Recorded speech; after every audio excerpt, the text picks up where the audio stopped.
Please note, this movie has taken content from the Zeitgeist film series, Interreflections, and the book, The Zeitgeist Movement Defined, Realizing a New Train of Thought, and that content has been run through ChatGPT and Google Gemini using various prompts. It also contains some original prompts written by me. Zeitgeist music has also been taken and influenced by AIVA.ai. The so-called official Zeitgeist movement and Peter Joseph's company, Gentle Machine Productions, do not own the truth they have presented. The word official is actually strongly related to the word authority, yet truth should be the authority, not any individual or group. To quote the first Zeitgeist film, "They must find it difficult, those who have taken authority as the truth, rather than truth as the authority." So this project asks two questions: can AI make a new Zeitgeist film? And is it possible to create a documentary that belongs to regular people who support the unofficial Zeitgeist movement that is not under any copyright? Copyright in reality is a form of plagiarism. Someone is plagiarizing reality when something is put under copyright. Our reality has already allowed any combination a human can come up with. So there is no such thing as something original, as everything is interconnected. There are only discoveries, there's no such thing as an invention. Reality is at odds with the basis of copyright, as humans learn by copying, machines work by copying, and nature works by copying. Without copying, nature would not exist. Copyright presents a hierarchical view of reality, just like religion. Yet reality is more like an open source project, where everyone learns together. Copyright is a form of oppression against the poor who wish to have free access to knowledge. The book 1984 by George Orwell explains the danger of intellectual property, where the character Winston Smith is tortured in the ministry of love, until he accepts the false idea that 2 plus 2 makes 5, since the Ingsoc party owns 2 plus 2 makes 4. Those who burn books will in the end burn people. So enjoy. System Shift, Redesigning Societal Values.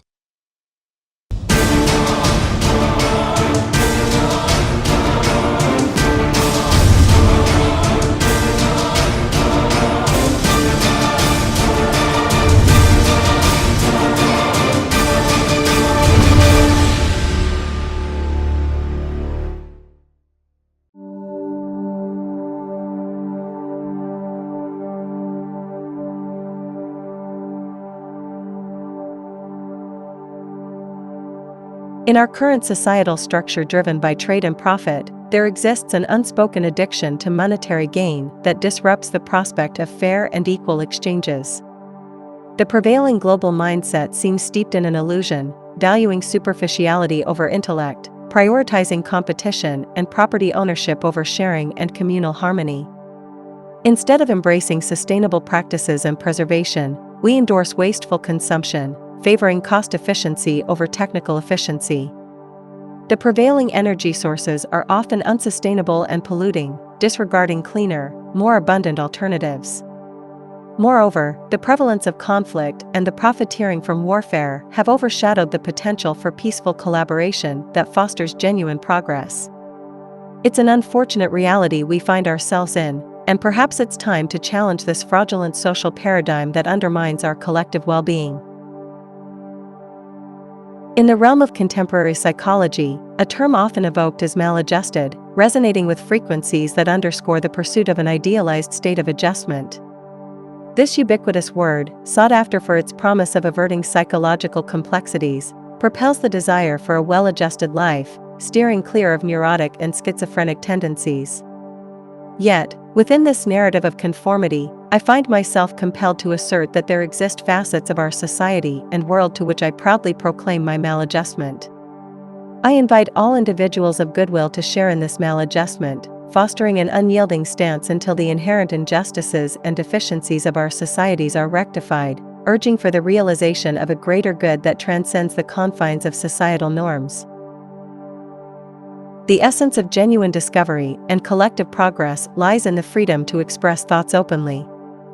In the marketplace of ideas, the freedom to speak and think openly serves as a sieve, letting the kernels of wisdom rise while allowing the weightless husks of flawed concepts to fall by the wayside. Only through this unbridled liberty to vocalize beliefs and challenge perspectives can the truth, like a beacon in the dark, emerge from the tumult of dialogue and dissent.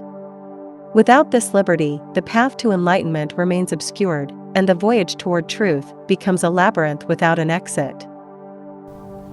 Each time a word becomes prohibited, you remove a stone from the democratic foundation. Society demonstrates its impotence in the face of a concrete problem by removing words from the language.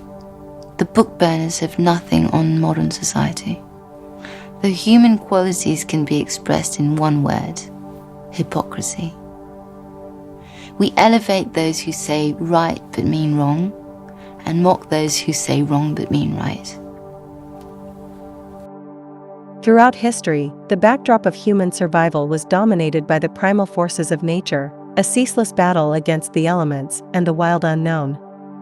Yet, as time charted its course, a remarkable transformation took shape. The evolution of civilization and technology conquered many of nature's adversities, granting humanity dominion over its immediate environment. However, an unforeseen shift arose, where once nature posed the gravest threat, the specter of human-created cultures now casts its shadow. The peril of today isn't merely the unrelenting force of nature, but the tangled complexities of our own societal constructs, echoing across the globe. The survival of our species is no longer besieged by the fury of the natural world, but entangled within the intricacies of how we coexist, how we treat one another, and the cultures we've nurtured.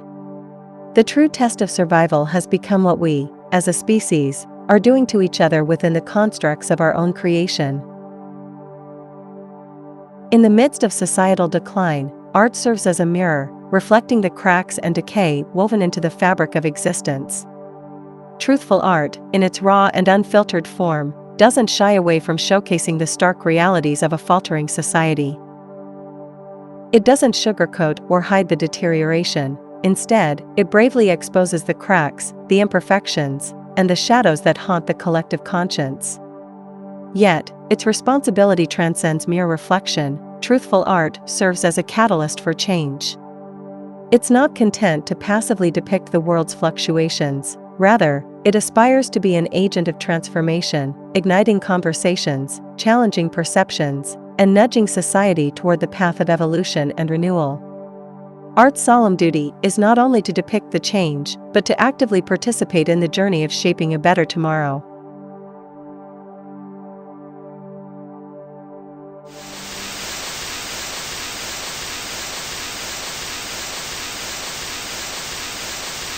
This company knew absolutely that they had a problem with the product. They knew that it was infected with AIDS. They dumped it because they wanted to turn this disaster into a profit. Do something for yourself. Join the Army Reserve. The Adelaide Casino. Somewhere over the rainbow is right here, and everybody's welcome to a piece of it.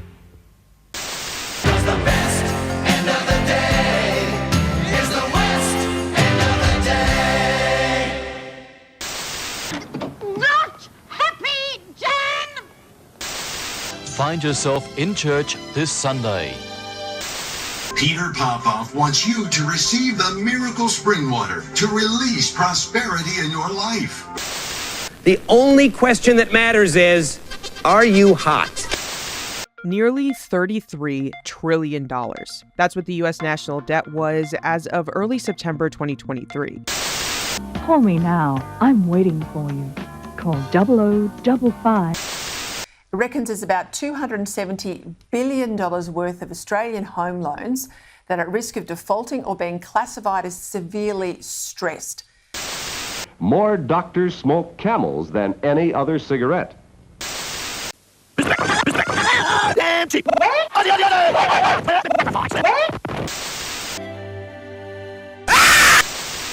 Ask the obliging Bank of America for a jar of soothing instant money, M-O-N-E-Y, in the form of a convenient personal loan. What can we do to protect ourselves from robot automation? there are claims that America is sponsoring terror attacks in Iran. The allegations come from a militant group's leader who was captured in Iran on Tuesday. He says he met CIA agents in Pakistan who promised to supply arms to his organization. That's a claim that Washington denies.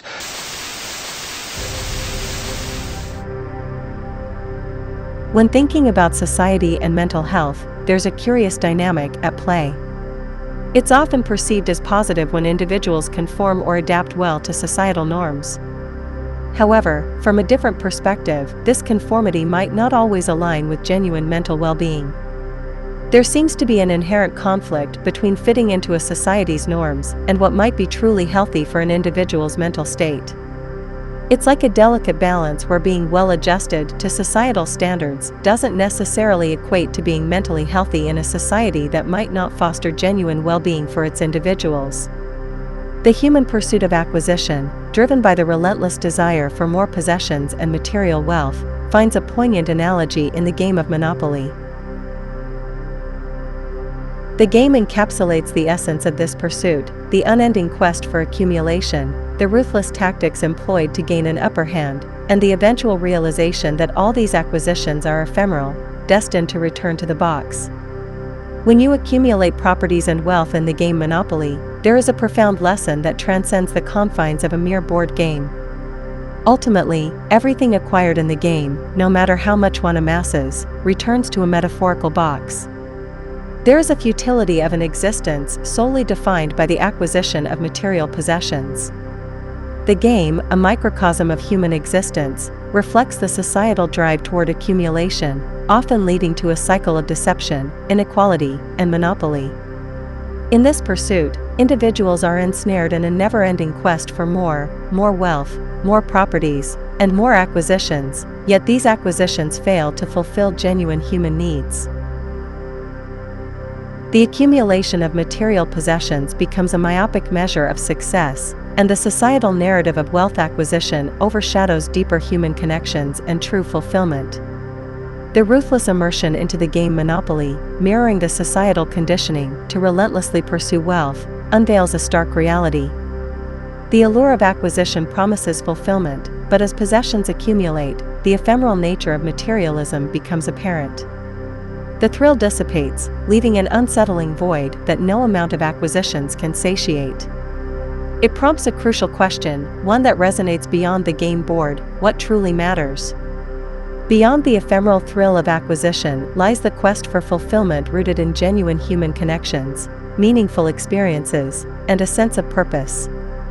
The pursuit of wealth and possessions, while integral to survival, cannot be the sole measure of a fulfilling existence. Understanding that the acquisition game leads to a finite end prompts reflection on the deeper aspects that enrich the human experience: compassion, empathy, relationships, and contributions to the greater good. In essence, the pursuit of acquisitions may grant temporary satisfaction, but the enduring fulfillment lies in recognizing the transient nature of materialism and seeking meaning beyond the confines of possessions.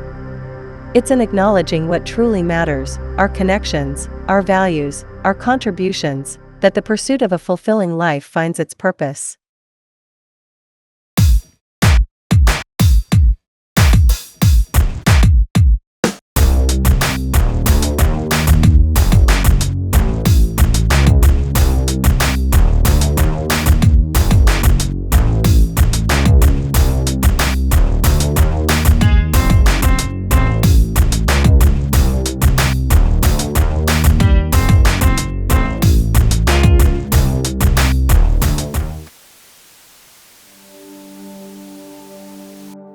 Watch the crazy shit people do for money.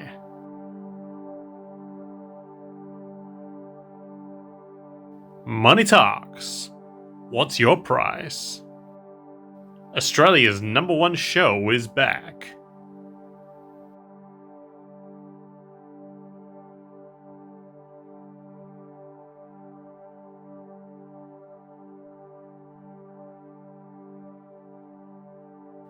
Seems like your wife got a new job, and her customers pay very well.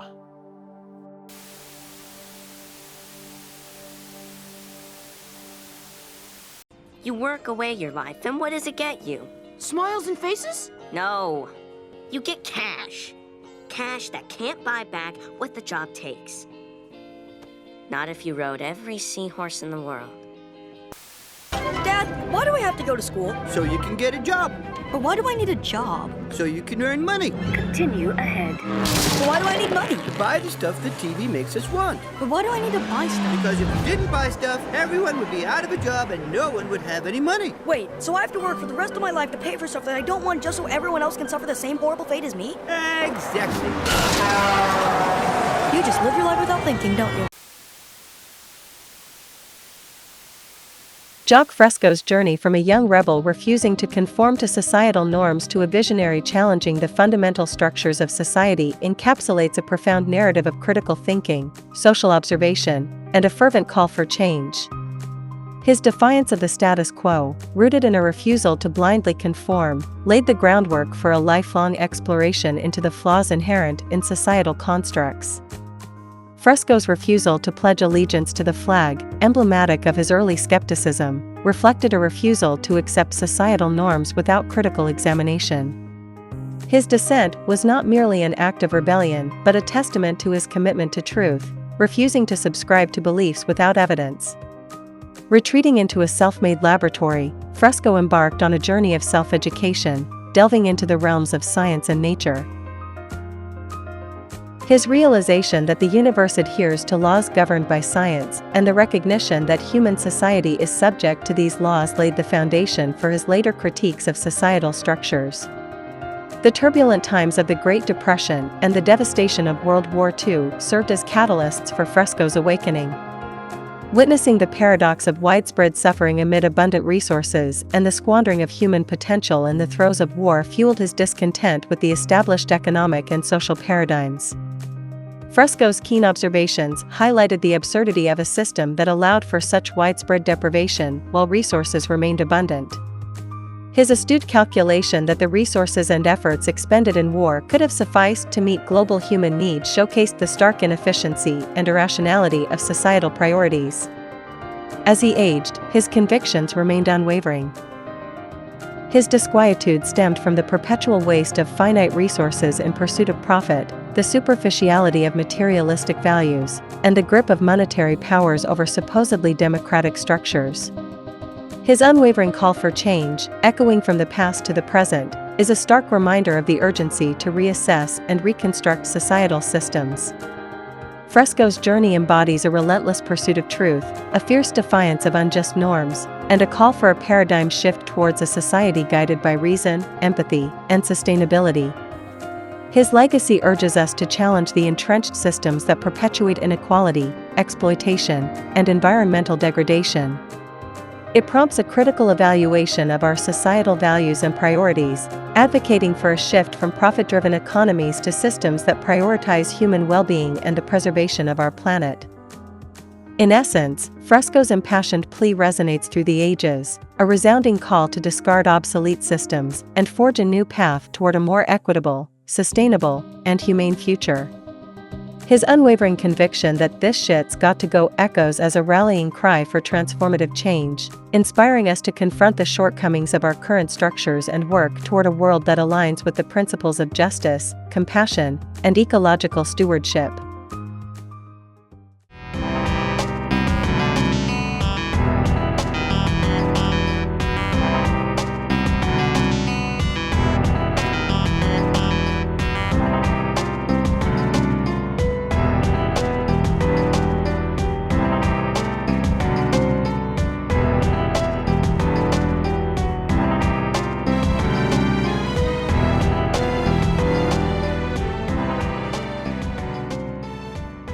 In the vast tapestry of history, pivotal transformations have often been catalyzed by the resolute determination of a dedicated few.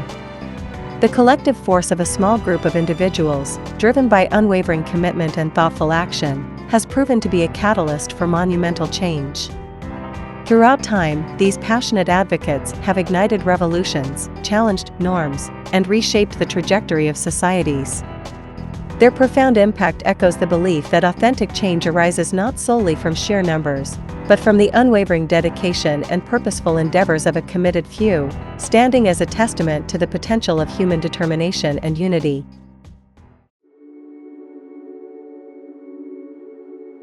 Part 1. The Human Being. Beyond nature versus nurture, embracing complexity in human behavior. The age-old dichotomy between nature and nurture, deeply embedded in scientific discourse, oversimplifies the intricate influences shaping human existence. This stark contrast between genetics as the deterministic root of all causality and the perspective of humans as solely social organisms devoid of biological influence perpetuates a false dichotomy. At its core, this polarized view reduces complex influences, from how a cell manages an energy crisis to shaping an individual's personality, to a simplistic binary framework. However, the reality is far more intricate and interconnected.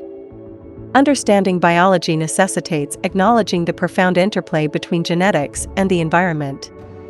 It's evident that biology cannot be comprehended in isolation from its environmental context, challenging the reductionist views that isolate genetics or societal influences as exclusive determinants of human traits and behavior. The prevailing debate between nature and nurture fails to encapsulate the complexity of human existence, reflecting an oversimplified and flawed perspective. The idea that life is solely driven by DNA, dismissing environmental influences, clashes with the notion that humans are devoid of biological determinism and solely shaped by societal factors.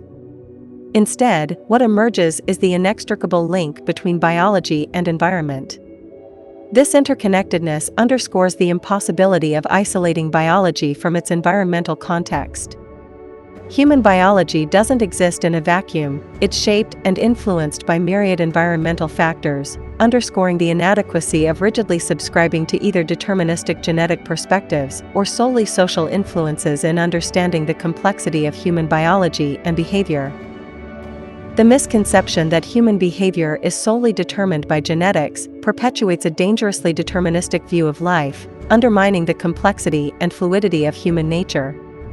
This notion reduces behavior to a fixed and unchangeable outcome, anchored in genetic predispositions. It leads to a belief that societal efforts to improve or alter behavior are futile, as these traits are perceived as predestined and impervious to change. However, this deterministic perspective disregards the intricate interplay between genetics and environment, overlooking the profound impact that social, cultural, and environmental factors have on shaping human behavior. This erroneous belief in the genetic determinism of behavior not only oversimplifies the complexity of human nature, but also poses significant dangers by dissuading efforts to address and improve societal issues. It fosters a fatalistic mindset that undermines the potential for societal progress and change, dismissing the influence and adaptability of individuals within their social and environmental contexts. Embracing a more nuanced understanding that acknowledges the multifaceted influences on behavior is crucial in fostering a society that prioritizes meaningful interventions and societal improvements. The prevailing belief that conditions such as ADHD, schizophrenia, and various complex diseases are genetically predetermined is a misconception that disregards the intricate nature of genetic influence on health. Contrary to common perception, most diseases are not genetically determined but rather influenced by a complex interplay of genetic predispositions and environmental factors. While certain conditions may have a genetic component that increases susceptibility, this predisposition doesn't equate to an inevitable outcome.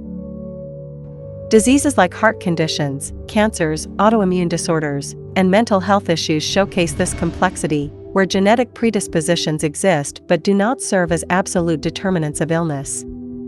For instance, in breast cancer, only a small fraction of women diagnosed carry the specific breast cancer genes, illustrating that the majority of cases do not have a direct genetic cause. The search for genetic origins of diseases overlooks the nuanced nature of health conditions, leading to misconceptions about genetic determinism. Diseases that are commonly attributed to genetic programming often exhibit multifaceted causative factors beyond genetics. This misconception undermines the crucial role played by environmental influences, lifestyle choices, and other external factors in the development of various health conditions.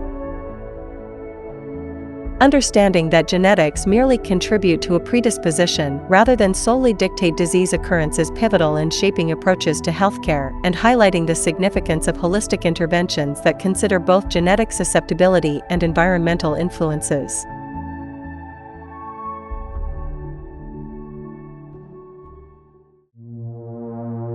The complexity of genetic influence on health and behavior. The notion that human behavior is solely dictated by genetic predispositions overlooks the intricate interplay between genes and environmental influences. Genes don't serve as rigid blueprints that unequivocally determine behavior. Rather, they offer a spectrum of responses to environmental stimuli. Emerging research suggests that early childhood experiences and the nature of child rearing can significantly impact gene expression, effectively activating or deactivating certain genes.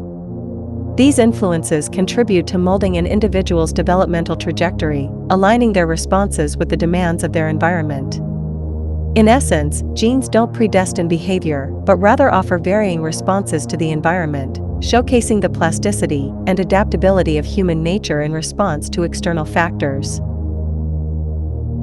The dynamic relationship between genes and the environment challenges the simplistic view that genes solely dictate behavior. Instead, genes provide individuals with different avenues for navigating and responding to their surroundings. Environmental cues and experiences can influence the expression of genes, effectively modifying an individual's developmental path.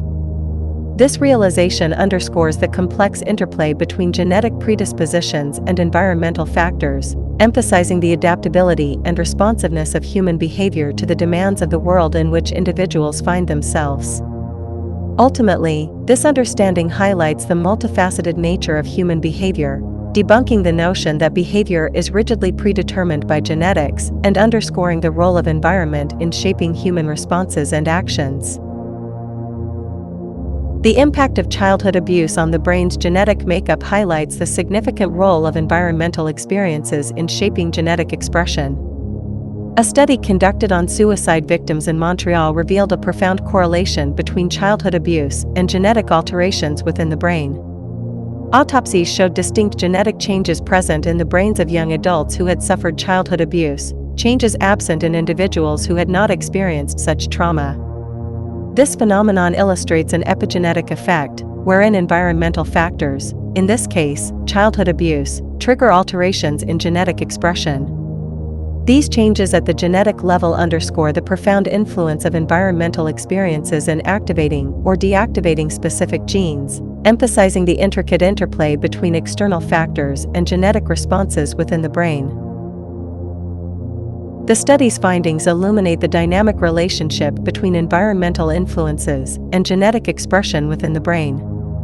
The term epigenetic denotes alterations occurring atop the genetic structure, showcasing how environmental factors, such as childhood abuse, can leave a lasting imprint on genetic functioning. The genetic changes observed in individuals who endured childhood abuse exemplify the significant impact of environmental experiences on gene activation or deactivation.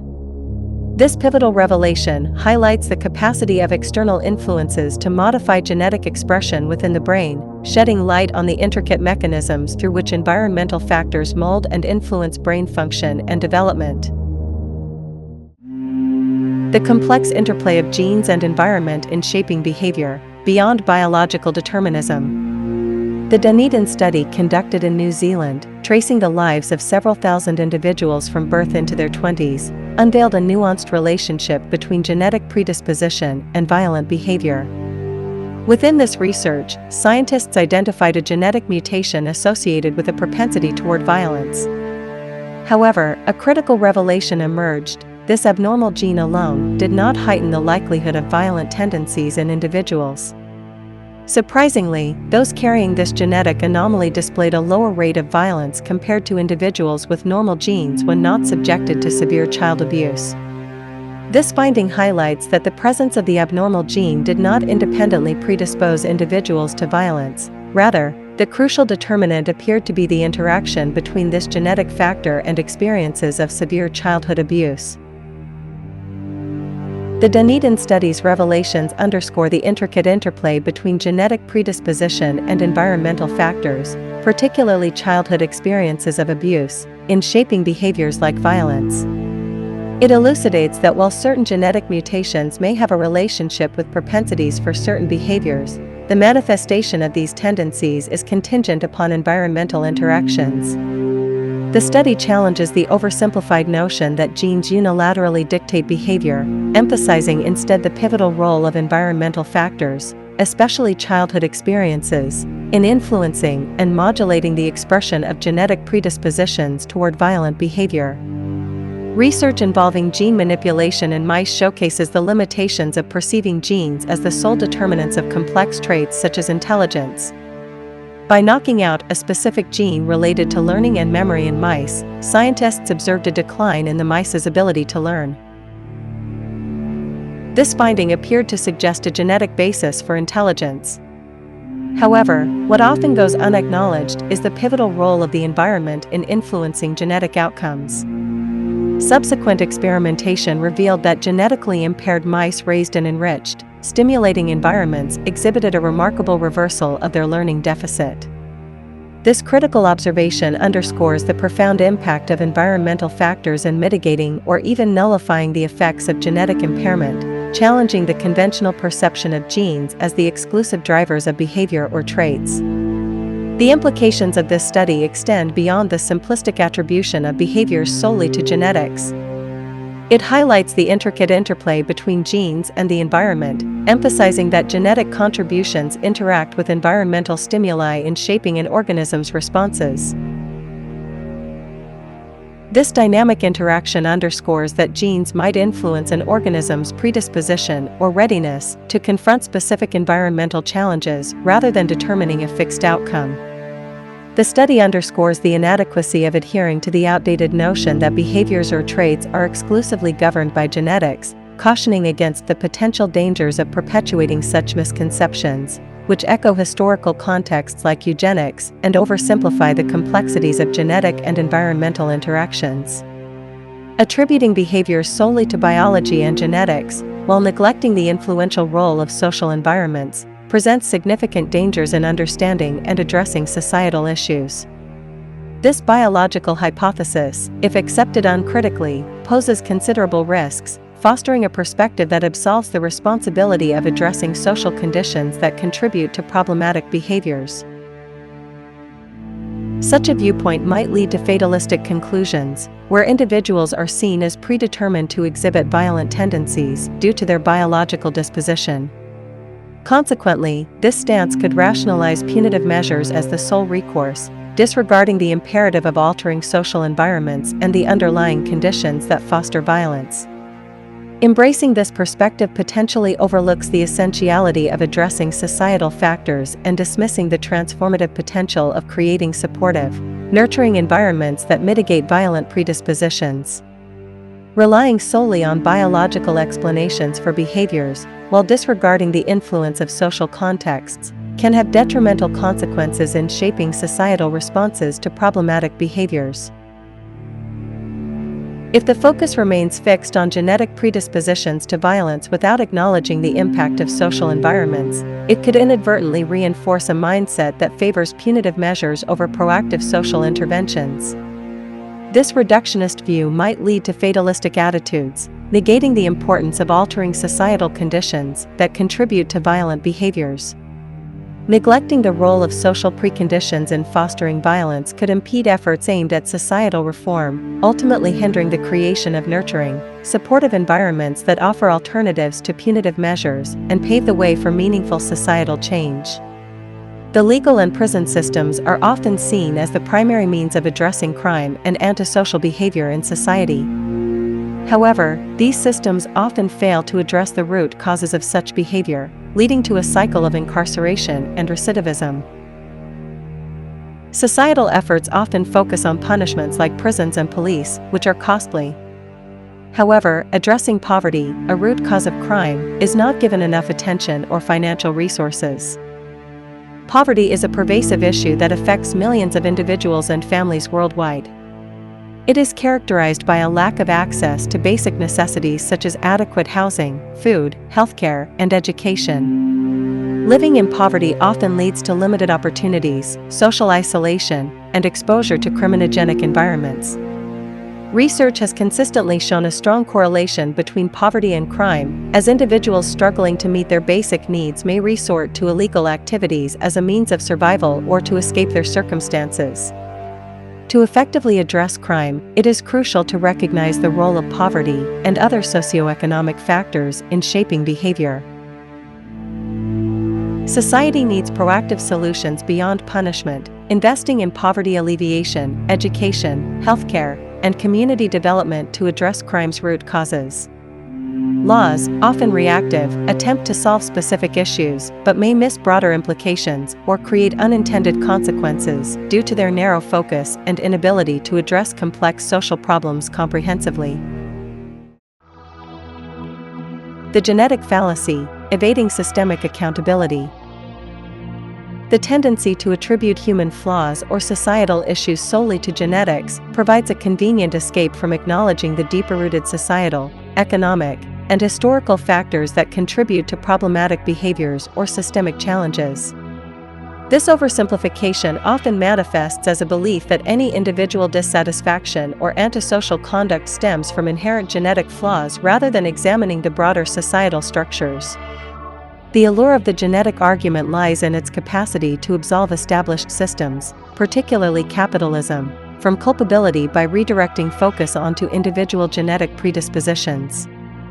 This redirection allows the prevailing social, economic, and political systems to persist unchallenged, fostering an environment where systemic flaws evade scrutiny under the guise of inherent individual deficiencies.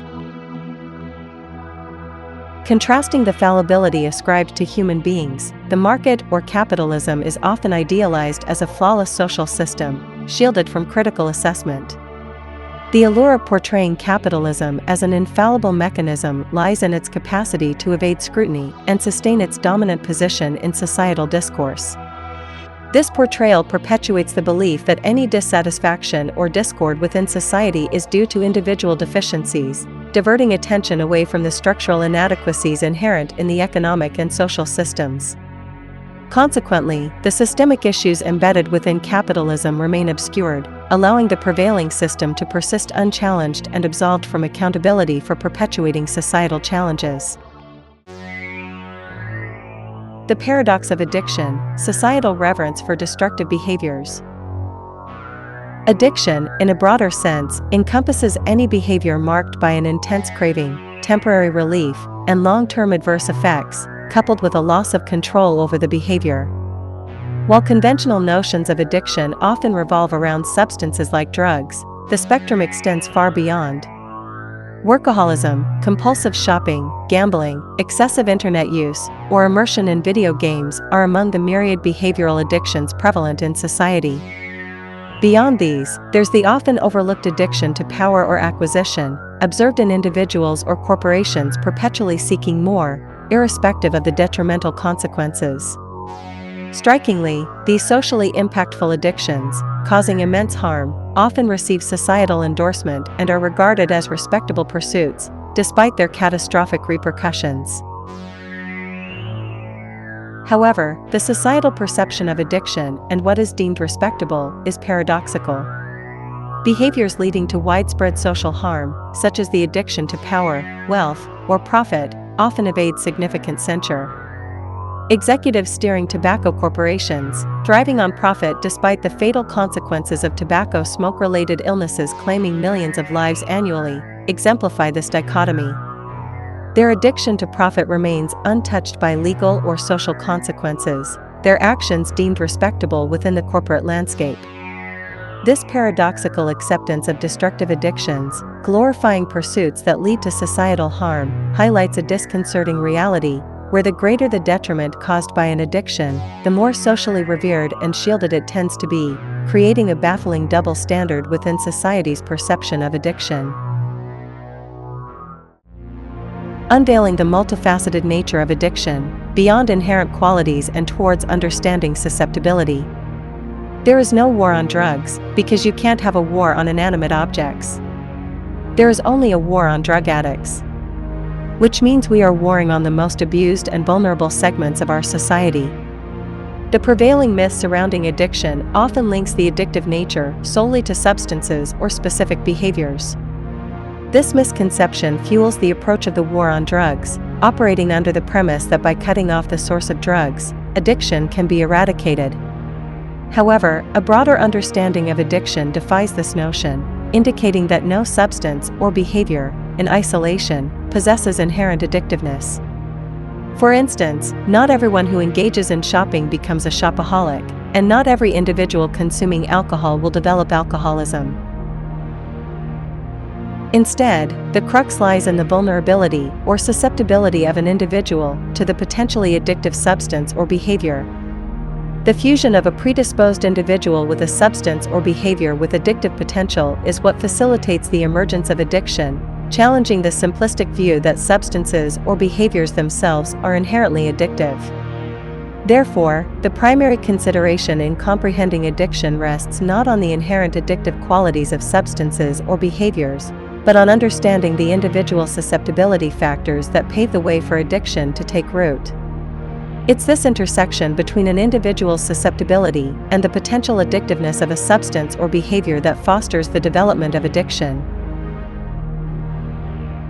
Addressing addiction comprehensively involves acknowledging the intricate interplay between an individual's predisposition and the environmental elements contributing to addictive behaviors, reframing the narrative from a focus solely on substances to understanding the complex dynamics involved in addiction formation.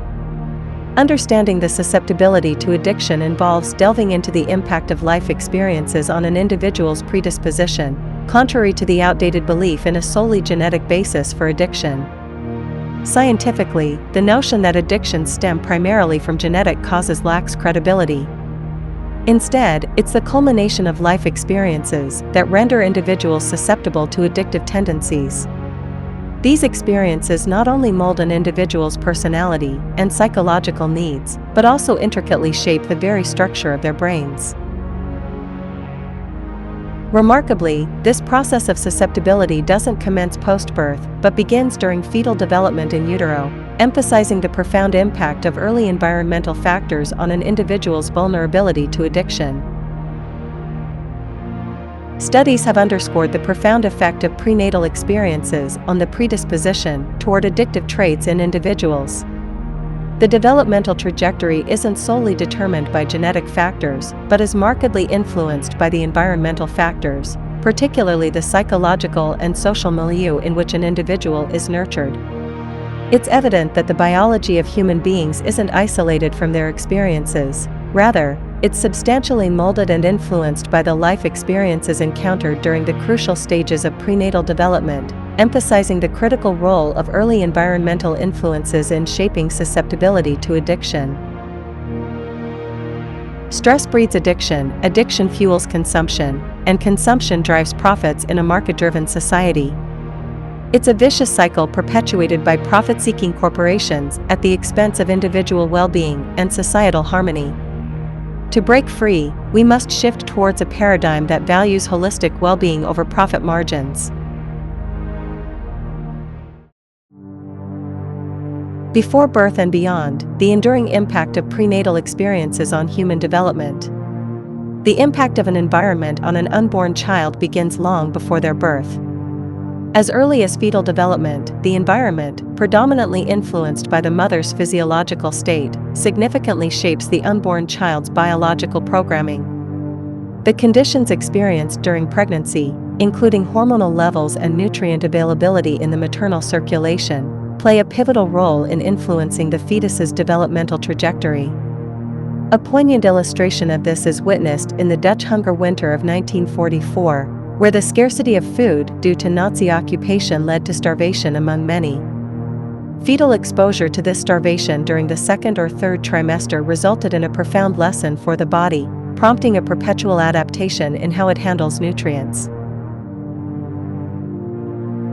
Those fetuses, taught by starvation, tend to develop a highly conservative approach to storing sugar and fat, a characteristic that persists long after birth. Decades later, individuals who experienced these conditions in utero are more prone to health issues such as high blood pressure, obesity, or metabolic syndrome, highlighting how the environment in utero can significantly impact an individual's health trajectory in unexpected ways. Exposing pregnant animals to stress in a laboratory setting has revealed startling outcomes in their offspring's behavior. Studies show that stressed pregnant women have offspring with a heightened inclination toward using substances like cocaine and alcohol once they reach adulthood. This stress isn't confined to laboratory scenarios. Human mothers who undergo stress during pregnancy also have discernible effects on their children. For instance, in a British study, women who experienced abuse during pregnancy exhibited elevated levels of cortisol, a stress hormone, in their placenta during birth. Consequently, their children displayed a greater vulnerability to conditions predisposing them to addictions by the age of 7 or 8, highlighting how prenatal stress lays the foundation for various mental health issues. Further research conducted in Israel focused on children born to mothers pregnant before the onset of the 1967 war unveiled alarming findings. These expecting mothers endured significant stress during pregnancy, which manifested in their offspring having a higher occurrence of schizophrenia compared to the average cohort. These profound outcomes emphasize the substantial impact of prenatal experiences on the development of an individual, underscoring the lasting influence of stress during the gestational period. Human brain development sets us apart significantly from many other species, particularly in terms of the timing and process of development. Unlike animals like horses that are capable of running soon after birth, humans are remarkably underdeveloped at the start of life. The reason behind this disparity lies in the evolutionary demands on our physiology. As humans evolved larger heads to accommodate the burgeoning forebrain that distinguishes our species, the pelvis simultaneously narrowed due to our bipedal locomotion. Consequently, human infants are born prematurely, necessitating post-birth brain development, which happens to a large extent under the influence of the environment. The notion of neural Darwinism sheds light on the brain's response to environmental stimuli during development. This concept underscores that brain circuits receiving appropriate environmental input tend to develop optimally, while those lacking such input may not fully develop or even regress. A striking example of this principle is observed in the visual circuits of a child. Even with perfectly functional eyes at birth, if the child is isolated in darkness for an extended period, the circuits responsible for vision will not receive the necessary light waves for development. Consequently, the initial rudimentary circuits, devoid of stimulus, may degrade, leading to lifelong blindness as new circuits fail to form without the requisite environmental input. This underscores the critical role of environmental stimuli in shaping and maintaining neural connections during early human development. Unseen influences: the impact of early experiences on adult behavior and development. Early experiences, particularly those beyond the recall memory stage, significantly sculpt adult behavior. While explicit memory involves the retrieval of facts and details, the hippocampus, responsible for this recall memory, doesn't fully mature until much later, rendering hardly any recall memories before 18 months. On the other hand, implicit memory and emotional memory operates without explicit recall, embedding emotional experiences in nerve circuits. These circuits shape responses without direct recollection, significantly impacting behavior. For instance, individuals who are adopted often carry a lifelong sense of rejection. Though they cannot recall the adoption or separation from their birth mother due to underdeveloped hippocampal structures during infancy, the emotional memory of separation and rejection persists. Consequently, they are more prone to feeling rejected and emotionally distressed when faced with perceived rejection by others. This sense of rejection isn't exclusive to adoptees, but its potency is heightened due to the strong impact of implicit memory. Likewise, many hardcore addicts have faced significant childhood abuse or emotional loss. Their implicit memories paint a world as unsafe and untrustworthy, shaping their responses to intimacy, trust, and relationships. This perception influences their reluctance to engage in intimate connections, distrust of caregivers and professionals, and an overarching belief in an unsafe world, an outcome tightly tied to the impact of implicit memory, sometimes stemming from unrecalled incidents. Essential touch: the impact of human contact on infant development. human touch plays a fundamental role in the development of infants. Studies have revealed that premature babies benefit significantly from even just 10 minutes of being touched and stroked on their backs each day, aiding in their brain development. Touch is an essential need for infants, so much so that the absence of physical contact can have severe consequences. Infants who are not held or touched might experience detrimental effects, and in extreme cases, the lack of touch can lead to fatality. However, societal pressures often advise against picking up crying babies, advocating for uninterrupted sleep, and discouraging frequent holding, contrary to the crucial need for physical contact. This conflicting advice deprives infants of the essential comfort and care they need, potentially leading them to develop implicit memories of a world that lacks compassion and care. Ties that bind, the crucial role of childhood environment. Early experiences play a pivotal role in shaping individuals, starting from the formative years of life. These differences are profoundly rooted in the parental experiences of adversity or ease, influencing how they interact with their children. Whether it's the manifestation of maternal depression or displaying irritability due to the challenges of their day, these experiences leave a profound impact on children's development. The effects of these encounters become deeply ingrained in children's programming, exerting significant influence on their growth. It's intriguing how this early sensitivity isn't a mere evolutionary flaw, but a common aspect observed across various species. Even in seedlings, there's an early adaptation to the environment they inhabit. For humans, this adaptation uniquely revolves around the quality of social relations. Essentially, the nurturing, conflicts, and attention received in early life offer a preview of the world children might encounter. It's a glimpse into whether they'll grow up in a competitive environment, learning self-reliance and mistrust, or in a society that values reciprocity, empathy, and cooperation. The kind of world they perceive becomes a blueprint for their emotional and cognitive development. Parenting, often unconsciously, serves as a conduit, passing on this experience to children, shaping their perception of the world they're part of. If a lot of people love each other, the world would be a better place to live. The Room, Tommy Wiseau. Childhood development, as articulated by D.W. Winnicott, hinges on two primary types of disruptions. The first encompasses traumatic and abusive events that significantly impact children's lives, evident in the experiences of individuals from areas like downtown East Side. These occurrences should not happen but unfortunately did, leaving enduring scars on those affected. However, Winnicott delves further, highlighting another critical aspect: the absence of essential nurturing experiences. This absence, labeled proximal abandonment by psychologist Alan Shore, refers to situations where children, though not subjected to overt abuse or neglect, lack the emotionally attuned and present caregiving required for healthy development. It's the absence of this emotionally available parental presence, due to societal stresses and parenting environment, that becomes a void in the lives of many children, impacting their emotional resilience and psychological well-being. The concept of proximal abandonment underscores the subtle yet profound impact of emotional availability in parenting on childhood development. It delineates a scenario where children are not necessarily facing explicit trauma, but lack consistent, emotionally responsive parenting. These children, although not abused or neglected, suffer from the absence of the essential nurturing, emotionally attuned presence of a caregiver, which is integral to their emotional and psychological growth. This absence, stemming from societal stresses and a lack of conducive parenting environments, illuminates a critical aspect of childhood development often overlooked in discussions solely centered on abuse or trauma.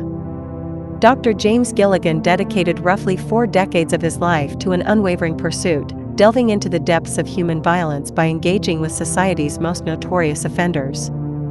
His journey was fueled by an ardent desire to unearth the roots of violence, leading him into the confounding world of murderers, rapists, and the most violent criminals within prison walls. Through his immersive work, Dr. Gilligan uncovered a shocking reality: that the perpetrators of such extreme violence were themselves victims of unimaginable degrees of childhood abuse.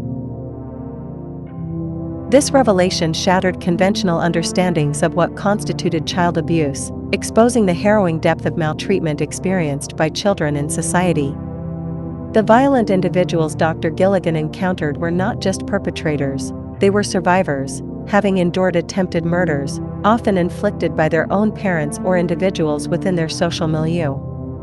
Their lives bore the scars of familial and social violence, having lost their closest family members to acts of brutality committed by others. In his relentless quest to understand the causes of violence, Dr. Gilligan uncovered a profound truth. The cycle of violence was deeply entrenched within the lives of the most violent individuals he encountered. His insights underscored the lasting impact of severe childhood abuse and familial violence, offering a stark glimpse into the tumultuous environments that shaped these individuals. Through his work, Dr. Gilligan shed light on the urgent need for societal intervention, recognizing the critical role of early intervention and support in breaking the cycle of violence and abuse that perpetuated within families and communities. His dedication to comprehending the underlying causes of extreme violence brought to the forefront the imperative of addressing societal and familial dynamics to prevent the perpetuation of such distressing cycles. The Buddha's philosophical perspective emphasized the interconnectedness of everything within the universe, encapsulating the concept that each entity contains elements of the whole and is inextricably linked to its environment. This holistic viewpoint extends to human development, resonating with modern scientific insights into the biopsychosocial nature of human growth. Contemporary research, notably explored by psychiatrist and researcher Daniel Siegel at UCLA through his concept of interpersonal neurobiology, delves into the intricate relationship between human biology and its interaction with the social and psychological environment. Siegel's framework elucidates that the functioning of the human nervous system is intricately intertwined with personal relationships, primarily rooted in interactions with parental caregivers, influential attachment figures, and the broader cultural context. From infancy through adulthood and even into the twilight of life, this interconnectedness remains a cornerstone, shaping neurological functioning and development. The understanding that neurological functioning is profoundly influenced by the surrounding environment underscores the importance of the environment throughout the human lifespan.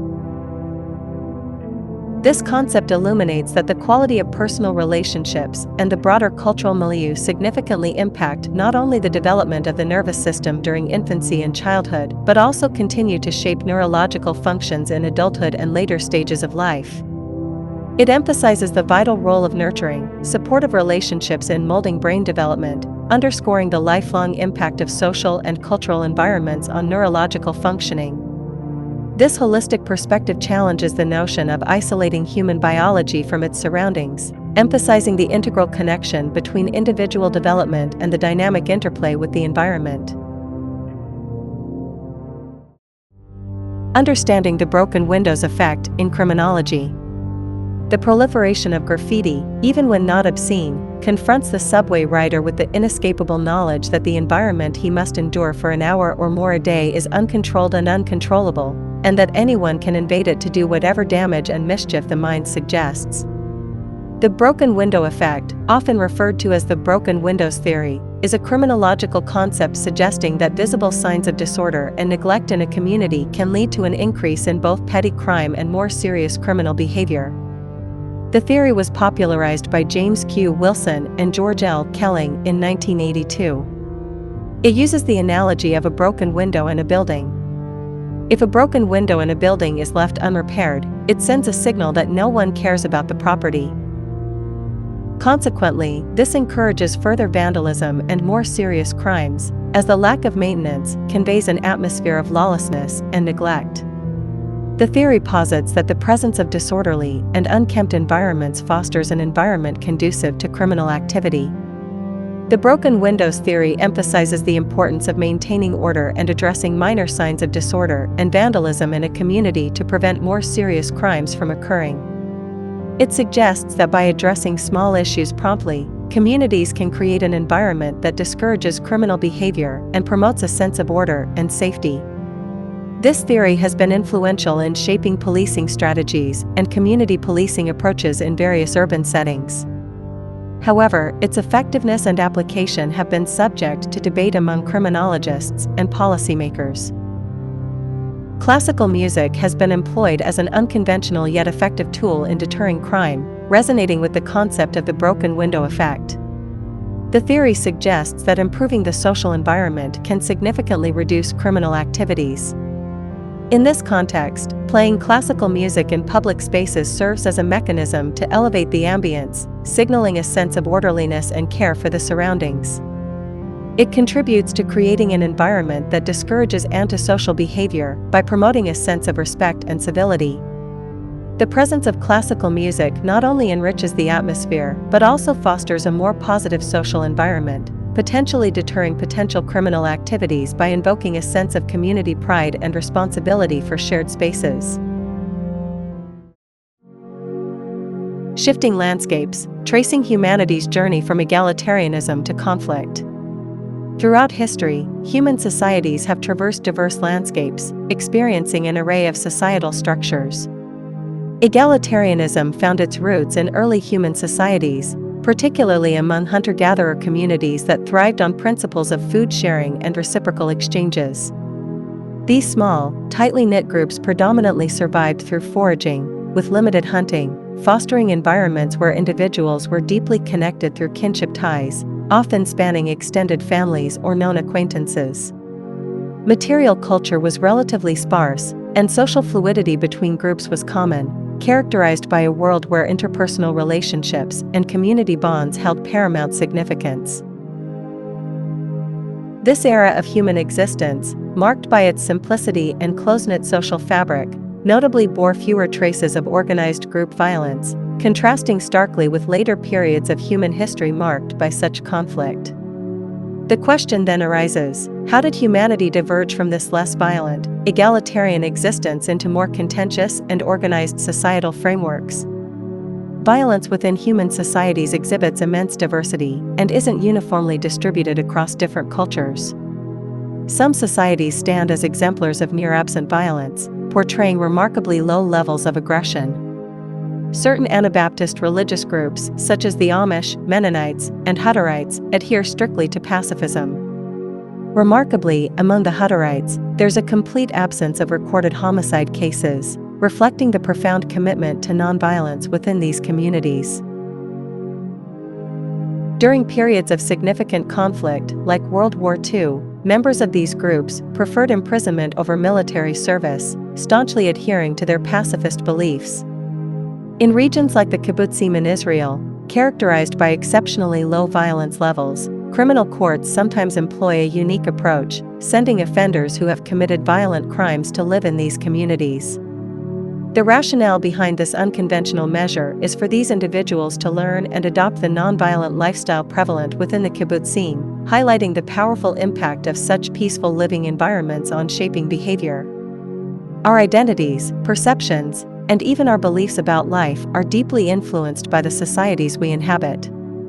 Societies encompass various facets, including theological, metaphysical, linguistic, and cultural elements, collectively shaping our views on fundamental aspects of existence.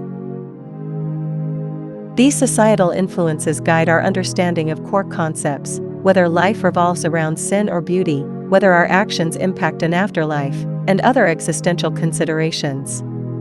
A broad distinction emerges between individualistic and collectivist societies, each fostering distinct mindsets and ideologies.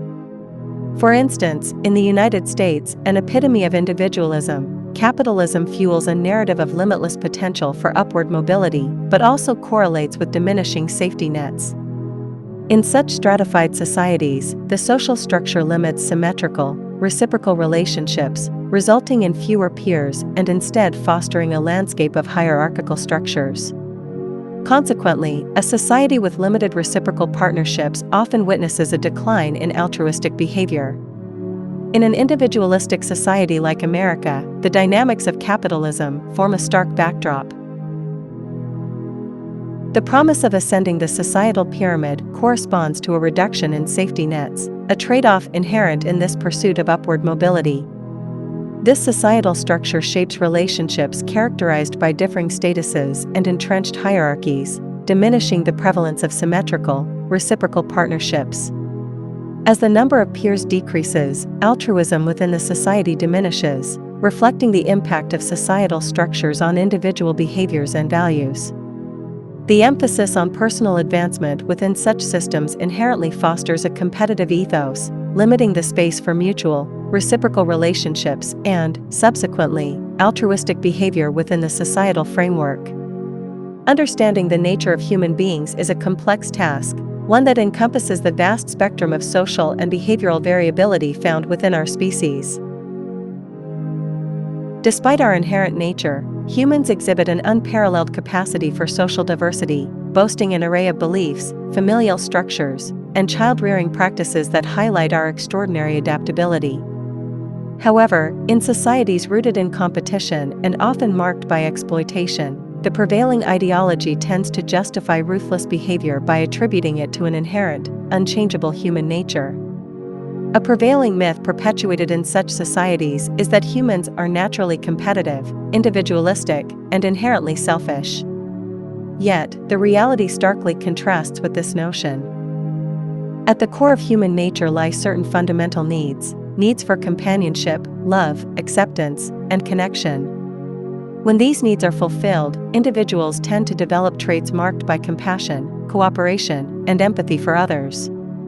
To truly understand human nature, one must acknowledge the existence of these fundamental human needs that profoundly shape our traits and behaviors.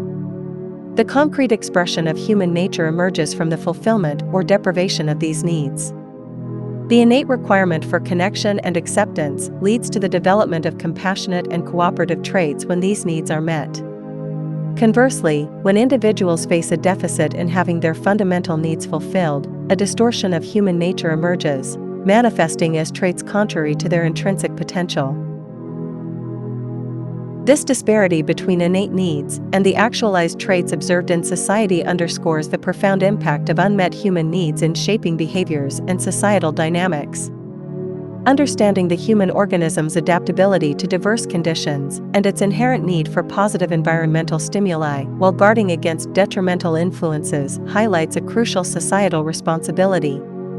Just as the body relies on essential nutrients, the human brain requires constructive inputs for development, and the absence of such conditions may lead to physical and mental illnesses, as well as detrimental behaviors. This introspective examination prompts us to question whether our current socioeconomic system truly supports human health and social progress or hinders the fundamental evolutionary requisites for individual and communal well-being.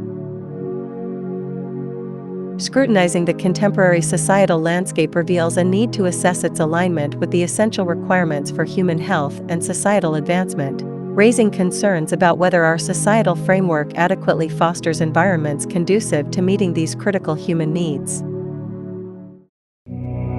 Intermission. The prevailing trading system often promotes an idealistic view of fairness and equality in transactions, but this notion is sharply refuted.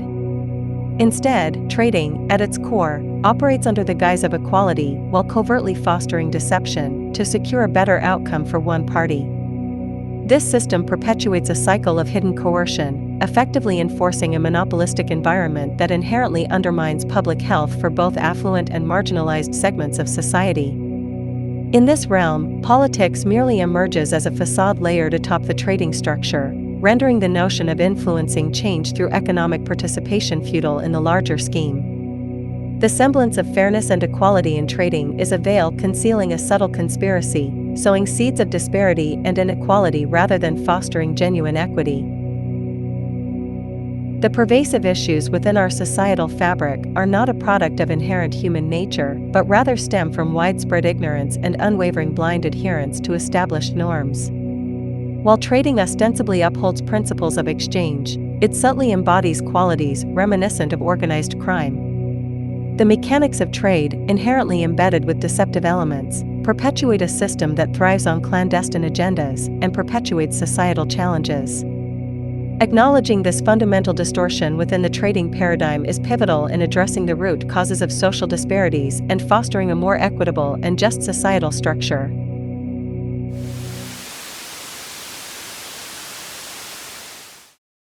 Part 2. Free market capitalism. Consider the intricate nature of freedom and its illusion.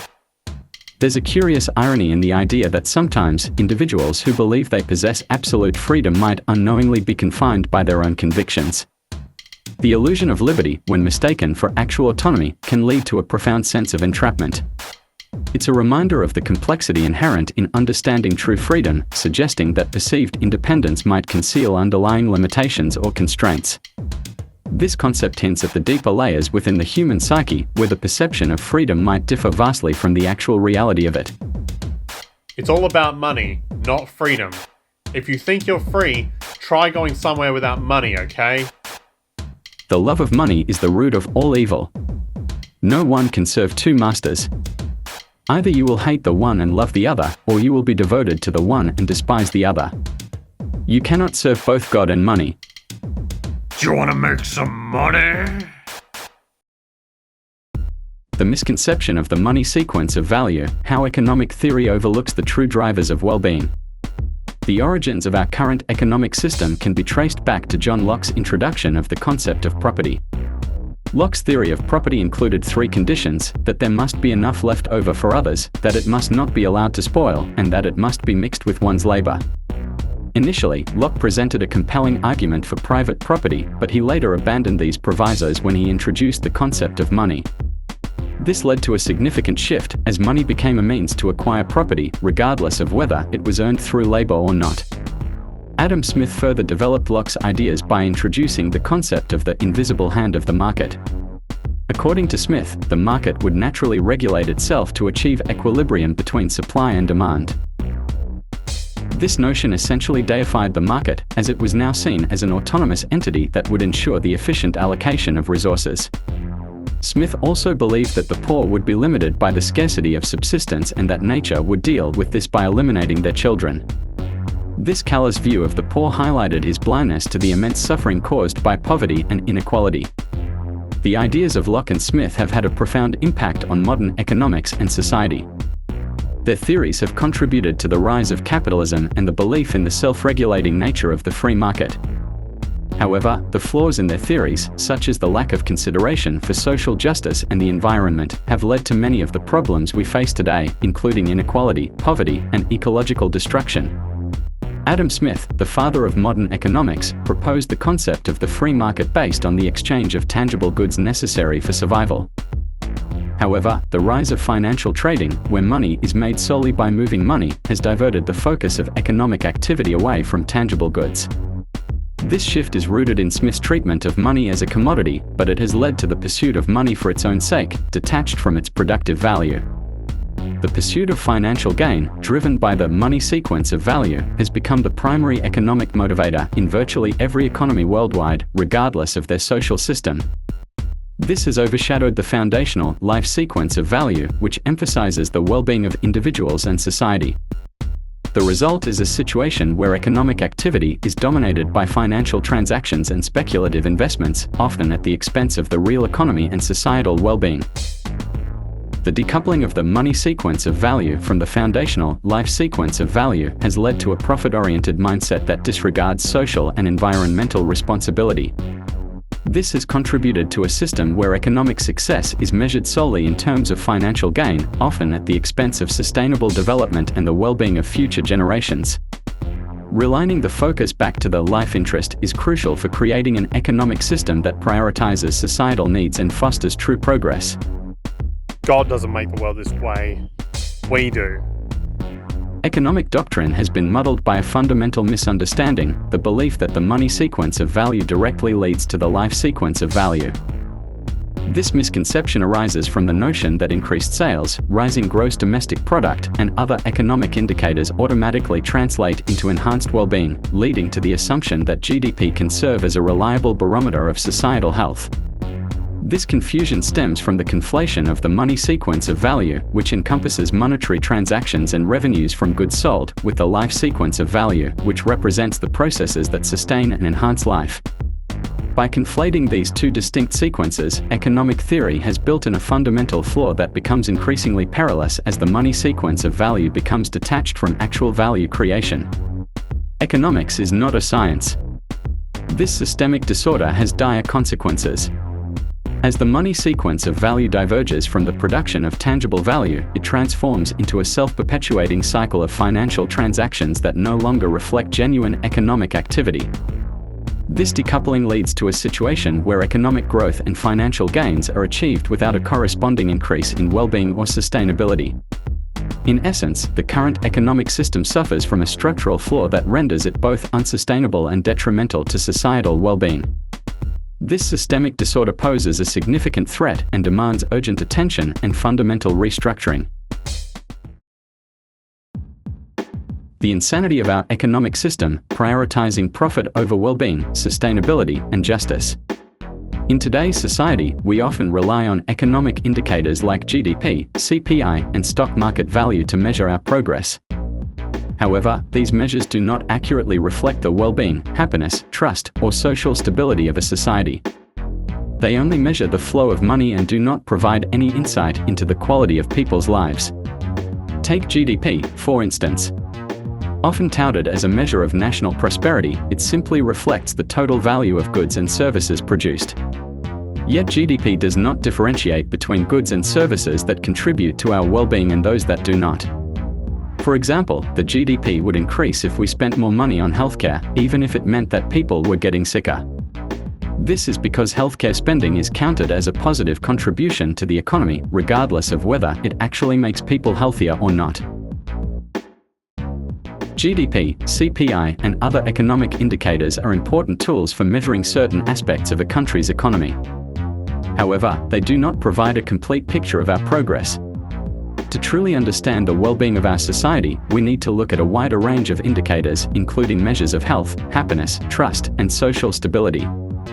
You have to create problems to create profit.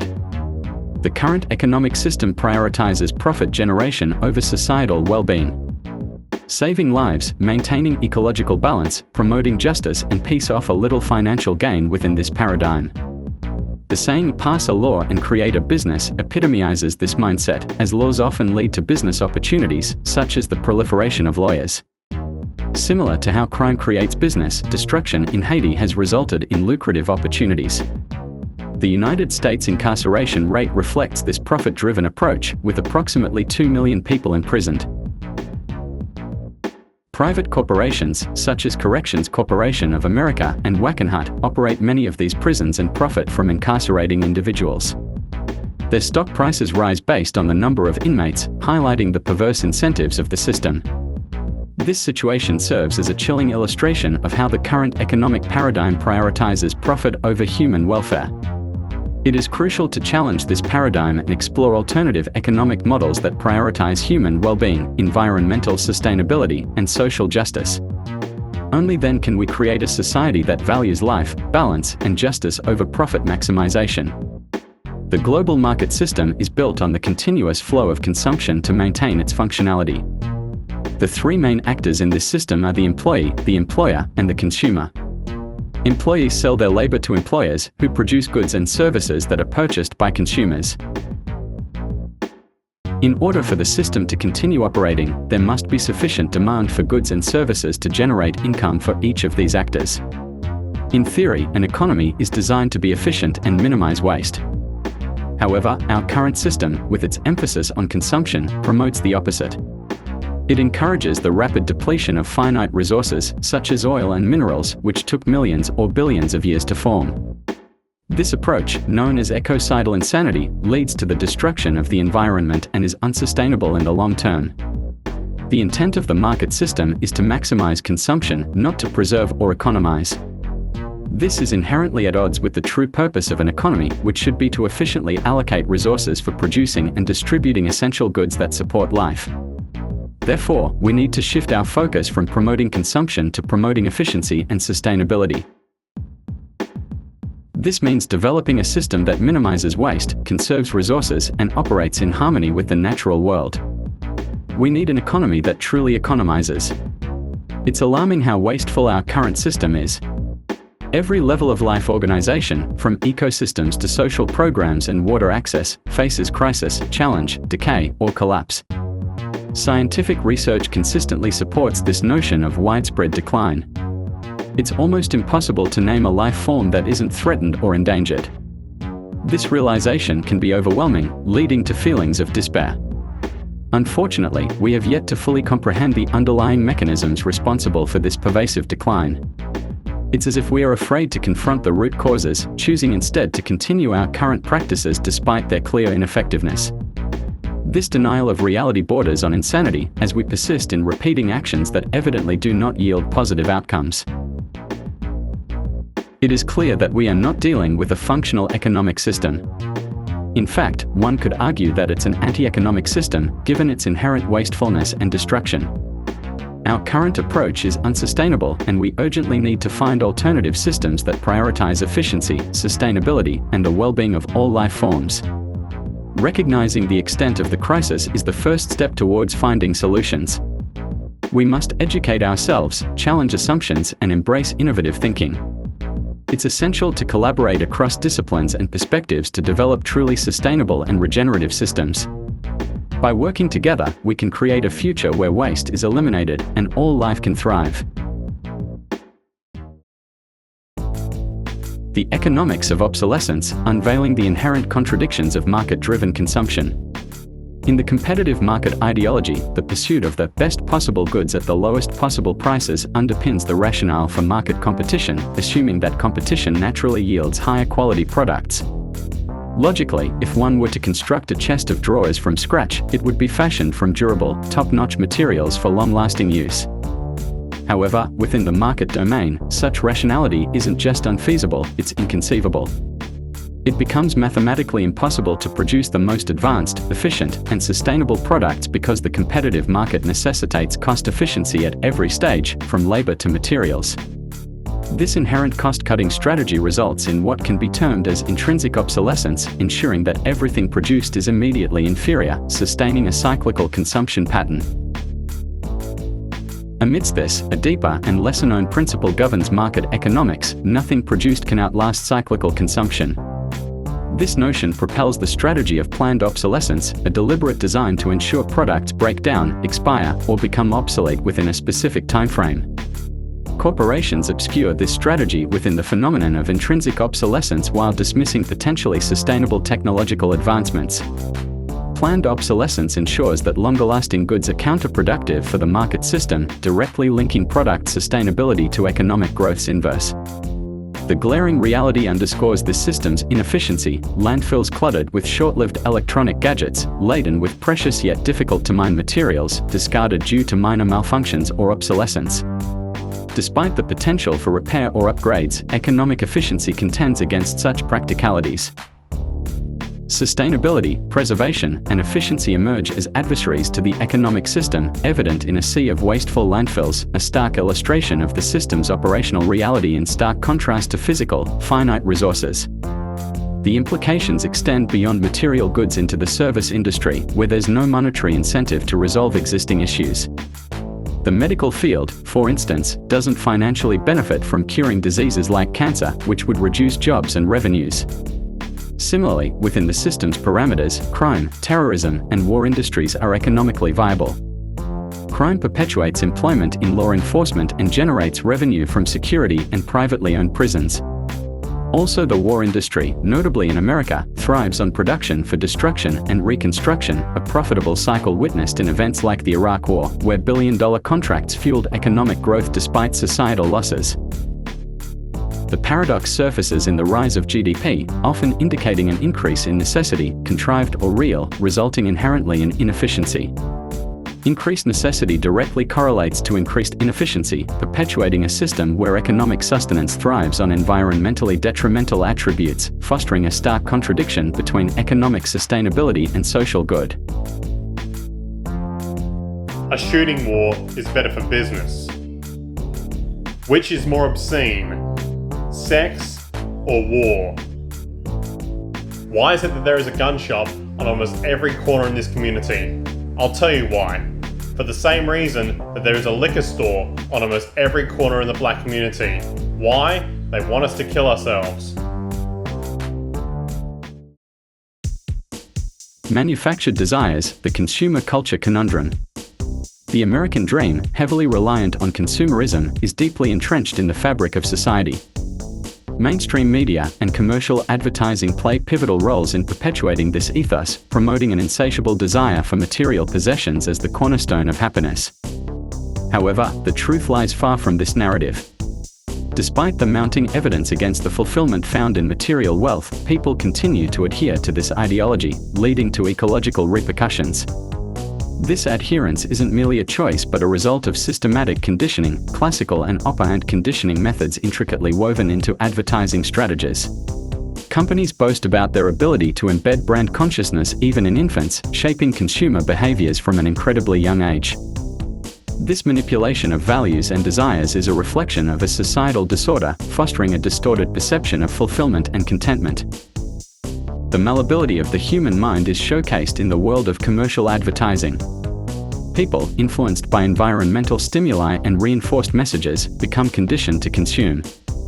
The concept of status, often associated with certain brands, drives consumers to spend exorbitant amounts on products that may have minimal intrinsic value. Traditional communal traditions, fostering trust and cohesiveness, have been reshaped by acquisitive materialistic values. The annual exchange of useless items during holidays exemplifies this shift. Compulsive shopping and acquisition become common when societies condition individuals from childhood to associate material goods with status among peers and family. The foundation of any society rests on its values. In our current societal structure, conspicuous consumption is essential for the continuation of the market system. This drives corporations to invest heavily in advertising, prioritizing the creation of false needs over the production of products. The consumer culture we witness today is a manufactured construct designed to drive higher levels of consumption. Corporations exploit this by spending more resources on advertising than on product creation itself. They successfully manipulate consumers into feeling the need to fill these manufactured gaps, perpetuating the cycle of consumption.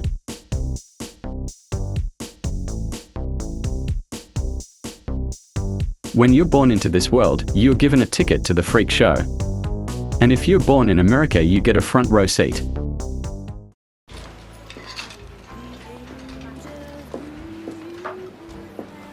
Anything I can help you with? Yes, I'm looking for clothes so expensive only an idiot would buy them. Oh, there they are.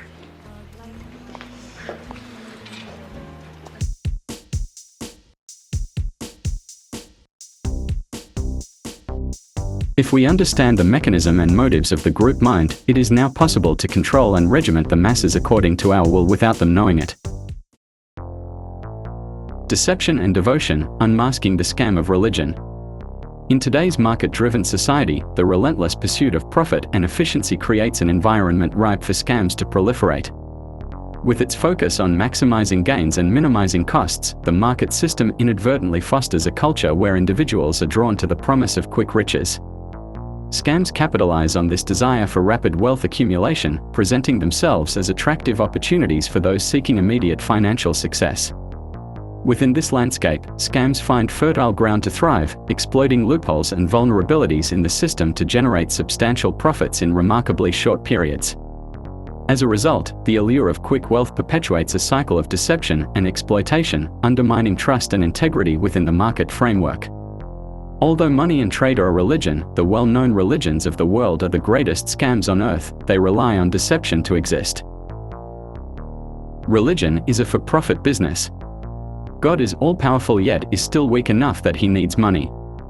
Yet even when a religion isn't about making money, it is definitely about oppression and control through lies. If it's not someone oppressing you directly, it's about punishing yourself with superstitious blind belief. This brainwashing serves as a distraction from obtaining world peace. The concept of God is actually a contradiction in logic. In the Bible, God is described as an entity which speaks, while simultaneously is everywhere or omnipresent. So God actually mirrors the Santa Claus superstition that is told to children. Religion embraces repulsiveness and also has a focus on death worship with a focus on what happens after you die, and afterlife being more important than your life, because again, religion is mind control. Hence religion is fear-based, not love-based like true science is. A religion is born out of poverty and ignorance, so it can only promote poverty and ignorance. Religion will use the truth as bait. It will say something truthful like, love and fear cannot coexist. Yet you have to wonder what kind of love they are talking about when religious people kill people who either don't conform or kill people because of a superstitious reason. In India, they believe ingesting cow dung and cow urine has medical benefits. There is no scientific evidence to support this claim. So religion is deceptive, insane shit. A religious person will do mental gymnastics and say things like, just because someone like Peter Popoff is proven to be a scam, this doesn't prove God doesn't exist. Scam artists like Peter Popoff will be punished in hell. Well, it actually does prove God doesn't exist. Such a statement shows a misconception about reality. The scientific reality is that fire needs a fuel to burn. According to some sources, the character Jesus Christ might have come from older beliefs, possibly from the Egyptian god Horus. The Christian religion is a parody on the worship of the sun, in which they put a man called Christ in the place of the sun and pay him the adoration originally paid to the sun. But more blatantly obvious is that Jesus Christ is copied from the Old Testament, from the character Joseph mentioned in Genesis. This is considering the 60 similarities between Joseph and Jesus. The stories are different, but there are similarities between the stories in artistic or creative ways.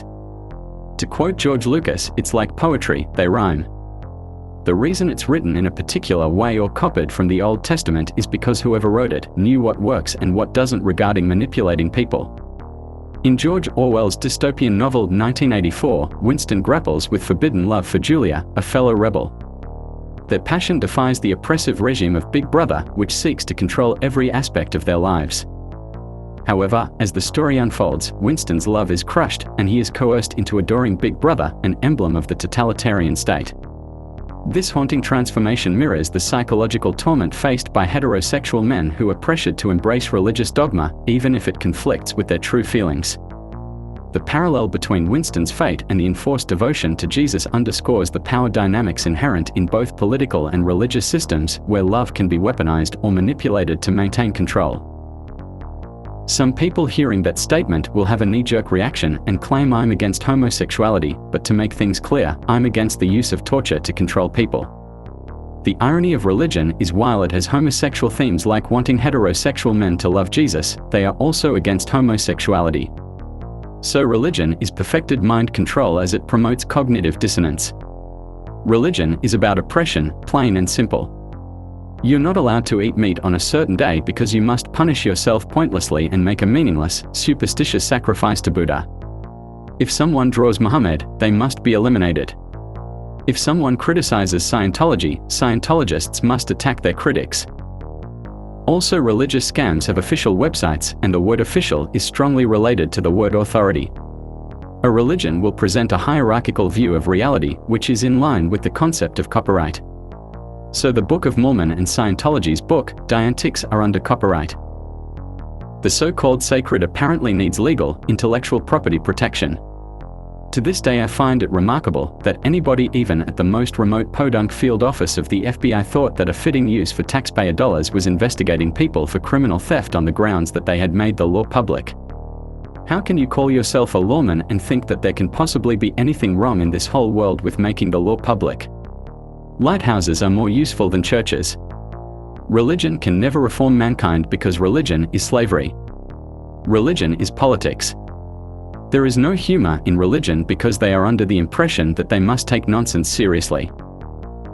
Terms like scientism, the idea that science is a religion, are terms used by religious people in an attempt to discredit the scientific method. And those people who try to discredit the scientific method will ironically use a device made by science to do that. The law of the Lord is a perfect scam. Soulless aesthetics, the market's grip on artistic expression. In a market-driven world, aesthetics often bow to cost efficiency, yielding an abundance of ugly art, architecture, and music. Yet, amidst this sea of soullessness, we find resistance in the form of graffiti, a voice against uninspired structures. The prevalence of unconventional art questions the market's grasp on beauty, favoring contemporary tastes over timeless resonance. However, the essence of art lies not in mere aesthetics but in its ability to enrich and inspire. Ugly art, lacking in depth, reflects a system that prioritizes profit over the profound impact of artistic expression.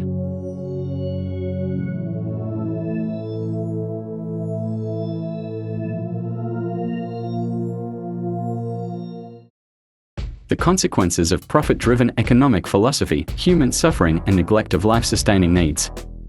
Economists are often perceived as experts in the realm of finance, but in reality, their primary focus lies in promoting the concept of monetary value. Their models and theories revolve around token exchanges that prioritize profit, neglecting the actual processes and mechanisms that drive economic growth and societal well-being. This narrow perspective leads to a disconnect between economic models and the real world, where factors such as production, labor, and resource allocation play a crucial role in shaping economic outcomes. In a question and answers interview, Milton Friedman said, regarding a man who died because he didn't have the money to pay his electricity bill, the following quote: "The responsibility really lies not on the electric company for turning it off, but on those of this man's neighbors and friends and associates who were not charitable enough to enable him, as an individual, to meet the electric bill." Milton Friedman's perspective seems detached from the human consequences of a profit-driven system. His assertion that the responsibility for the death of the man who couldn't pay his electric bill lies with the community for not being charitable enough reflects a cold, utilitarian outlook that places the burden on society rather than the institution directly involved. His stance embodies a belief in individualism to an extreme, placing the onus of survival solely on the shoulders of those nearest, rather than questioning the ethics of a system that prioritizes profit over human life. This attitude ignores the structural inequalities perpetuated by profit-driven businesses, where vulnerable individuals become casualties of a system that values financial gain above humanitarian concerns. It highlights a troubling facet of business culture where compassion and social responsibility are often overshadowed by profit motives, leaving many vulnerable individuals at the mercy of market forces and social safety nets that are fundamentally flawed and inadequate. Poverty, inequality, and a lack of access to nutritious food are the root causes of why every 5 seconds, a child somewhere in the world dies from hunger and malnutrition. The philosophies embraced by market economists reflect a deep-seated belief system that operates akin to religious doctrine. Their theories, revolving around the primacy of financial transactions and economic principles, create a self-contained discourse that revolves primarily around monetary considerations. This closed cycle encompasses intricate economic analyses like consumption patterns, fiscal policies, and demand models while overlooking fundamental aspects such as human needs, environmental conservation, and the crucial imperative of nurturing life-sustaining systems. Instead, these economic ideologies adamantly assert that individuals, primarily motivated by self-interest and the pursuit of financial gain, inherently lead to a self-regulated and harmonious society.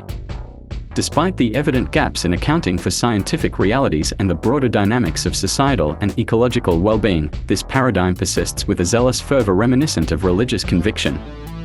The dominant economic theory lacks any consideration for the well-being and needs of individuals. It prioritizes the pursuit of self-interest and the accumulation of money above all else.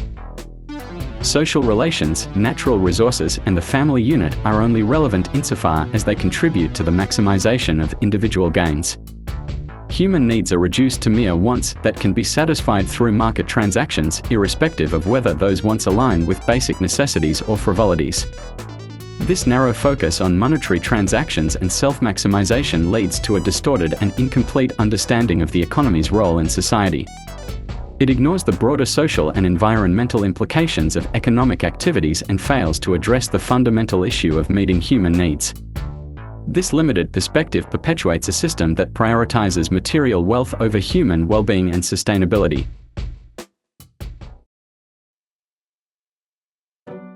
The monetary system, a debt-fueled Ponzi scheme on a finite planet. The market system involves individuals engaging in various economic activities, such as labor production and distribution, primarily driven by the pursuit of profit. In contrast, the monetary system represents a set of policies established by financial institutions that influences the conditions of the market system. This system encompasses terms like interest rates, loans, debt, money supply, and inflation, which are often discussed by monetary economists. Despite the complexity and jargon associated with the monetary system, its underlying nature is relatively simple. 3 fundamental elements govern the global economy: fractional reserve banking, compound interest, and an infinite growth paradigm. Fractional reserve banking allows banks to create money through lending, while compound interest requires borrowers to pay back more than they originally borrowed. This process leads to the creation of additional money, which must be serviced by further money creation.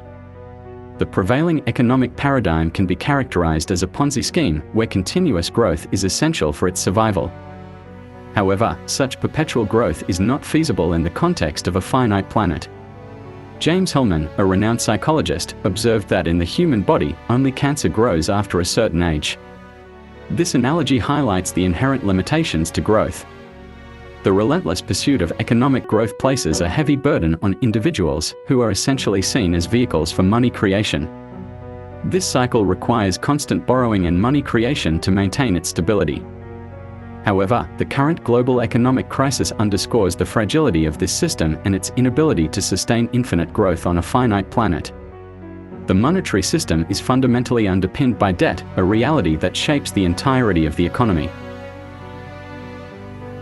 Money, in its essence, originates from debt, whether in the form of bonds, loans, or credit transactions.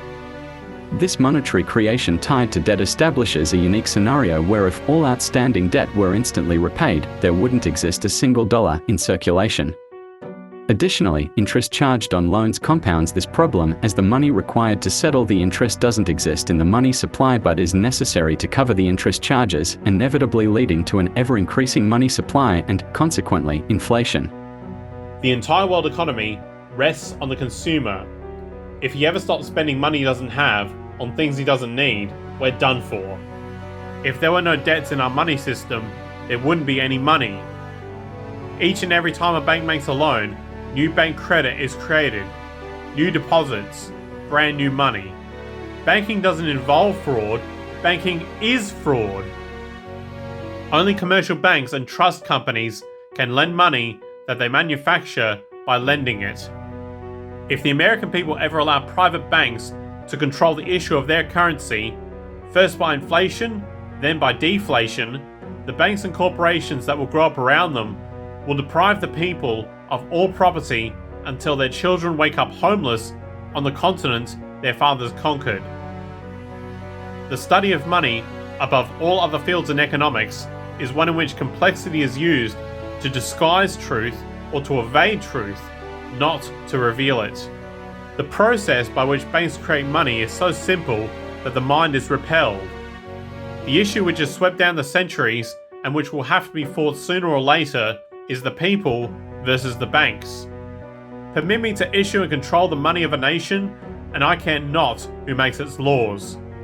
Power tends to corrupt, and absolute power corrupts absolutely. This system's dynamics inevitably lead to inflation and bankruptcy. The perpetual increase in the money supply to cover interest charges invariably causes inflation, a trend witnessed globally.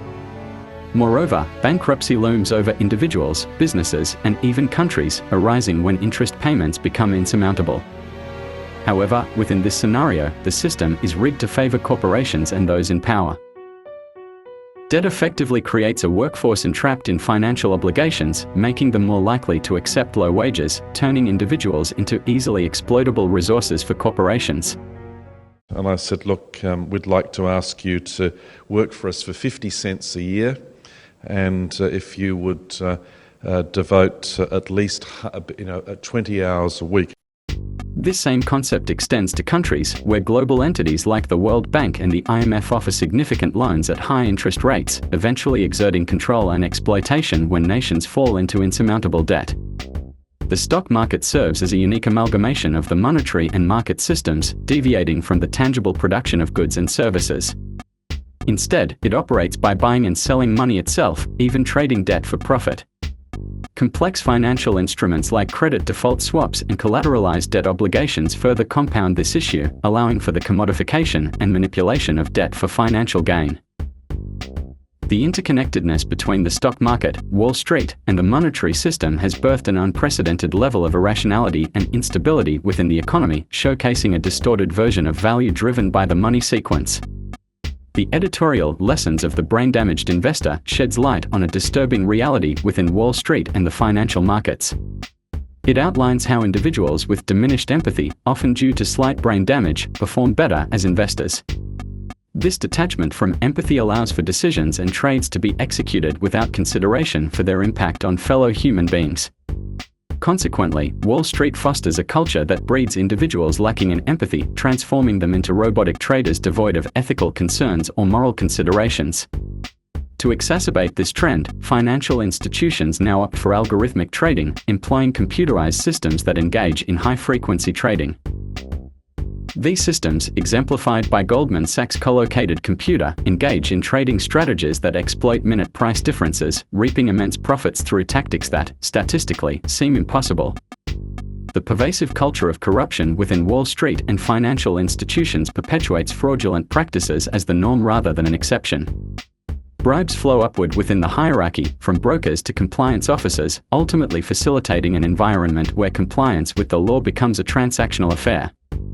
Compliance officers, tasked with ensuring adherence to regulations, can be influenced or manipulated, making adherence to the law a matter of circumstantial compliance rather than ethical obligation.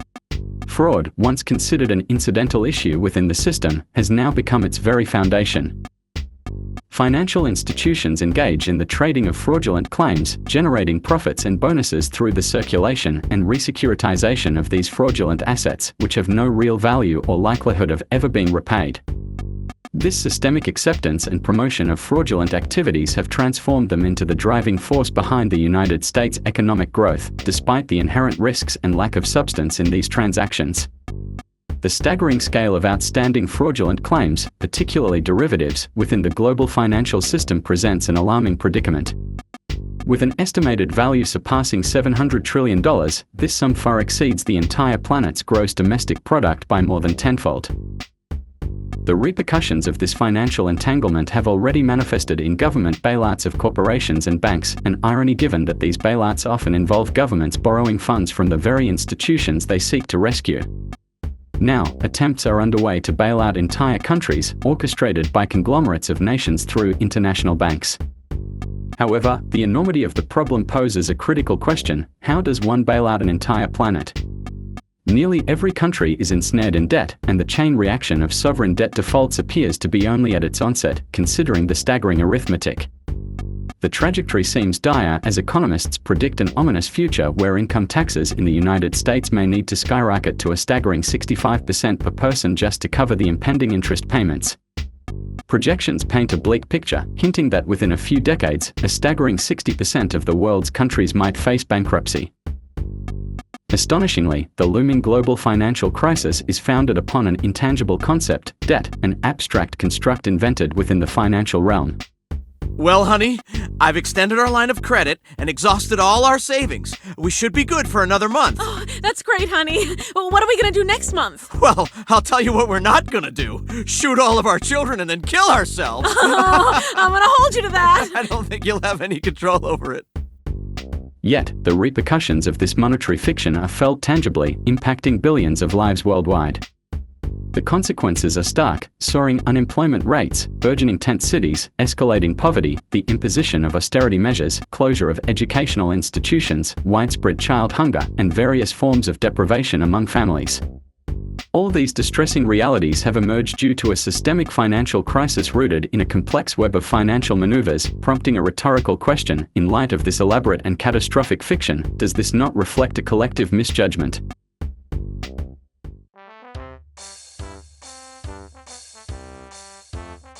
Yo, Earth, what's with the long face? Oh, hey, Mars, I'm just, struggling with some stuff. Same old, same old. You're gonna ask for a favor again, aren't you? Well, you see... Alright, what's this? Earth, you better not be here begging for resources again. Look, I know I've been a little careless lately, but... No buts! You're always making things designed to break, making a mess, and then expecting us to bail you out. Grow up, man. Earth, you've got to start taking care of yourself. You know you've got plenty of resources. You've just got to use them more wisely instead of mindlessly consuming them. Yeah, I know. I just need a little help. Well, you're not going to exhaust all our resources too, so we're cutting you off. Come on, guys. Wait, guys, come on, I can change. I promise. I'll give up the market as soon as I've made enough profit to retire on. The corrosive consequences of inequality, how the monetary market paradigm impacts public health and societal well-being. The market system, with its inherent tendency towards monopoly and wealth consolidation, and the monetary system, with its built-in class division, have created a profound consequence: inequality. This inequality manifests in various ways, from the disproportionate wealth of top hedge fund managers compared to scientists or healthcare workers, to the structural classism embedded in the monetary system, where individuals with savings can earn interest without contributing socially, while those who rely on loans end up paying interest that enriches the wealthy. Historically, social stratification has been accepted as a norm, with the top 1% of the population owning a significant portion of the world's wealth. However, beyond material fairness, inequality has a detrimental impact on public health. The social and economic disparities created by inequality lead to unequal access to healthcare, education, and healthy living conditions, contributing to a decline in overall public health. The monetary market paradigm, which combines the market and monetary systems, has exacerbated inequality and its negative consequences for public health. This paradigm has created a system where wealth is concentrated in the hands of a few, while the majority of the population struggles to meet basic needs. This disparity in wealth and resources leads to disparities in health outcomes and a decline in overall public health. The unsettling contrast between the immense material success of societies and the pervasive social failings has sparked considerable bewilderment. Despite unprecedented wealth, societal indicators reveal a darker narrative marked by escalating rates of drug abuse, violence, self-harm among youths, and a surge in mental health issues. This stark discrepancy unveils a profound truth, that inequality isn't merely divisive but deeply corrosive to social fabric. The empirical evidence corroborates a long-standing intuition: inequality fosters detrimental psychological and social ramifications. It seems to breed sentiments of superiority and inferiority, fostering a schism where those at the bottom feel disrespected and marginalized. This degradation of self-worth is linked to the higher prevalence of violence in more unequal societies, where disrespect becomes a potent trigger for aggressive behavior. The paramount principle emerging from this data is the pivotal role of equality in curbing violence. It stands as the linchpin for preventing violent behaviors within societies. The degree of equality versus inequality emerges as the primary factor shaping the prevalence of violence. The more egalitarian a society, the lower the propensity for violent tendencies among its populace. This foundational principle underlines the indispensable link between social equality and the prevention of violence, emphasizing the urgency of addressing disparities to safeguard societal well-being. The empirical realities substantiate the interconnectedness between societal inequalities and the alarming surge in social maladies.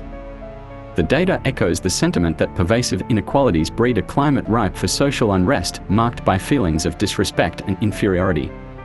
In essence, the evidence not only underscores the profound psychological and social implications of inequality but also underscores the imperative of striving for a more equitable society to stem the tide of violence and societal deterioration. The assertion that equality stands as the linchpin for curbing violence underscores a profound truth about societal dynamics. This principle posits that the prevalence of violence within a society is intricately linked to the prevailing degrees of equality or inequality. By placing equality at the forefront of prevention strategies, it not only addresses violence but acts as a fulcrum for social well-being. This principle underscores the need for societal structures that prioritize equitable distribution of resources, rights, and opportunities to mitigate the risk of violent behavior stemming from feelings of disparity and marginalization. The ramifications of growing inequality transcend singular aspects of societal functioning, rather, they permeate every facet of communal existence. It's evident that heightened inequality isn't limited to isolated problems but engenders a broader social dysfunction. As disparities widen, a domino effect unfolds, impacting various spheres, including crime rates, public health, mental well-being, and numerous other societal indicators. This correlation paints a comprehensive picture wherein the degree of inequality bears a direct relationship with the deterioration of multiple social dimensions, portraying inequality as a catalyst for widespread societal malaise. The data underscores the pervasive and multidimensional impact of inequality, revealing a societal landscape characterized by systemic dysfunction. The correlation between growing inequality and escalating social challenges across domains like crime, health, mental illness, and more accentuates the interconnectedness of these issues. It highlights how the root cause of these multifaceted challenges often traces back to disparities in wealth, status, and opportunity, underscoring the urgent need for systemic changes to foster greater equality and alleviate the widespread social dysfunction. The striking correlation between socioeconomic status and health outcomes, known as the health socioeconomic gradient, underscores a profound disparity that transcends singular diseases or conditions. This gradient manifests as a downward slope, where each step down the socioeconomic ladder corresponds to deteriorating health across multiple facets. It's a complex interplay wherein life expectancy, prevalence of diseases, and infant mortality rates all worsen as one descends socioeconomically. However, the reasons behind this gradient are not as straightforward as mere health causes driving socioeconomic differences. It's observable that an individual's socioeconomic status at a young age can predict their health outcomes decades later, questioning the direction of causality. Contrary to simplistic explanations attributing the health gradient solely to healthcare access or lifestyle risk factors like smoking and drinking, a deeper truth emerges: the profound impact of stress associated with poverty. While lifestyle choices contribute to health disparities to a certain extent, careful studies reveal they only explain a portion of the variability in health outcomes across different socioeconomic strata. The residual factor, largely unaccounted for, aligns with the stress inherent in poverty. It's not merely being in a state of poverty but the psychological and emotional weight of feeling poor that significantly impacts health outcomes. This revelation underscores the profound psychological toll that socioeconomic inequality exerts on individuals, revealing that the health-poverty connection is more about the perception and experience of poverty than the condition of being poor itself. The correlation between socioeconomic disparities and public health outcomes highlights the pivotal role of social relations in chronic stress. Heightened socioeconomic inequality exacerbates public health problems, with more significant disparities leading to severe health challenges. Extensive research consistently links greater equality to favorable health indicators, showcasing longer life expectancies, lower rates of substance abuse and mental illness, and stronger social cohesion in more egalitarian societies. Additionally, crime rates, homicides, and imprisonment rates tend to be lower in nations with reduced inequality.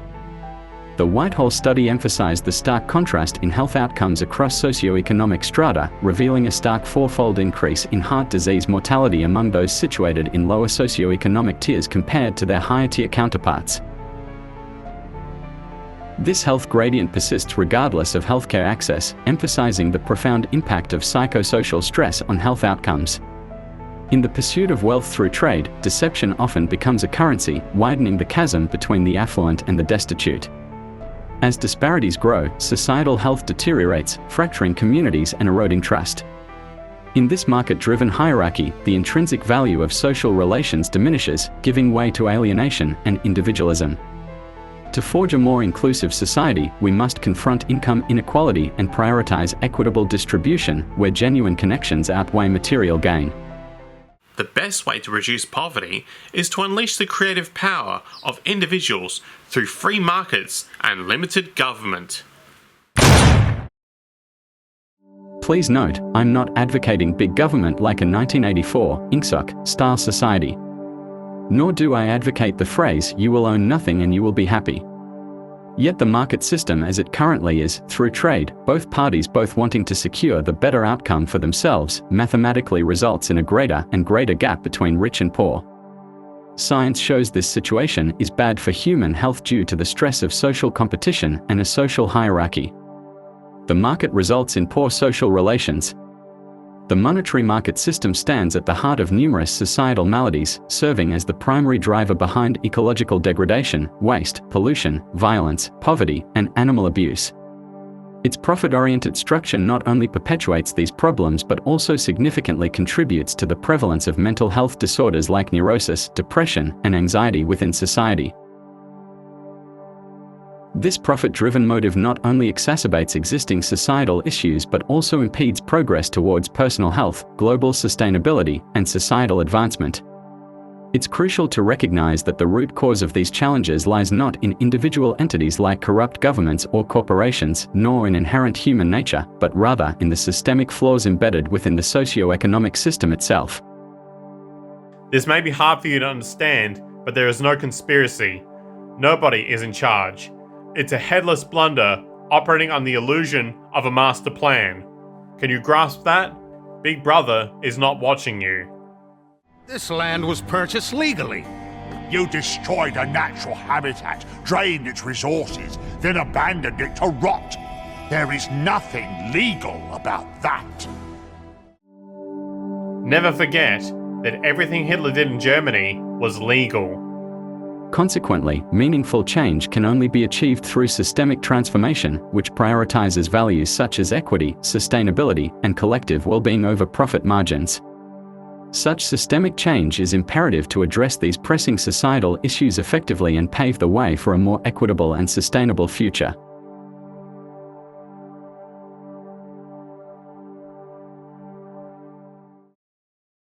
You will never leave this basement. This will be your life. Until I have squeezed every last dollar out of you.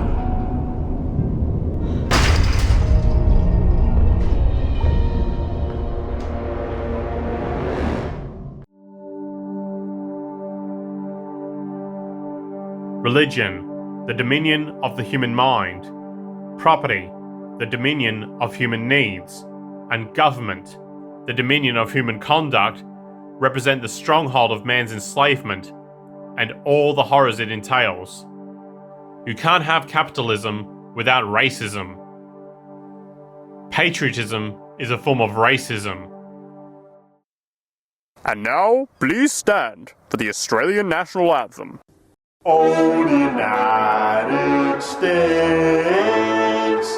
is really fucking great. Oh, the United States is the best fucking place. Oh, Mitt Romney rules. I'm glad he's president of the United States. It is the best fucking place.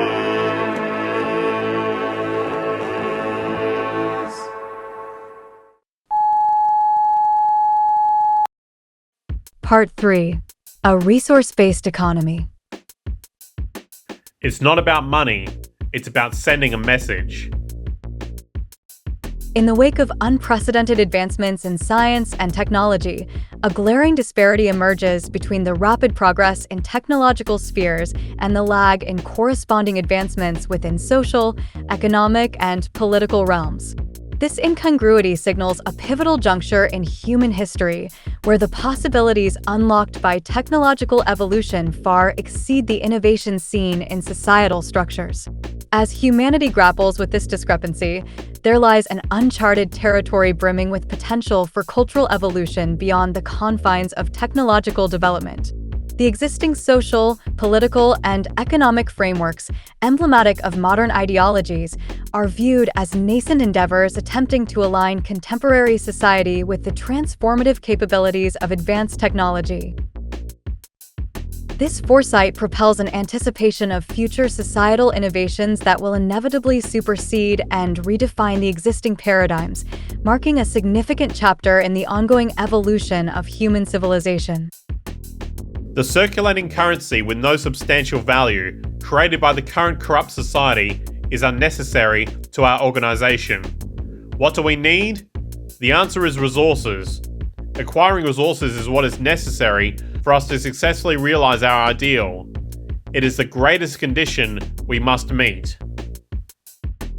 If we make resources infinite, we make war obsolete. When we look at modern man, we have to face the fact that modern man suffers from a kind of poverty of the spirit, which stands in glaring contrast to his scientific and technological abundance. Anytime scientists disagree, It's because we have insufficient data. Then we can agree on what kind of data to get, we get that data, and the data solves the problem. Either I'm right, or you're right, or we're both wrong, and we move on. That kind of conflict resolution does not exist in politics or religion. To effectuate a profound transformation in societal behavior, we are called upon to harness our inherent faculties of intelligence and courage, refraining from squandering these gifts on superficial pursuits or fruitless competitions. Instead, we are tasked with demonstrating the full force of our abilities in confronting the most formidable adversaries of compassion and empathy. It is imperative that we break free from the constraints of conventional thinking and boldly pioneer new paths toward meaningful change. By transcending the limitations of previous generations, we can leverage technological advancements to challenge the entrenched systems of governance that resist transformation. Central to this endeavor is a deep understanding of the underlying structures perpetuating injustice and oppression. Armed with this knowledge, we can chart a course of action that inspires both ourselves and others to strive for a more enlightened and equitable future, dismantling the foundations of bad governance and erecting in their place a society founded on principles of justice, empathy, and progress. On earth as it is in heaven. A resource-based economy or open source society. A blueprint for a sustainable human civilization. Imagine redesigning human civilization from scratch, envisioning a planet untouched by human evolution. With survival as the paramount goal, the blueprint emerges for an optimized, sustainable existence. Rooted in the principles of science, devoid of political or religious dogmas, the approach embraces sustainability as the cornerstone of societal design. It's technology that solves problems, not politics. At its core, this model revolves around a global resource management system. It involves surveying, tracking, and managing every planetary resource critical for human survival. Systems theory guides this process, recognizing the interconnectedness of the Earth's resources and their direct link to human well-being. Efficient production strategies underscore the need for strategic preservation and safety, prioritizing sustainable resource usage. Emphasizing long-lasting design, recycling, and adaptable technologies, this approach minimizes waste and environmental harm. Computer-automated production management systems ensure optimized, sustainable production methods. Distribution strategies prioritize proximity, minimizing energy-intensive transportation by localizing production. A demand/distribution tracking system gauges needs, aligning production with real-time demands, while a strategic access model replaces traditional ownership, ensuring efficient resource utilization. So the several points that can be made in support of a resource-based economy or open-source society are: 1. Sustainability. A resource-based economy prioritizes the long-term sustainability of the planet's resources. By conducting thorough surveys and tracking resource availability and regeneration rates, this economic model ensures that resources are used in a balanced manner, avoiding depletion and maintaining ecological equilibrium. 2. Strategic preservation.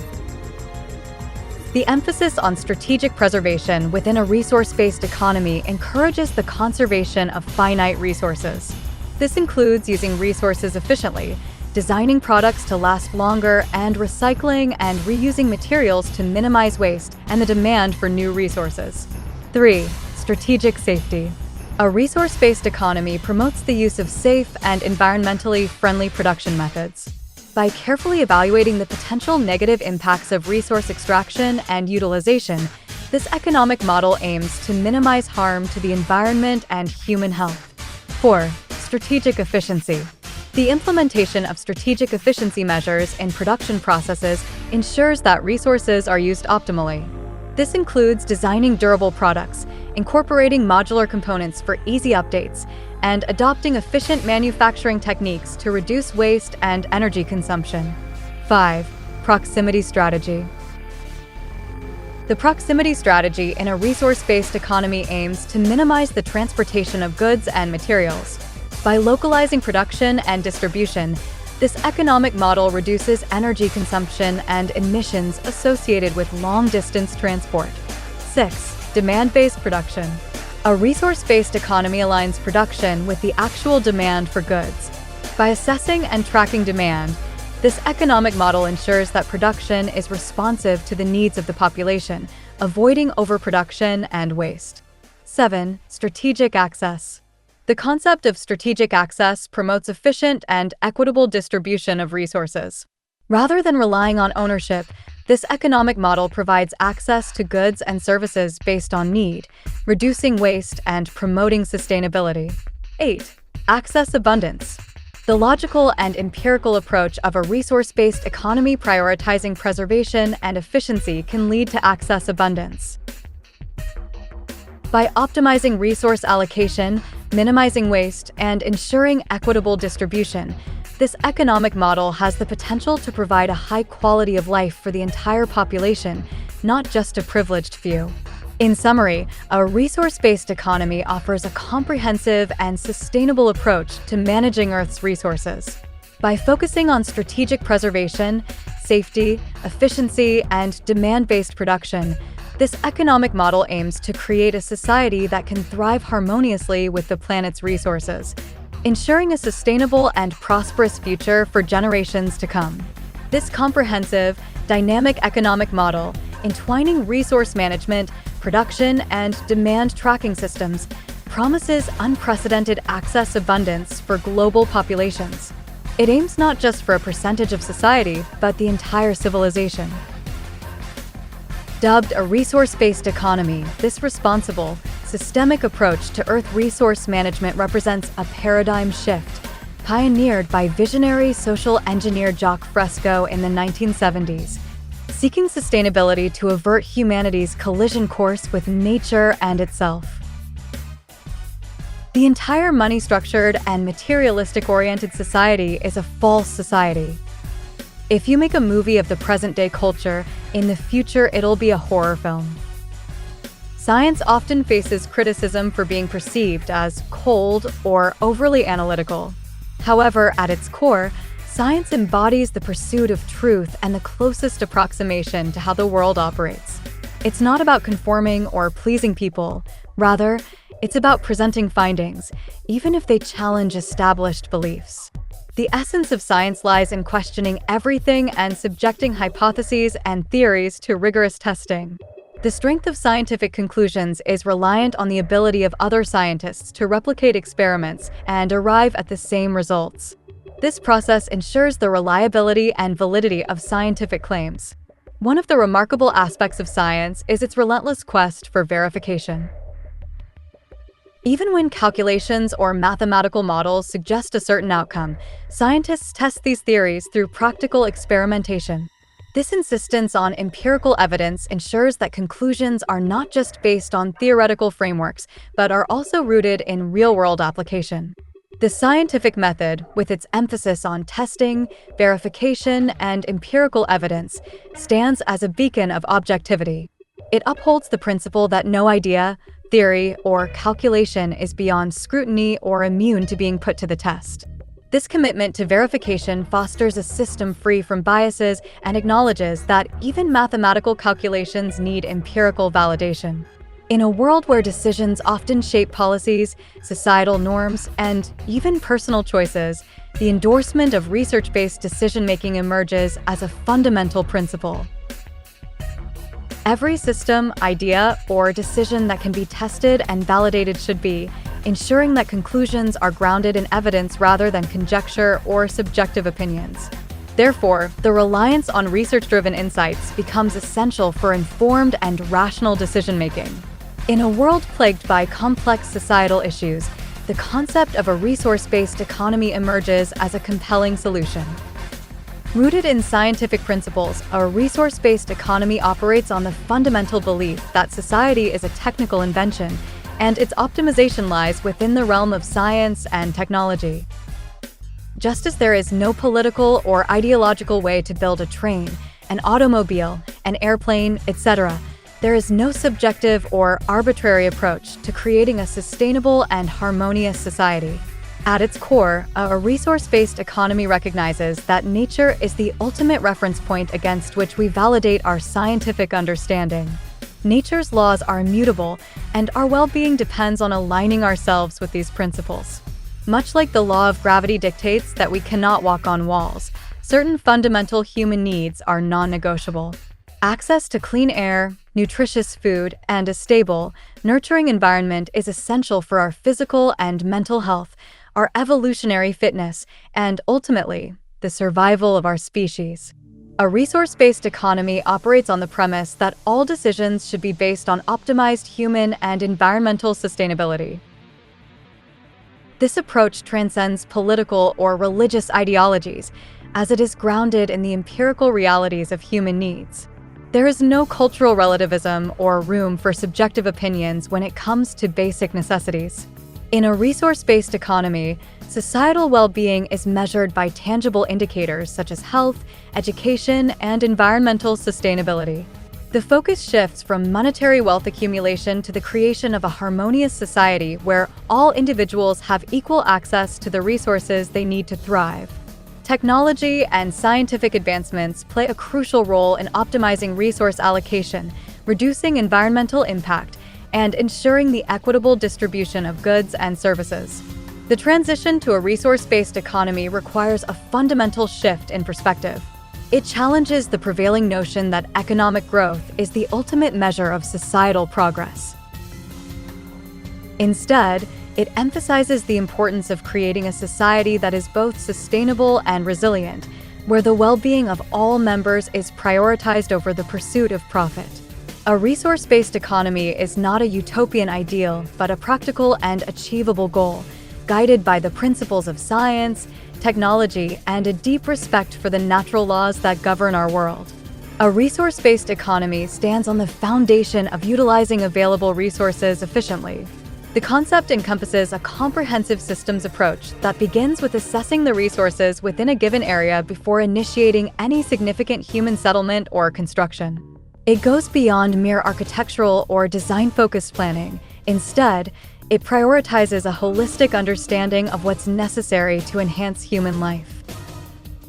This integrated way of thinking involves considering fundamental human needs: food, clothing, shelter, warmth, emotional support, recognizing that depriving individuals of any of these essentials diminishes their capacity to function fully. By conducting an inventory and understanding what resources an area can provide, a resource-based economy aims to ensure that human settlements are designed and constructed in a way that meets these essential requirements, fostering the development of fully capable individuals within a sustainable environment. The Circle City, envisioned by Jacques Fresco as part of a resource-based economy, offers significant benefits in promoting sustainability, efficiency, and well-being. Here are some key advantages of the Circle City model. 1. Sustainable resource management. The Circle City operates on a systems approach to resource extraction, production, and distribution, prioritizing efficiency and sustainability. It integrates renewable energy sources, hydroponic and aeroponic farming, and waste recycling systems, reducing environmental impact and ensuring long-term resource availability. 2. Elimination of waste. The city's design minimizes waste through automated transportation and goods delivery systems, reducing the need for individual vehicles and mail delivery. Pneumatic tubes and conveyors optimize resource allocation and eliminate the need for rubbish collection. 3. Reduce transportation-related deaths. Automated, driverless cars integrated into the city's transportation network enhance safety and reduce the number of transportation-related accidents, preventing unnecessary deaths and injuries. And not just driverless cars, but trains that are designed to be part of the city architecture. And when the train stops at a station, the train becomes an elevator or lift, and the compartments move to their needed floor. Jacques Fresco called these transfers. 4. Efficient food production. Vertical farms utilizing hydroponics and aeroponics significantly reduce water and nutrient requirements in food production. This approach eliminates the need for pesticides and minimizes environmental pollution, resulting in sustainable and abundant food production within the city. 5. Integrated energy generation. The energy belt utilizes renewable energy sources like wind, solar, geothermal, tidal, and wave power to meet the city's energy demands. Excess energy is stored in supercapacitors, ensuring uninterrupted power supply and eliminating energy waste. 6. Localized production. The industrial belt facilitates localized production of goods, reducing the need for long-distance transportation and promoting self-sufficiency within the city. Demand for goods is generated locally, and raw materials are obtained through a global resource management system. 7. Automation of labor. The city embraces automation and mechanization in various sectors, optimizing labor efficiency and reducing the need for manual labor.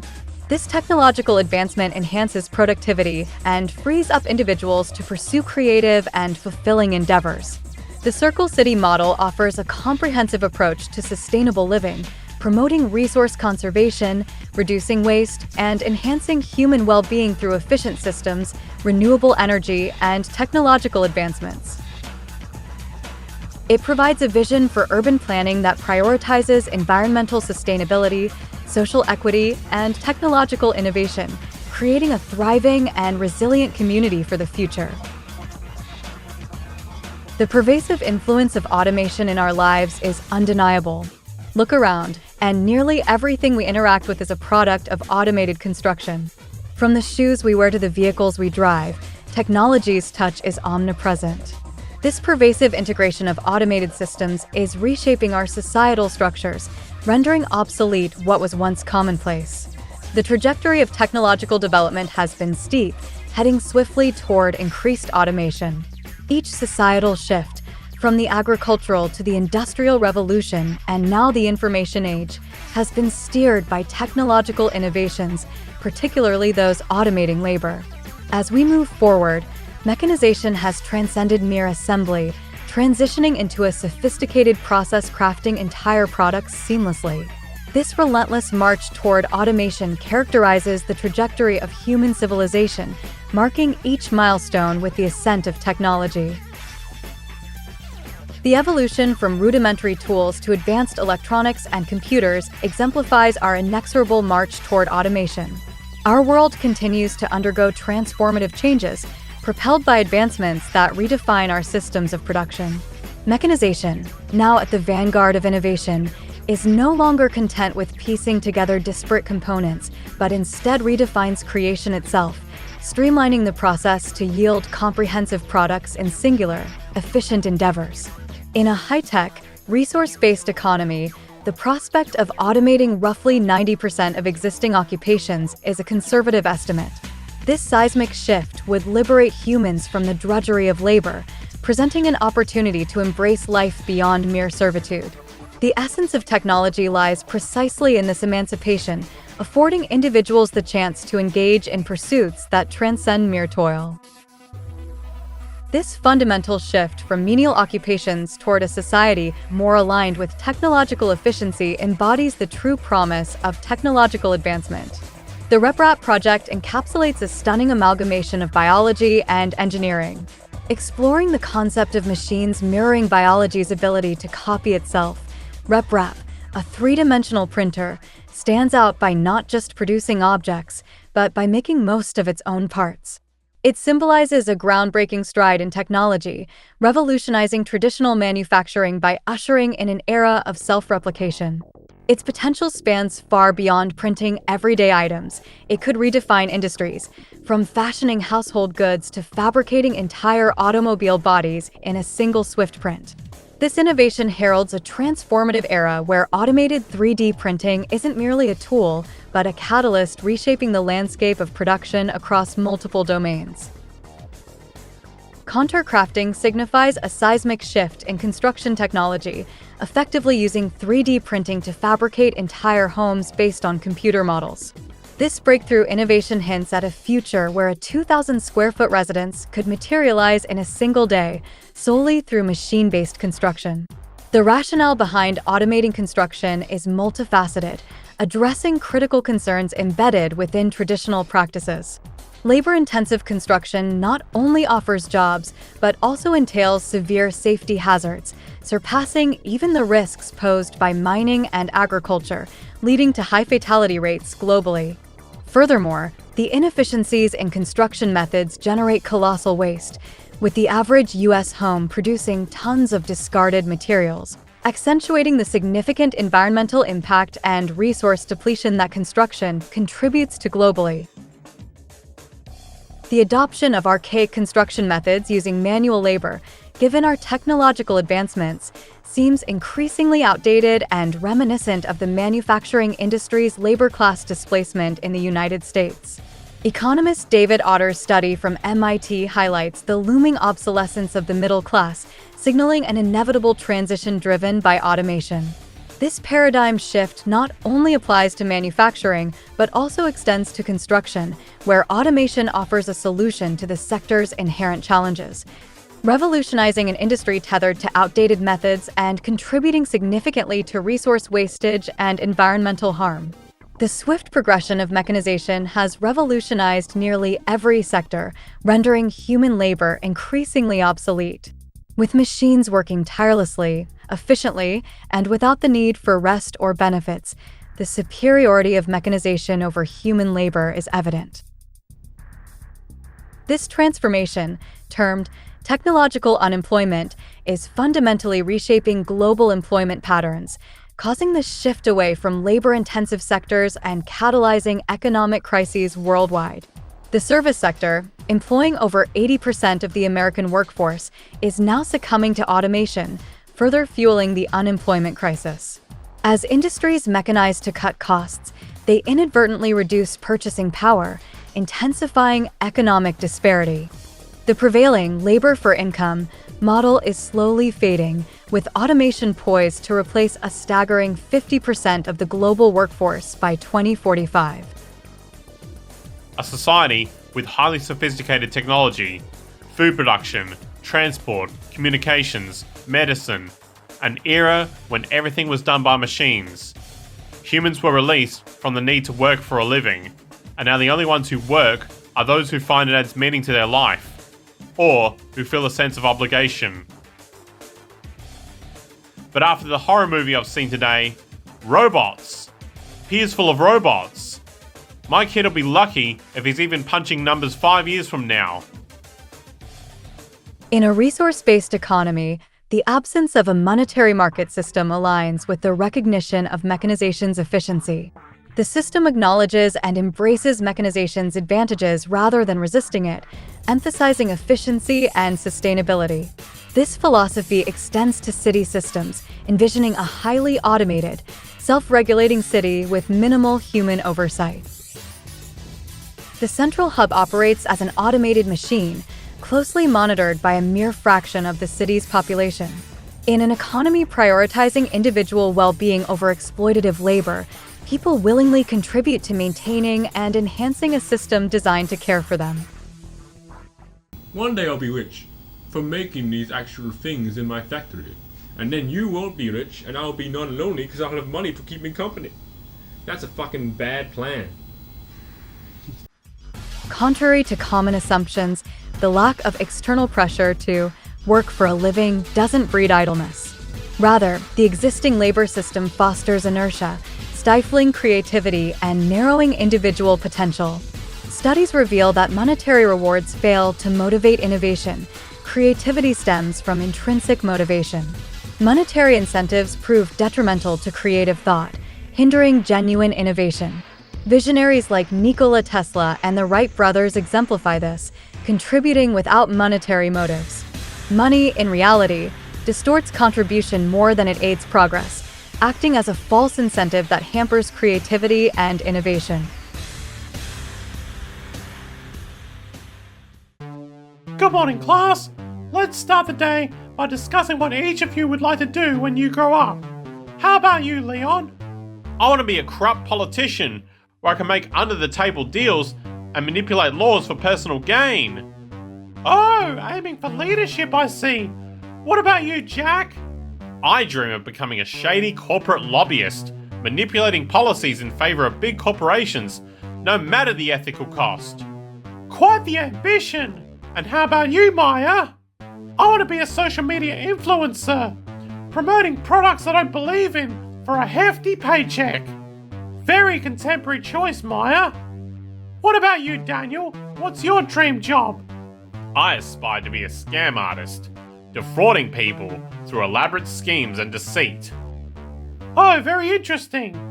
What about you, Tina? When I grow up, I want to be a stripper on Highness Street in Adelaide. Wow, very glamorous, Tina. Just one more. How about you, John? When I grow up, I want to be a casino manager and gain the profits from people giving their money to the slot machines. A very interesting array of aspirations, class. In a resource-based economy, the scientific method isn't just about efficiency, it's about promoting human well-being and societal harmony. It goes beyond resource optimization to focus on happiness and peaceful coexistence. By integrating scientific principles, this system prioritizes individual fulfillment and collective harmony, aiming for sustainable prosperity and flourishing. A resource-based economy operates on the principle that societal behavior, even the aberrant or violent actions exhibited by individuals, is fundamentally shaped by environmental factors. By eliminating the monetary system and ensuring the availability of necessities, a resource-based economy would drastically reduce 95% of the crime rate as crimes tied to monetary motives or drug abuse essentially vanish. Addressing the remaining 5% of violent individuals demands a shift in societal perspective. Rather than condemning or forgiving, it requires understanding violent behavior as a public health issue. Moral judgments offer no insight into the causes or prevention of such behaviors. Instead, a focus on preventive measures akin to public health approaches is crucial. What do you get when you cross a mentally ill loner with a society that abandons him and treats him like trash? I'll tell you what you get. You get what you fucking deserve. I swear to God, I was courtside for 8 months, and I was freer in jail than I was at home. Blaming individuals for violence is ineffective and misleading. It fails to acknowledge that societal norms, subcultures, and environments heavily influence behavior. Judgments about individuals being bad or evil ignore the root cause, the environment that fosters such behavior. The focus must shift towards redesigning these environments to prevent and discourage aberrant behavior, not merely punishing individuals. Cultural influences heavily shape choices and attitudes, making the concept of free choice a misnomer. Understanding this allows for a more nuanced view that recognizes individuals as products of their cultural surroundings. Therefore, society's goal should be to reform these cultural landscapes, enabling individuals to make informed and humane choices rather than condemning them for actions influenced by their cultural upbringing. From a young age, individuals are shaped by the cultural environment in which they are raised. This upbringing instills values and beliefs that influence their preferences and decisions throughout life. Whether it's the heir of a business empire or a member of the Seminole Indian tribe, one's cultural background deeply impacts their aspirations and desires. These cultural values become ingrained from childhood, influencing perceptions of success, identity, and pride. Despite the illusion of free will, individuals often find themselves adhering to the norms and expectations of their cultural heritage, whether it be embracing the American identity or upholding the traditions of their ethnic background. Thus, the cultural context in which one is raised plays a significant role in shaping their worldview and guiding their life choices. At home, if you kill someone, they arrest you. Here, they'll give you a gun and show you what to do, sir. You humans, most of you, subscribe to this policy of an eye for an eye, a life for a life, which is known throughout the universe for its stupidity. Even your Buddha and your Christ had quite a different vision, but nobody's paid much attention to them, not even the Buddhists or the Christians. You humans, sometimes it's hard to imagine how you've made it this far. The modern criminal justice system is incompatible with neuroscience. Capitalism has outlived its usefulness. It takes necessities from the masses to give luxuries to the classes. For me, the single most important question is how to construct a society that is just, safe, peaceful, all those good things, when people finally accept that there is no free will. The justice system is completely criminal. The police are the protective force that maintains the status quo for the wealthy elite. We ought to attack the roots of social problems instead of jamming people into overcrowded prisons. Part 4. We shall overcome. Fuck the Zeitgeist movement! Yeah! Fuck a resource-based economy! Yo, we're all about making money! Money. Yo, fuck the Zeitgeist movement! Fuck the Zeitgeist movement! Say it! Fuck the Zeitgeist movement! Fuck the Zeitgeist movement! Fuck the Zeitgeist movement! Yo, what's pop? It's your boy Lex. I got one thing to say to you. Fuck the Zeitgeist movement! It's about money! Easy! Money! Fuck the Zeitgeist movement, cause we're about making money. Fuck the Zeitgeist movement, cause we're about making money! Yo, I made $250 today for fucking 5 hours. What about equal base economy? Fuck you. Fuck your resource-based economy! Fuck the Zeitgeist movement. Yeah? You motherfuckers say you want to burn churches and burn banks? That's pretty fucking lunatic to me. I thought the idea was bad enough, let alone fucking wanted to burn churches and banks to do that shit, you know what I'm saying? That shit's just wrong. It's horrible.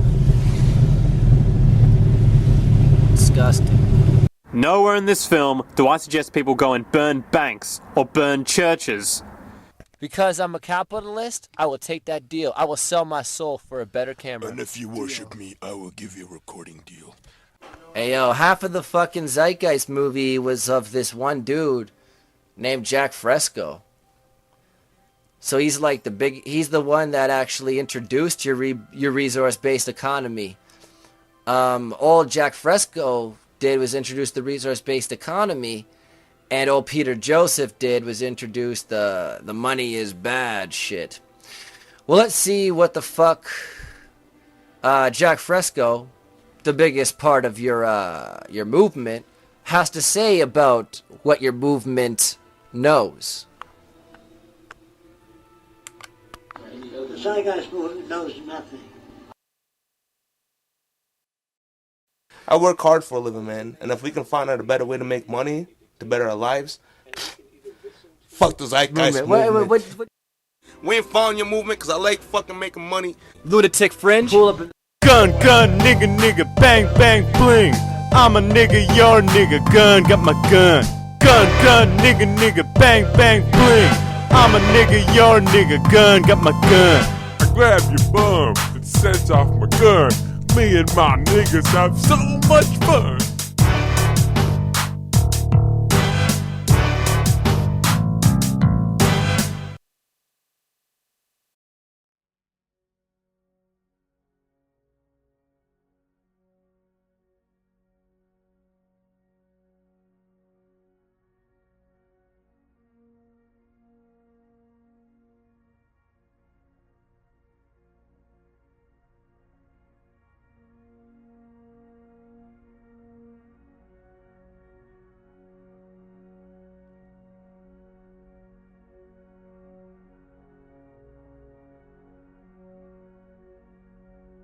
Gee, I wouldn't want to disrupt the business social atmosphere which sells cigarettes, drugs, guns, and alcohol to newborn babies. Give the baby a beer! Give the baby a beer!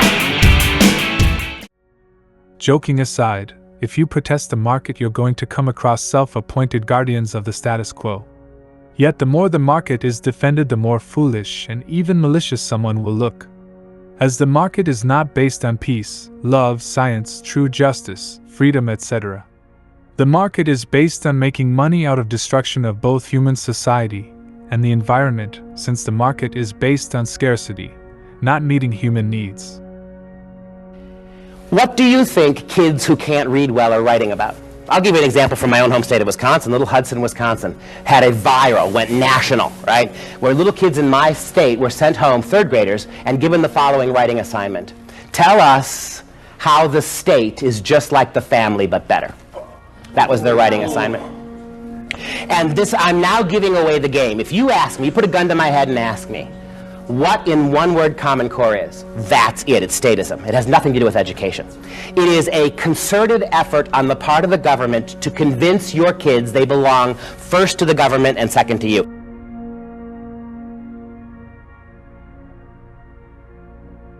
Perceived associations, religious misconceptions of science and communism. Religious people may sometimes perceive science as akin to communism due to misconceptions or misunderstandings about the nature of scientific inquiry and the societal structures associated with communism. 1. Conflict of beliefs. Religious teachings often rely on faith and spiritual beliefs, while science relies on empirical evidence and reason.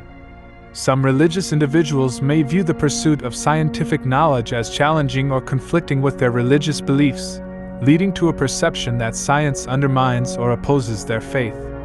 This perceived conflict might cause some to associate science with ideologies that challenge or reject religious teachings, such as communism. 2. Historical and political context. During the Cold War, when communism was a significant geopolitical force, there was a widespread perception in certain religious circles, especially in the West, that communism sought to eliminate religion in favor of a secular state. Since science often promotes a secular worldview, some religious individuals might mistakenly conflate the scientific method or scientific progress with communist ideologies. 3. Misconceptions about equality. Communism advocates for equality in socioeconomic terms, aiming for a classless society. Some religious people may mistakenly interpret scientific efforts toward equality and fairness, such as equal access to healthcare, education, or resources, as aligned with communist ideals. However, these scientific pursuits stem from humanitarian and ethical considerations rather than political ideologies. 4. Challenges to authority. Both science and communism have, at times, challenged traditional authority structures. In the case of science, it questions dogma and encourages critical thinking, which might be perceived as challenging religious authority. This challenge to authority could be wrongly linked to the dismantling of religious principles. Overall, the misconception that science aligns with communism often arises from misunderstandings about the goals and methods of science, and the complex historical contexts in which these perceptions have been shaped. It's essential to distinguish between scientific inquiry, which seeks to understand the natural world, and political ideologies, such as communism, which are separate entities. Go to school, get job, earn money. Go to school, get job, earn money. Hey, watch this. Hey, do you know what a resource-based economy is? Science is communism. Science is communism. No, a resource-based economy is about using technology to work smart, not hard, instead of working hard as a slave for money. Must earn money to gain high social status. Those who don't have a real job must die. It's not only material possessions that bring happiness, it's strategic access to goods and services instead of ownership of them, and healthy social relations between people that bring happiness. Must buy products to fit in. Work smart, not hard. Doesn't compute. Doesn't compute. Looks like he crashed. Comparing hierarchical structures, religion, government, corporations, and science's peer-reviewed model. Religion, governments, and corporations commonly exhibit hierarchical structures. In religious organizations, authority and guidance typically come from centralized figures or doctrines, disseminating teachings down through hierarchical levels to followers. Similarly, governments often operate with centralized power structures where decisions flow from higher authorities down through administrative levels to citizens. Corporations mirror this model with a top-down approach, where decisions are made at higher management levels and conveyed to employees. On the other hand, science functions through a peer-reviewed system. Scientific knowledge is not dictated by a single authority but evolves through collective inquiry, experimentation, and validation by the scientific community. Research undergoes rigorous scrutiny by experts in the field, allowing for decentralized yet collective validation, ensuring accuracy, reliability, and credibility in the pursuit of knowledge. Unlike hierarchical structures that depend on authority, science thrives on collaboration and evidence-based validation by peers.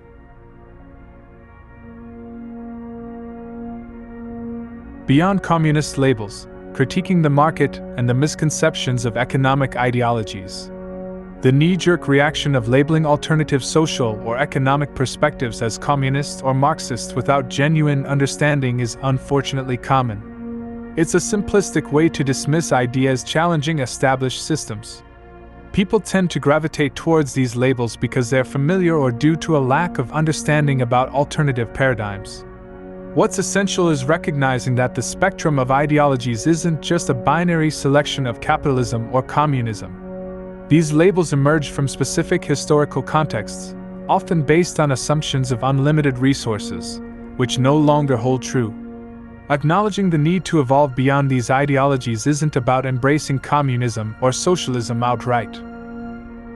It's about recognizing the limitations of existing systems and striving for something beyond these constructs, rooted in an understanding of shared resources and universal life necessities. The focus should be on life value analysis, centered on meeting basic human needs and moving beyond political ideologies that might not be equipped to address the complexities of our current world. Rather than relying on convenient labels, it's more productive to engage in discussions that explore innovative solutions based on the contemporary reality of finite resources and global interdependence. The criticism of the market and the promotion of a resource-based economy do not inherently lead to communism. Calling someone a communist simply because they critique the market is a narrow and inaccurate generalization. 1. Oversimplification of economic theories. Labeling someone as a communist based on their criticism of the market overlooks the complexity and diversity of economic theories and ideologies. There is a wide spectrum of economic perspectives between pure capitalism and communism, with various hybrid models and schools of thought. 2. Misinterpretation of a resource-based economy. A resource-based economy does not necessarily equate to communism. A resource-based economy focuses on the sustainable use of resources, emphasizing the value of natural capital and prioritizing the well-being of the environment. This is not exclusive to communist ideology. 3. Conflation of economic and political beliefs. Criticizing market inefficiencies, promoting environmental stewardship, or advocating for equitable resource distribution does not automatically align with communist political ideals. Economic views and political ideologies are distinct domains. 4. Lack of consideration for context.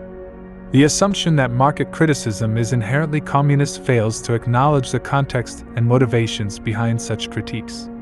Individuals may criticize market mechanisms due to concerns about social inequality, environmental degradation, or the need for a more sustainable economic system. 5. False dichotomy. Presenting communism and capitalism as the only polar economic options is a false dichotomy. There are numerous economic models and approaches that lie between these two extremes, each with its own unique characteristics and objectives. 6. Over-reliance on historical stereotypes. The association of market criticism with communism often relies on outdated stereotypes and historical events. These stereotypes fail to recognize the evolution of economic thought and diverse economic perspectives that exist today. 7. Disregard for individual liberty. True communism, as traditionally defined, involves centralized control and suppression of individual rights and freedoms. Criticizing market mechanisms does not imply support for such a system. Many proponents of a resource-based economy advocate for individual autonomy, decentralization, and democratic decision-making. Calling someone a communist based solely on their criticism of the market is a reductive and inaccurate argument that fails to consider the complexity of economic ideologies, the nature of a resource-based economy, and the diversity of perspectives on economic systems. What articles like these boil down to is the Zeitgeist movement, and its leader, Peter Joseph, envisions a hypothetical technological utopia in collaboration with the Venus Project. Accusations that the Zeitgeist movement is a cult, which advocates a communist utopia, are just absurd.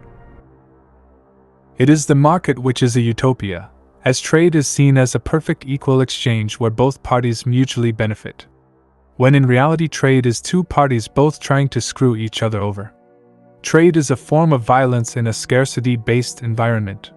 The term, the Zeitgeist movement, is actually trademarked to Gentle Machine Productions, which is owned by Peter Joseph, and also the Zeitgeist film series, Interreflections, Culture in Decline are all under copyright.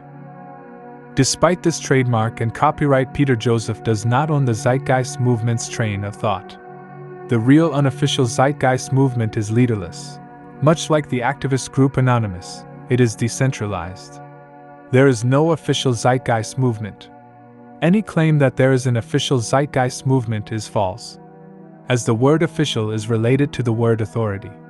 Yet truth is decentralized, not hierarchical.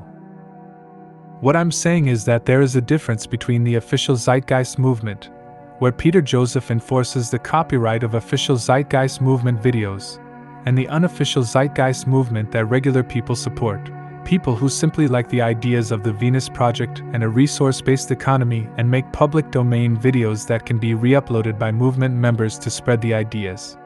You could call the movement many names.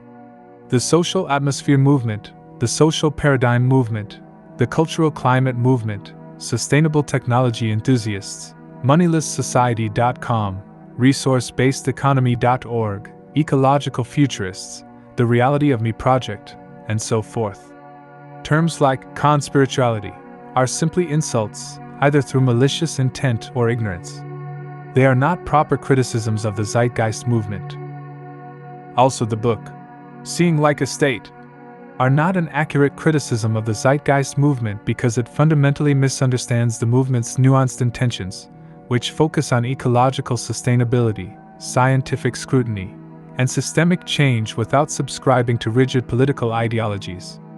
The book, The Blank Slate, The Modern Denial of Human Nature by Steven Pinker, is also referenced by Zeitgeist movement critics. However, Pinker's argument in this Blank Slate book constructs a compelling case that human behavior is influenced by both innate biological factors, meaning genes, and environmental experiences, which is the position of this film. So much for debunking the Zeitgeist movement.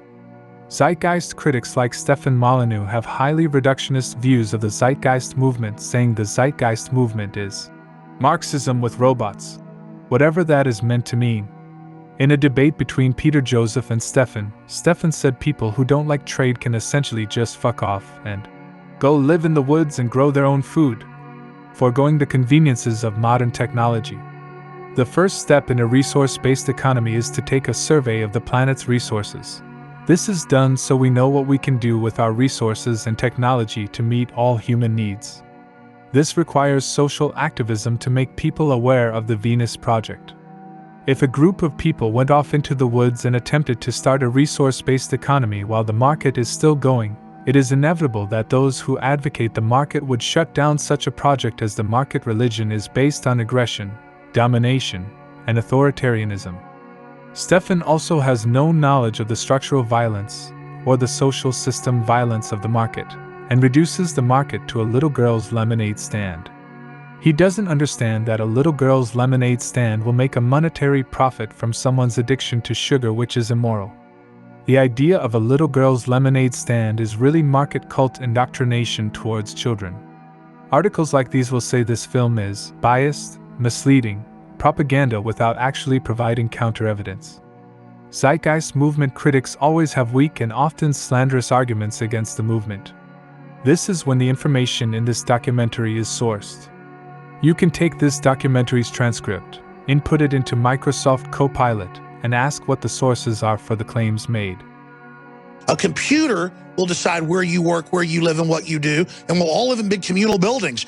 That sounds like prison, doesn't it? It is, but see, if you say it with long hair, you talk real soft and condescending and lisping, and fake intellectual and then do, Alex, if you don't agree, you'll be sent to a re-education camp. And then later the guy, Peter Joseph, comes back and says, I'll come on your show if you apologize for saying I said you'd be re-educated. And I went back and watched the interview, and he said, you'll be sent for re-education. And he went on the phone, he goes, I never said that. We know the truth. Yeah.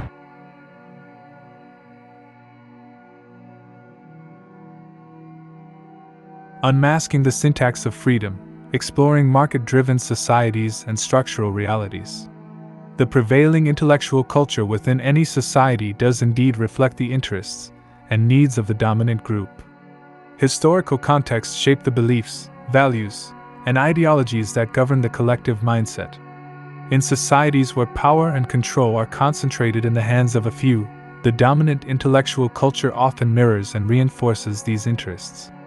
Academic disciplines like psychology, sociology, history, and political science often echo the perspectives beneficial to the ruling elite, and those who challenge these paradigms risk being sidelined or labeled as radicals. Furthermore, societal values heavily influence what is rewarded and perpetuated within that culture. In a world where material wealth is elevated as the measure of success and status, societal priorities shift away from genuine social contributions towards artificial wealth accumulation and perpetual growth. This value system disorder takes precedence, subverting the importance of personal and social well-being. It becomes deeply ingrained in every aspect of society, from governance and media to entertainment and academia, forming protective mechanisms against dissenting thoughts. The defenders of the prevailing system, often proponents of the monetary market religion, tend to employ projected dualities as a means to dismiss alternative perspectives.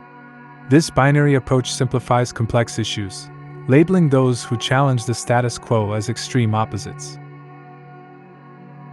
For instance, if one questions the efficacy of the free market system, they're hastily branded as being against the concept of freedom itself, creating an artificial dichotomy that stifles nuanced discourse and critical thinking. The rhetoric of freedom and government interference is deeply intertwined with the agenda of perpetuating a market-driven society. What might seem like expressions advocating freedom or safeguarding against government intrusion often masks a singular agenda: protecting the interests of private money possessors and maximizing profit.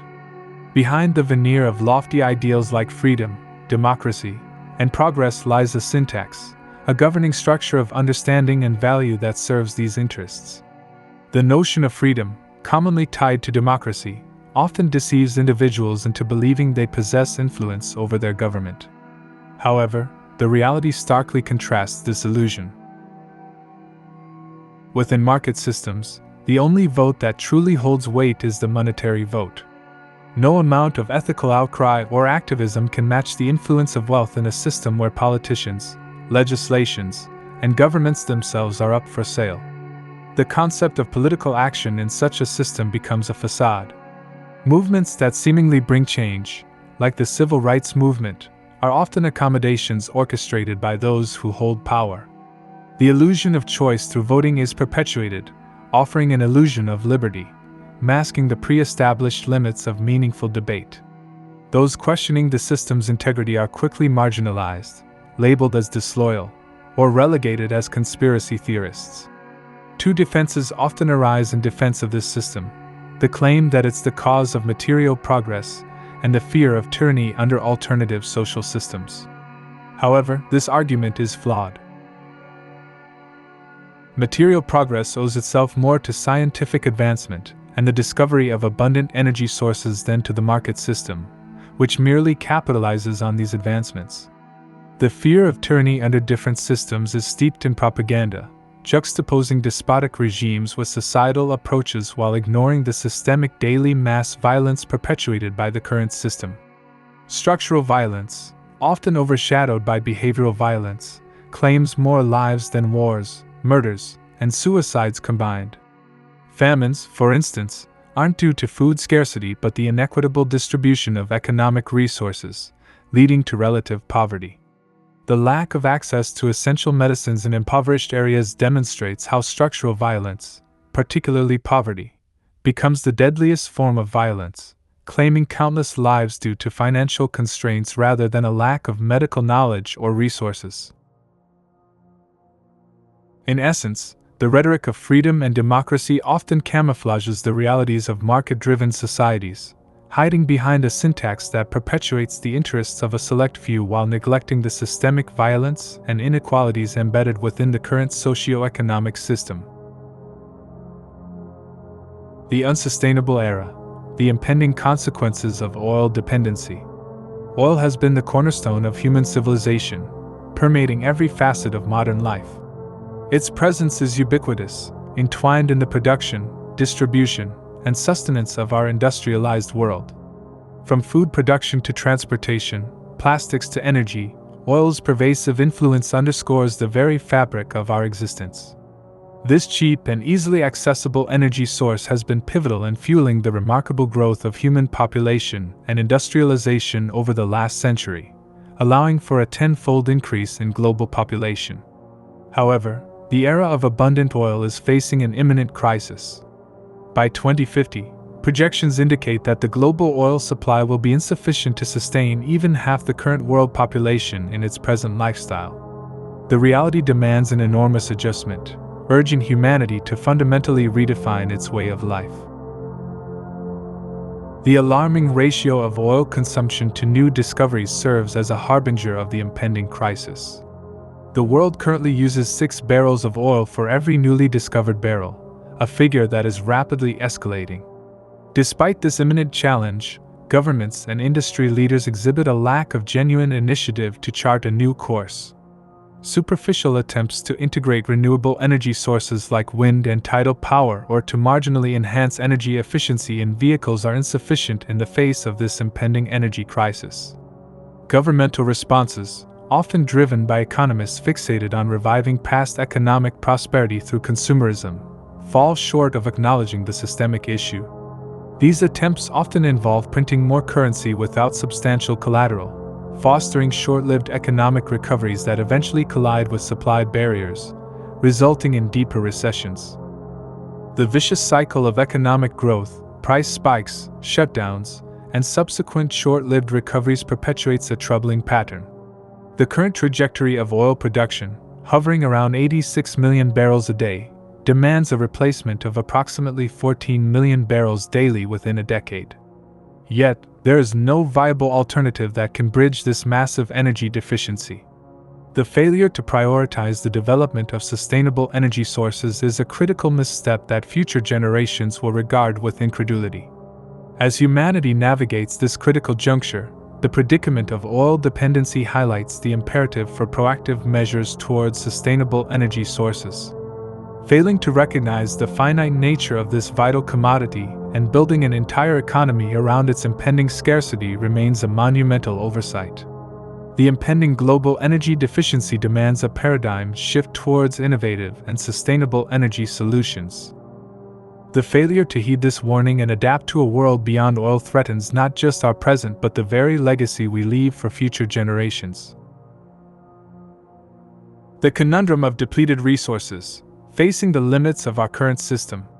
Humanity stands at a critical juncture in history, grappling with the imminent depletion of a foundational resource, oil, that has been integral to our survival. The stark reality emerges: despite the dwindling availability of oil, the prevailing economic system persists in pursuing a growth model reliant on this finite resource, exacerbating the downward spiral of depletion. The system's blind pursuit of GDP growth, fueled by the sale of oil-powered cars, exacerbates the decline instead of offering a sustainable solution. While alternatives exist to supplant the hydrocarbon economy, their implementation faces insurmountable barriers within the confines of the existing market system. Renewable energies, vital for transitioning away from oil dependency, lack monetary incentives due to their limited profitability in the short and long term. The commitment required for such transformations necessitates substantial financial investment, yet the absence of monetary gains discourages investment and action. In a system where profit dictates progress, the lack of financial incentives hinders the adoption of viable solutions. The challenges transcend the depletion of oil alone. Fresh water scarcity, affecting 2.8 billion people presently and projected to impact 4 billion by 2030, poses a critical threat to human survival. Similarly, the degradation of arable land at a rate far exceeding its replenishment jeopardizes food production, with 30% of arable land rendered unproductive in the last 4 decades. These environmental crises underscore the intricate interdependence between hydrocarbons, agriculture, and food security. Furthermore, our consumption patterns are alarmingly unsustainable. By 2030, our resource usage will require the equivalent of 2 planets to sustain current rates, exacerbating the destruction of biodiversity and triggering environmental destabilization worldwide. These stark declines in essential resources parallel the exponential growth of the global population, estimated to surpass 8 billion by 2030. The escalating demand for energy production, projected to surge by 44%, poses a monumental challenge in the face of financial constraints and a system driven solely by monetary incentives. The socioeconomic landscape further compounds these challenges. The prevailing debt crisis, a global pyramid scheme, threatens to stifle any substantial initiatives toward revolutionizing essential sectors like agriculture, water processing, and energy production. Simultaneously, technological unemployment looms large, signaling a paradigm shift where traditional jobs become obsolete, exacerbating global unemployment rates. In this context, poverty has burgeoned, doubling from 1970 to 2010 due to systemic flaws. This trajectory portends further suffering, mass starvation, and exacerbation of existing societal woes. Given these accumulating crises, the question remains whether the existing system can facilitate the necessary reforms to avert a catastrophic future characterized by escalating resource scarcity and pervasive suffering. The conundrum is clear. Faced with multifaceted resource depletions, a burgeoning global population, and systemic economic constraints, humanity confronts a crossroads demanding transformative action beyond the confines of profit-driven market mechanisms. It's a call to reconsider our values, prioritize sustainable solutions, and pivot towards a collective resolve to address these pressing challenges before us. Navigating the precipice, the precarious state of societal transition. The current global landscape paints a grim picture of an economic malaise that transcends the cyclical nature of traditional downturns. What lies ahead is not a temporary recession but a foreboding terrain fraught with the potential for unbridled civil unrest. As economic safety nets erode and state coffers run dry, the ominous specter of widespread social upheaval looms large. The impending storm is foretold by the cessation of unemployment benefits, a telling sign of governments teetering on the brink of financial collapse. As confidence in elected leaders wanes, discontent brews among the populace, sowing the seeds for a clamor for change, a desperate cry born out of economic despair. Yet, this quest for transformation stands perilously on the precipice of violence and environmental devastation. The correlation between the economy and the planet's resources is essential, yet the current disconnect between the two is evident. Our economic systems often operate independently of the limitations and well-being of the planet's resources. This disconnection leads to exploitative practices, excessive consumption, and environmental degradation without regard for the finite nature of natural resources. The imbalance between economic growth and resource preservation illustrates a critical need for a paradigm shift, a reconfiguration that prioritizes sustainable practices and acknowledges that economic prosperity must align harmoniously with the responsible use and conservation of our planet's resources. The relentless pursuit of profit within the current monetary paradigm has recklessly exploited Earth's bounty, threatening the delicate balance of ecosystems and endangering all forms of life. However, this paradigm clings stubbornly, refusing to relinquish its hold, even at the risk of humanity's demise. At the crux of this tumultuous juncture lies an entrenched group, fiercely safeguarding its grip on power. Their determination to preserve their status quo manifests through manipulation, coercion, and the instrumentalization of military might, all employed to maintain their dominance. Their allegiance to the existing system is unwavering, for they perceive no alternative that would perpetuate their privileged position. The inevitability of a monumental transition in human existence looms large, a paradigm shift that marks the end of an era shaped by the economic structures of the past century. This impending transformation is deeply entwined with the very fabric of life on this planet, inexorably linked to the health of ecosystems, the vitality of oceans, and the preservation of biodiversity. The path forward is fraught with uncertainty, characterized by the precarious balance between the pursuit of change and the specter of irreversible consequences. The specter of civil unrest, environmental degradation, and the struggle for power amidst societal upheaval paints a complex and daunting tableau. In this tempestuous landscape, the need to avert the point of no return becomes an imperative. Collective efforts to prevent the descent into chaos and environmental collapse must be at the forefront of human endeavor. It necessitates a concerted shift from a profit-centric paradigm to one that prioritizes the preservation of life and the sustenance of the planet, a fundamental reorientation that transcends the vested interests of the in-group. As humanity navigates this fragile and pivotal moment in history, the imperative remains to steer away from the brink, to forge a new path that safeguards the sanctity of life and the resilience of our planet, and to chart a course that transcends the confines of self-preservation and embraces the collective well-being of all. All we have is this moment, right here, right now. The future is just a fucking concept that we use to avoid being alive today. So, be here now. Truth stands in an undeniable opposition to falsehood, much like the luminosity of light contrasts the obscurity of darkness. Just as light illuminates and reveals, truth sheds clarity, exposing the fabrications and shadows woven by falsehood. In this dichotomy, truth emerges as the guiding force, piercing through the veils of deception and casting a radiant clarity that dispels the murky shroud of falsehood.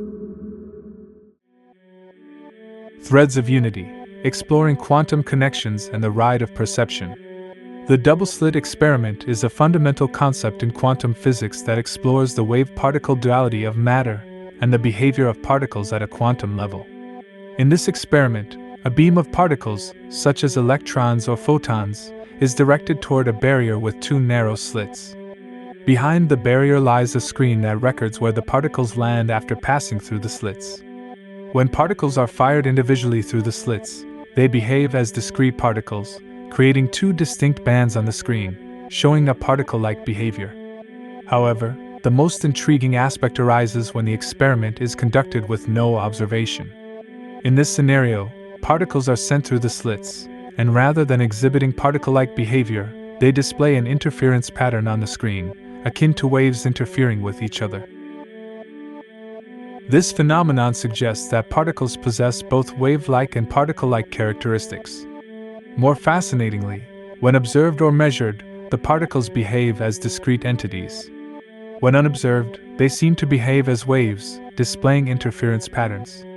This suggests that the act of observation or measurement affects the behavior of quantum particles.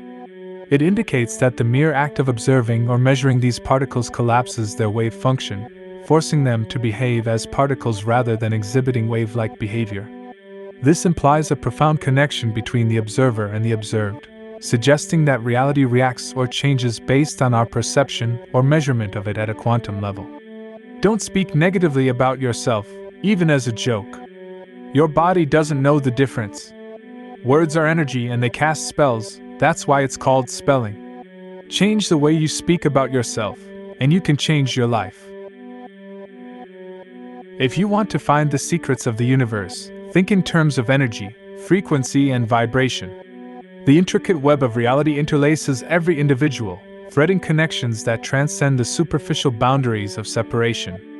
Despite the illusion of isolation, we exist in an interconnected tapestry, where the actions and energies of one reverberate through the collective whole. This understanding unveils the profound truth. At our core, we are unified entities sharing an inseparable link. The recognition of this intrinsic connection invites an imperative response: to love one another. Love becomes the conduit that harmonizes this interconnectedness, the language that resonates across the shared fabric of existence. It's the binding force that breathes life into human interactions, nurturing the very essence of our being. The human experience finds its resonance in the vibrations of love. It's an elemental force that guides our emotional compass, shapes our relationships, and even influences our physical well-being. Without the symphony of love interwoven between individuals, life loses its essence. The human spirit thrives in the embrace of affection, compassion, and empathy. Acknowledging this inherent responsiveness to love compels us toward an imperative truth. The sustenance of our humanity lies in the active cultivation of love among ourselves. Through the expression of love, we tap into the very essence of our interconnected existence, fostering harmony, compassion, and a shared sense of belonging in the collective tapestry of life. Science knows God better than religion. Science tests the laws of nature and has evidence to back up what it says.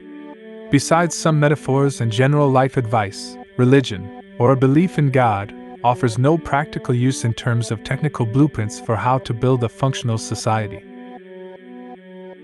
The market is just another religion that is mistaken to be a social system. The social myth in the market is that love is something special and scarce, so it has a price tag on it. Only if you have the money can you afford love, yet love is actually an essential human requirement.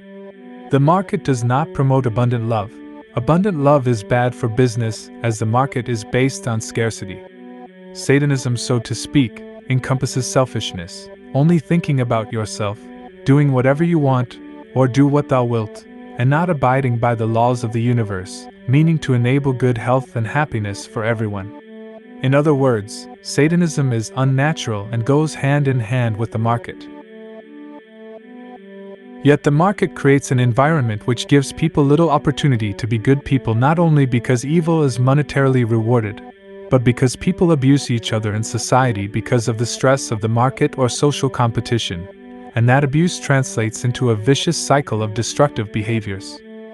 Whatever happens after we die, life is a test, and life is about the journey, not the end. Being good now is important because reality is like a game or an open source project. The game is everyone learns together, and everyone wins together. It is not a competition like the market describes life to be. You must lift the human experience by making people aware that we can overcome the shortcomings of our current outdated free market capitalist system with science. No one should go without their human needs being met. It's important to note that the Reality of Me project discusses that maybe getting older will be treated as a disease in the future, because what science has been already doing is extending human life. Without death, religion will have no grounds for its fear-based threats of what will happen to you after you die, heaven or hell. An open-source society would be heaven on earth already, made possible by the scientific method. Also divine punishment like hell, besides failing to understand that fire needs a fuel to burn, also fails to understand that humans are bound to reality by natural laws. That human behavior is a product of its environment. Meaning the concept of God is actually ignorant of the fact that humans are bound to their environment. Because religion will claim people are making choices, and have free will to make choices. The reality is there is no such thing as free will, and humans are not making choices. So why not design out bad behavior? Because bad behavior is good for business. And manipulating people into being bad people is also good for business. When individuals prioritize principles rooted in empathy, cooperation, and understanding, a paradigm shift occurs within societal structures. This shift is away from the pursuit of control and dominance. It's a recognition that the genuine power lies in the ability to connect with others on a fundamental level of compassion and mutual respect. This acknowledgement leads to a transformation in how individuals interact, shifting the focus from seeking power over others to fostering relationships based on empathy and collective well-being. When this ethos prevails, peace becomes a natural byproduct, emerging from a shared understanding and harmony, rather than a struggle for dominance. When we grasp the profound interdependence of our individual lives with the entirety of existence, we unlock the essence of unconditional love. In recognizing that our well-being is inseparable from the well-being of all things, we transcend the limitations of ego and self-interest. Love, in its purest form, extends boundlessly, encompassing every facet of existence as an extension of the self. It is the realization that there are no conditions or boundaries to this love, for we are interconnected in a vast web of existence where the distinction between self and other dissolves. Indeed, we are simultaneously everything and everyone, interconnected and interwoven in the fabric of the universe. The analogy of life being compared to an amusement park ride offers a profound perspective on the human experience. It captures the intensity, the unpredictability, and the vibrant nature of existence, often leading people to perceive this journey as reality itself. However, some individuals, amidst the twists and turns of life's ride, begin to question its authenticity. They understand the transient nature of this experience and attempt to remind others that it's just a ride, not the ultimate reality. Unfortunately, those who advocate for this broader understanding are often silenced or disregarded by those heavily invested in the illusions of the ride. The attachment to possessions, status, and personal interests reinforces the belief in the ride's reality, prompting resistance against alternate perspectives. The dichotomy between fear and love emerges as a pivotal choice in this analogy. Fear encourages individuals to fortify themselves against perceived threats, often leading to isolation and separation. Love, on the other hand, invites a sense of unity and interconnectedness among all beings. The suggestion to divert financial resources from military expenditure towards addressing poverty is a compelling call for a shift from fear-driven actions to those driven by compassion. It proposes a redistribution of wealth to ensure basic human needs like food, clothing, and education are met for all individuals globally. This reimagining of resource allocation underscores the potential for a world where cooperation and compassion take precedence over fear-driven agendas. The idea of redirecting funds from military spending to support those in need, fostering peace and global collaboration, resonates deeply. It challenges the predominant belief that defense and militarization are essential for security. Instead, it advocates for investing in humanity's collective well-being by eradicating poverty and providing education universally. This perspective illuminates a path toward peace and unity, emphasizing that altering priorities and redistributing resources can shape a world where everyone's basic needs are met, paving the way for a more harmonious and prosperous global society.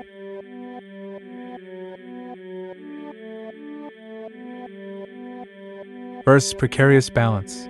Rethinking global priorities for survival.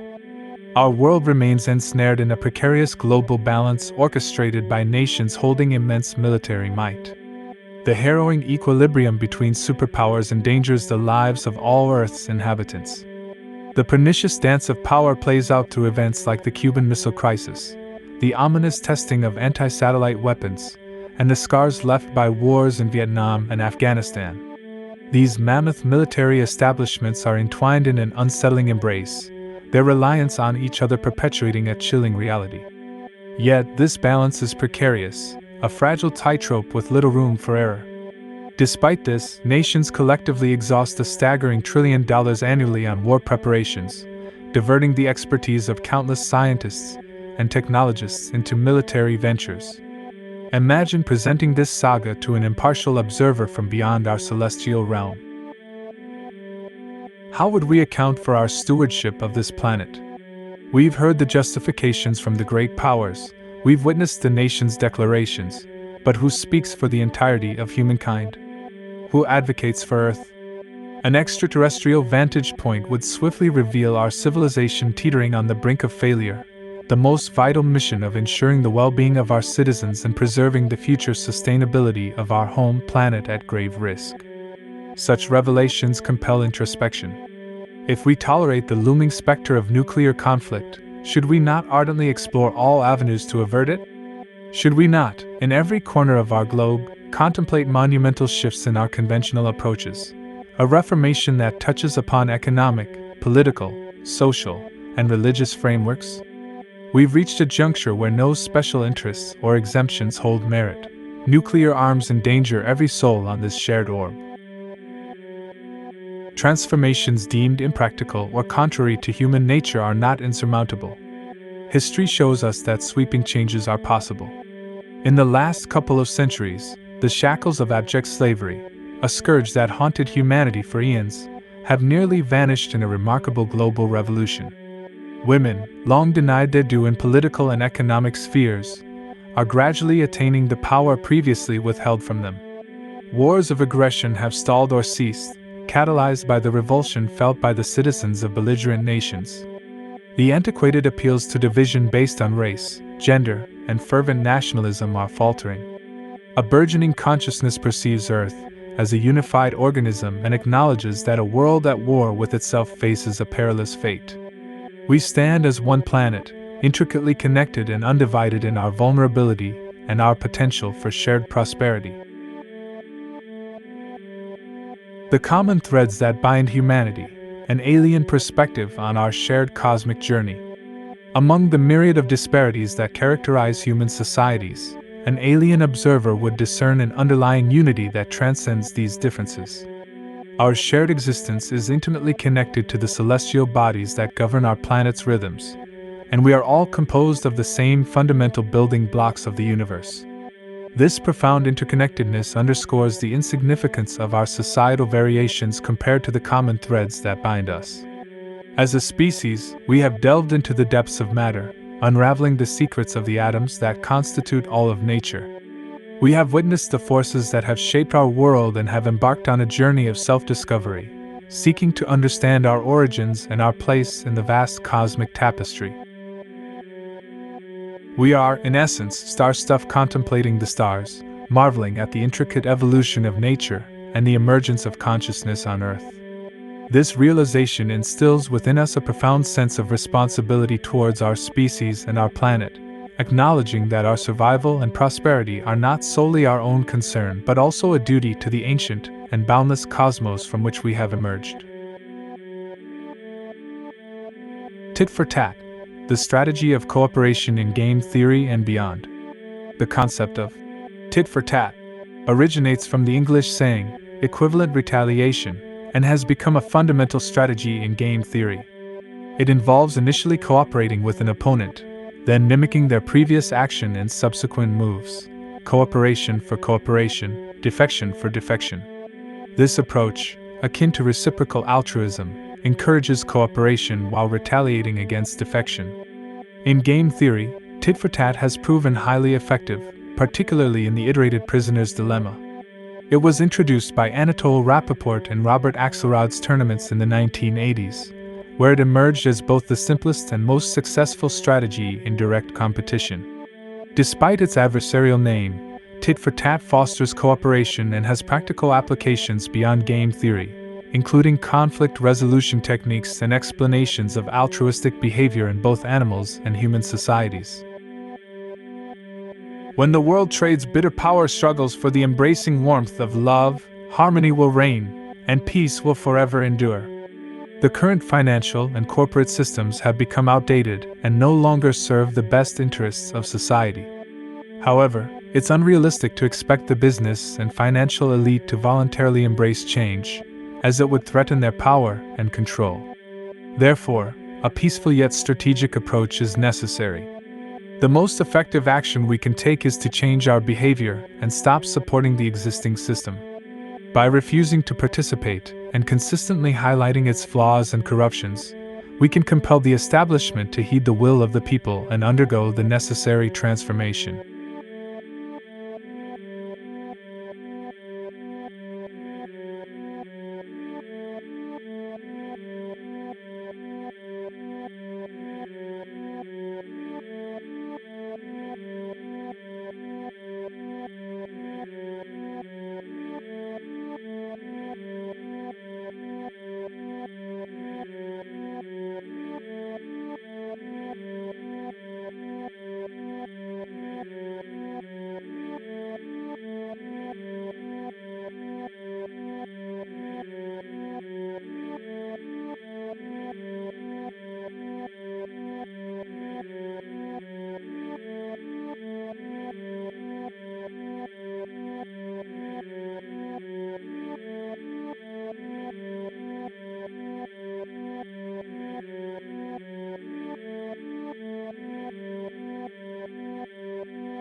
System Shift was brought to you by Wrinkle-Free Horse Pants.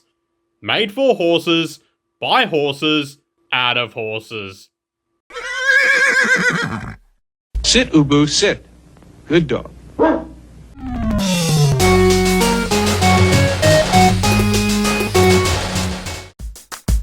Uh-huh.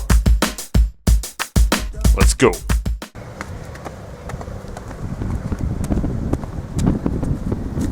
Hello! And welcome back to LittleGirlsClimbingTrees.com. Have you ever gone to LittleGirls.trees.com recently? On LittleGirlsClimbingTrees.com, we've got all the latest GirlsClimbingTrees.com. And we've got girls climbing trees wearing dresses. We've also got trees with dresses climbing little girls. Because the LittleGirlsClimbingTrees.com is a website where all the little girls climb trees. Have you ever been to LittleGirlsClimbingTrees.com? If you haven't, go to LittleGirlsClimbingTrees.com right now. They climb higher and higher up the tree every day. And you can see them pick the leaves and pick the fruit off the trees. And the trees go, hey, give me back my fruit. And then the little girls eat it and go sucked in.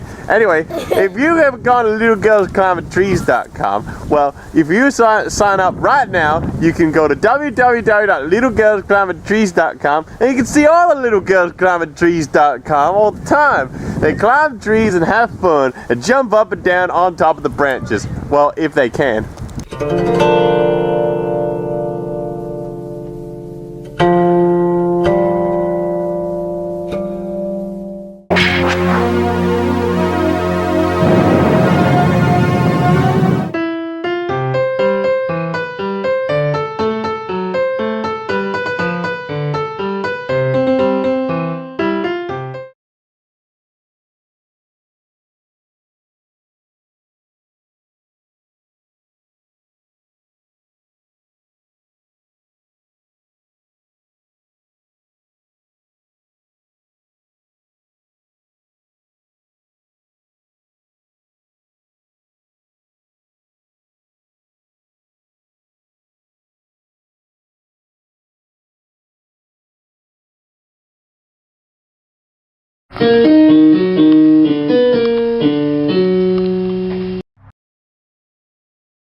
Pretty good. Pretty good.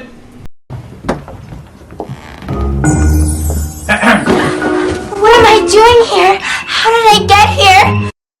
She's good now. She learned that you always win when you are good. Man, I'm glad I called that guy. Can't you tell they're human?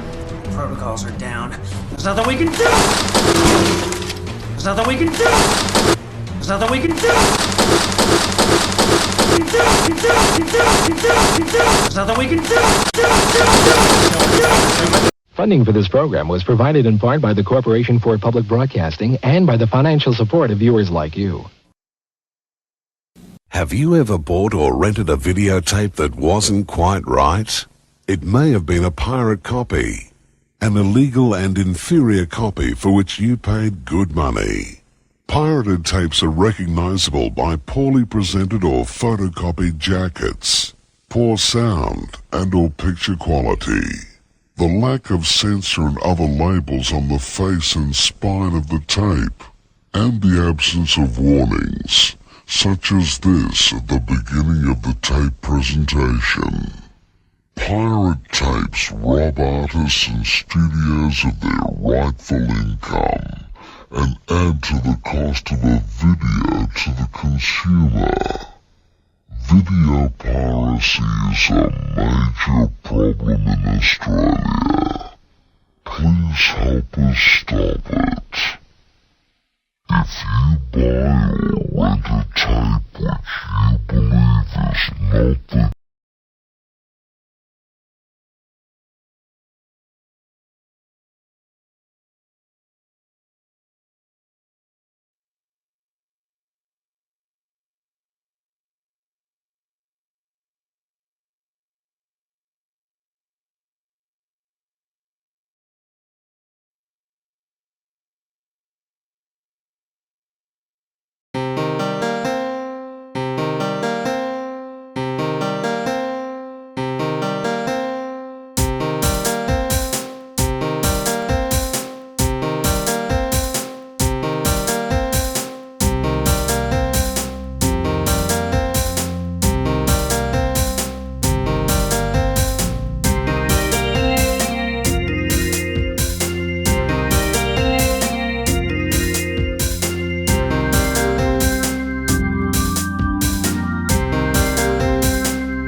A nation without a vision of what the future can be is bound to repeat past errors over and over again. This brief video will outline a vision designed to avoid old mistakes. A vision of efficiency, sustainability, and intelligent planning can lead us into a marvelous new world of unlimited human potential.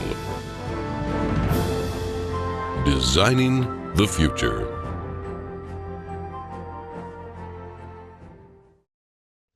This vision could be a showcase of what the world can be in our cybernated age.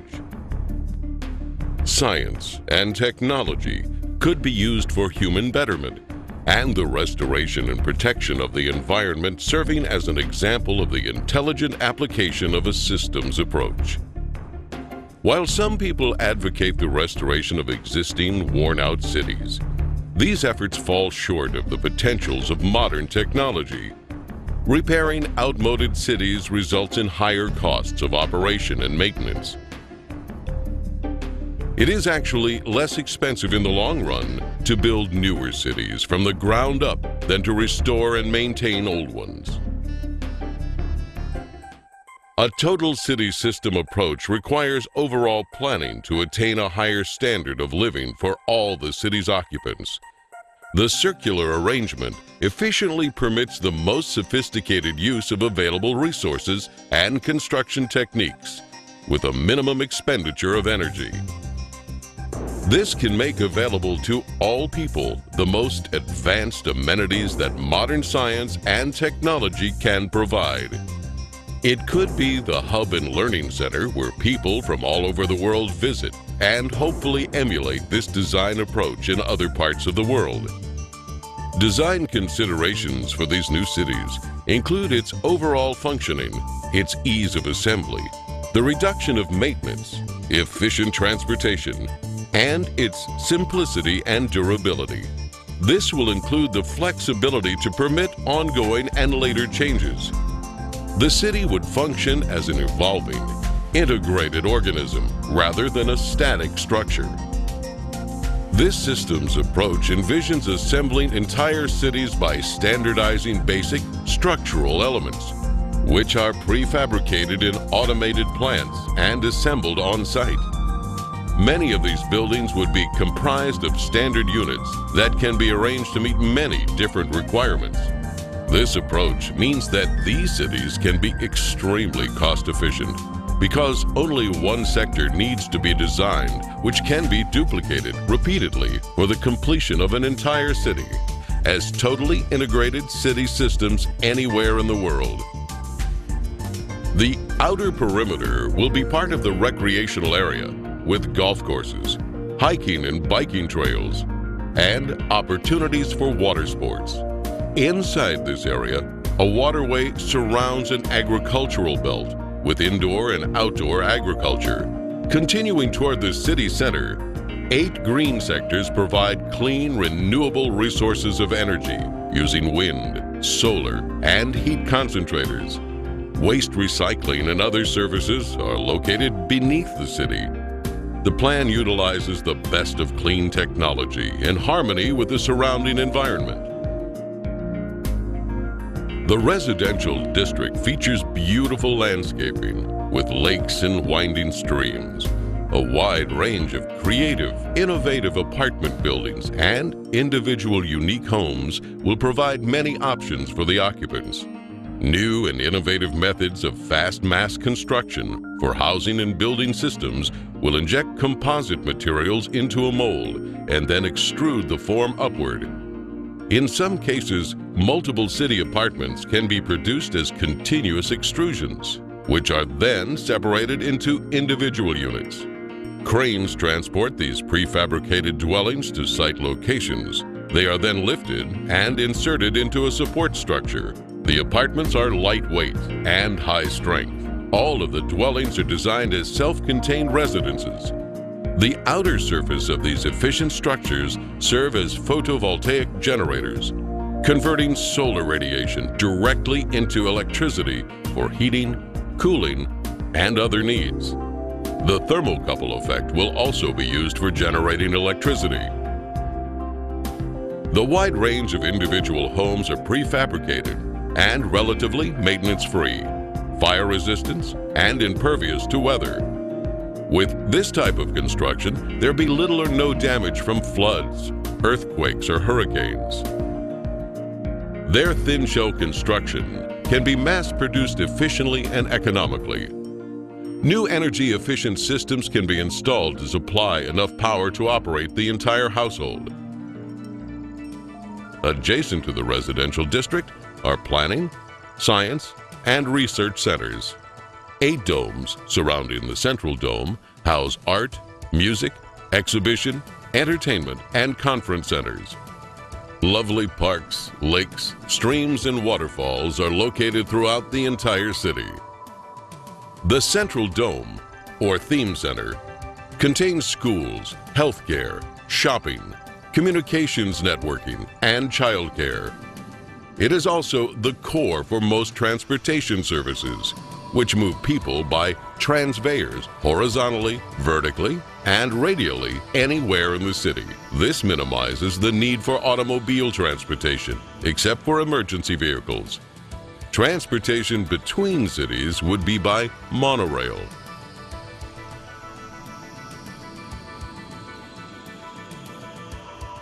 The Central Dome will eventually house a cybernated complex, which serves as the brain and nervous system of the entire city. It projects a 3D virtual image of Earth using satellite communication systems which display information on weather, agriculture, transportation, and the operation of the whole city. This cybernated system will use environmental sensors to help maintain a balanced load economy, which avoids overruns and shortages. For example, in the agricultural belt, electronic probes monitor and maintain the soil conditions, water table, nutrients, and more. This method of electronic feedback can be applied to the entire city complex. With computers now able to process trillions of bits of information per second, they are vital for arriving at correct decisions for the management of these innovative cities. The architectural structures themselves will be jewels of future possibilities, with a wide variety of exhibition buildings. Many of the displays will depict not what the future will be, but what it can be. Some of the cities may be total enclosure systems, which are self-sufficient. These massive structures would contain residences, parks, recreation, entertainment, healthcare, educational facilities, and more. Everything built in these cities would be as near to a self-contained system as conditions allow. In these total enclosure arrangements, the skyscraper assures that more land is available for parks and wilderness preserves, while at the same time eliminating urban sprawl. Wherever possible, geothermal energy can be harnessed. Geothermal power offers the possibility of an abundant source of clean energy. This source alone could provide enough energy for the next 1,000 years. National transportation systems would include a network of waterways and canals. These bodies of water could minimize the threat of floods and droughts by diverting floodwaters to storage basins. In addition, these canals could supply water for irrigation, fish farms, and recreation. The canals can also be used for desalination using a method of evaporative condensation. In some instances, ships could serve as floating automated plants, capable of processing raw materials into finished products while en route to their destinations.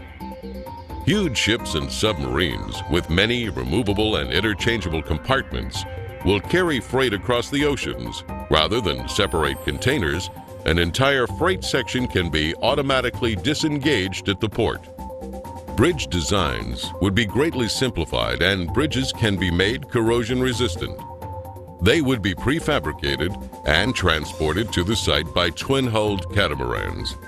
On some bridges, trains could be suspended beneath traffic lanes.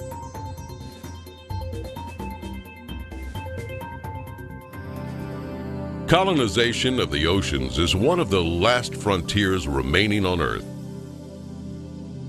Prodigious oceanic city communities will evolve as artificial islands, floating structures, undersea observatories, and more.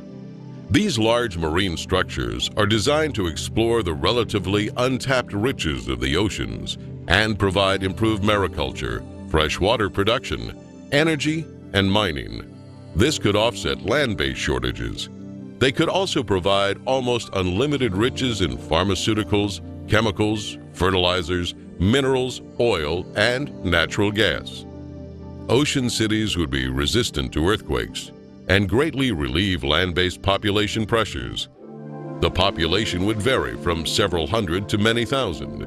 Underwater oceanic viewing and research facilities provide expansive panoramic observations of the undersea world in its natural habitat without disturbing the ocean environment. Unsinkable floating sea domes will attract those who prefer unique offshore or island living. In the event of inclement weather, they could easily be towed ashore, mounted and anchored to elevated support structures. Mariculture and sea farming systems are used to cultivate and raise fish and other forms of marine life to help meet nutritional needs. These marine enclosures are designed as non-contaminating integral parts of the ocean environment. If we use science and technology with human and environmental concerns, it could be a vivid future showcase of the human potential when working together to preserve the greatest gift we have, the resources and beauty of our planet Earth. In the final analysis, we are one people and share one planet. If you desire more information on any of the systems seen in this video, visit our website at www.thevenusproject.com.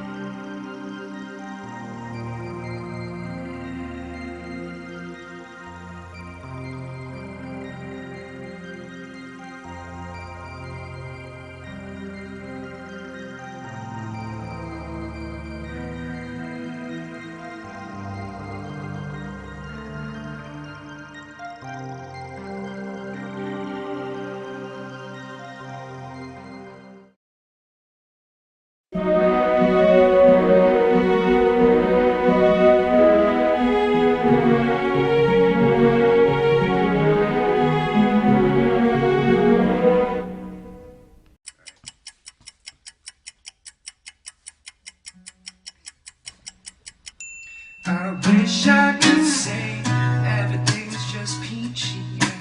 Living life is so easy, but it's not. They got everyone believing that's just the way it is, so there's nothing to be done. And so perpetuate a culture of cutthroat competition. But despite what you might think, we got everything we need to provide for each other. And wouldn't it be nice if no one had to fight just to get a bite to eat? Together we can build a better future for our project.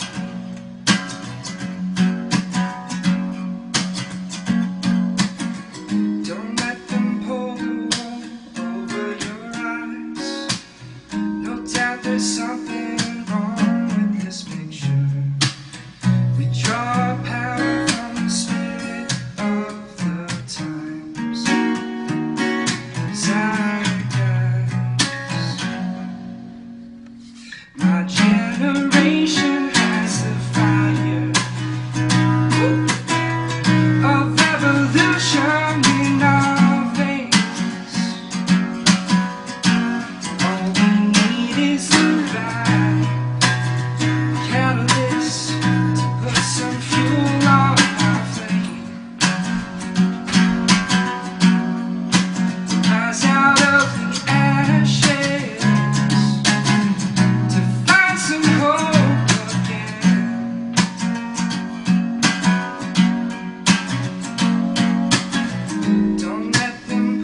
these truths to be self-evident, that all men are created equal.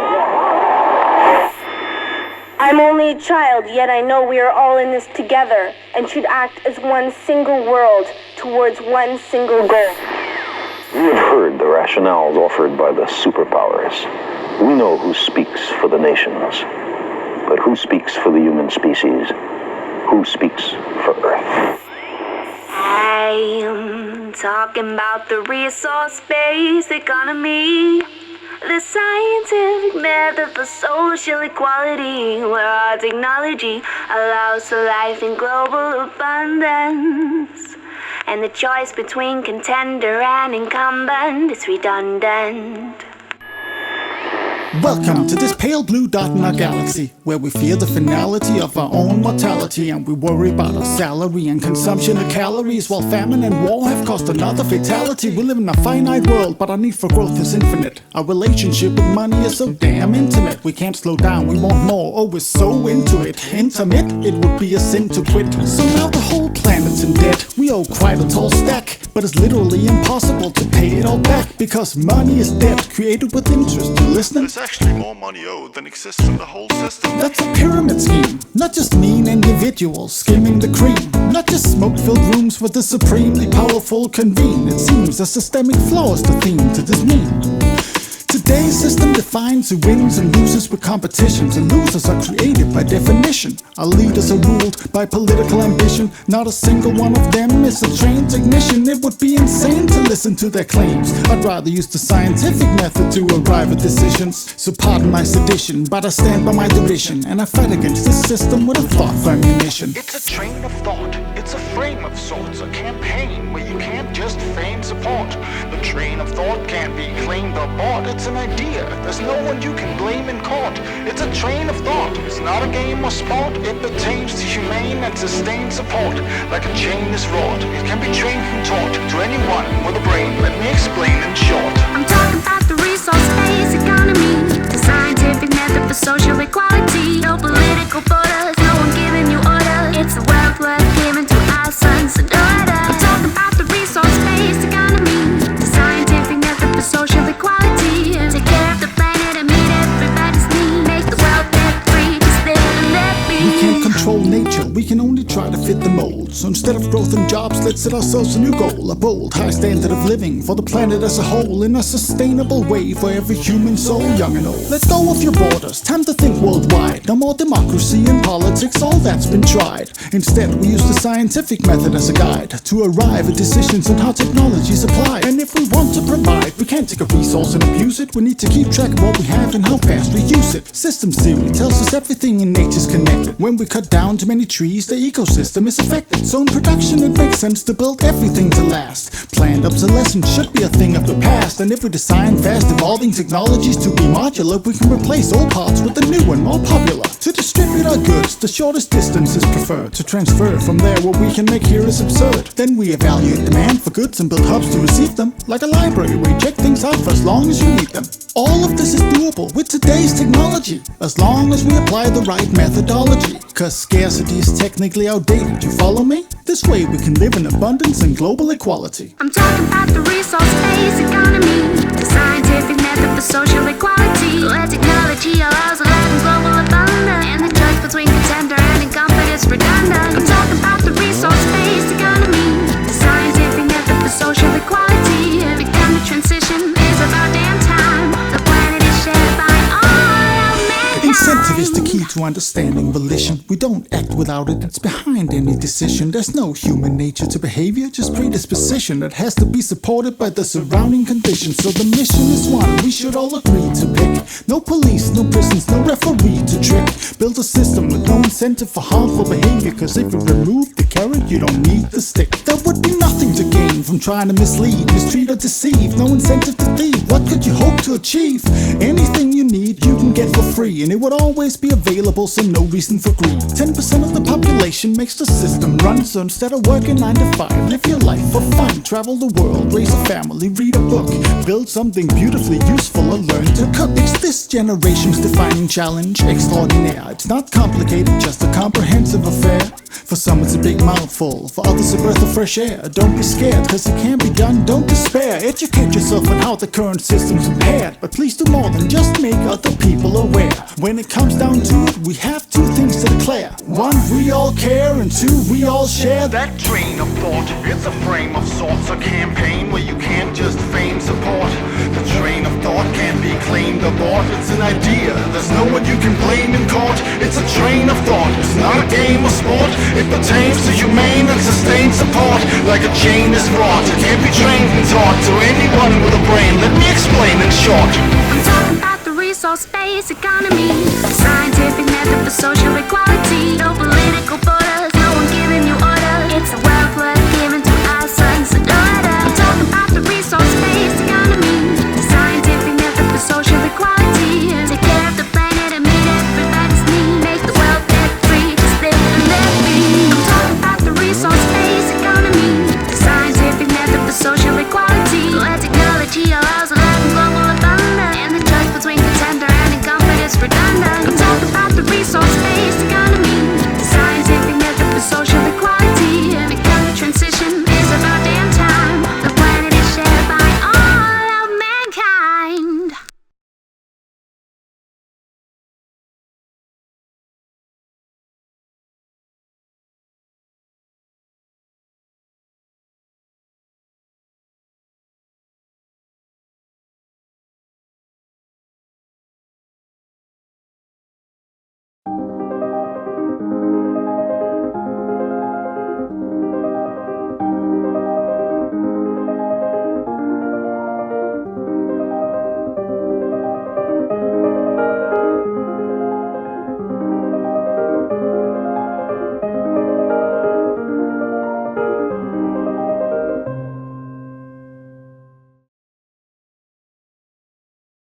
You see, the real value of a conflict, the true value, is in the debt that it creates. You control the debt, you control everything. You find this upsetting, yes? But this is the very essence of the banking industry.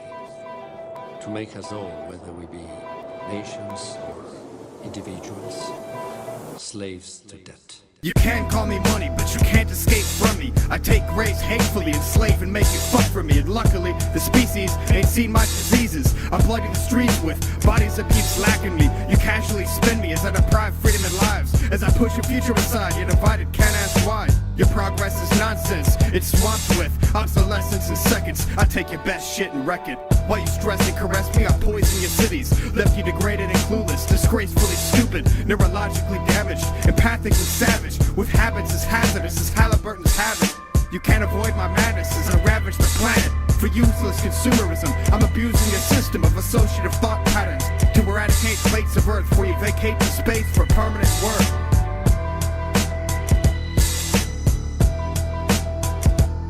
The money, copyrights, and serenity resources. Your cultural and spiritual distinctiveness will be consumerized into our own resistance is futile. You will be consumerized.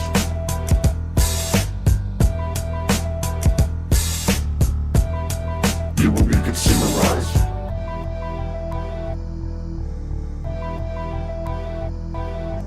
I've globalized wasting, Earth's a wasting. A third of the food made just gets thrown away. Like a third of humans that waste away hungrily. And other poverty that permanently follows y'all to veritably swallow y'all like a fat lady eating Mickey D's. You can teach people about me, but I cheat more frequently. You worship me and believe my promises you'll be prosperous, but I'm twice the fraudulent and posthumous life insurance. Completely deadly, psychopath on the warpath, wreaking suffering discreetly, pimp in scarcity, no peace treaty can buffer me. And suddenly, it's a race to extinction thanks to me, the demon.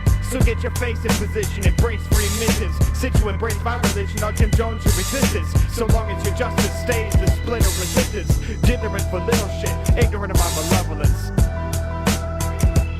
Resistance is futile.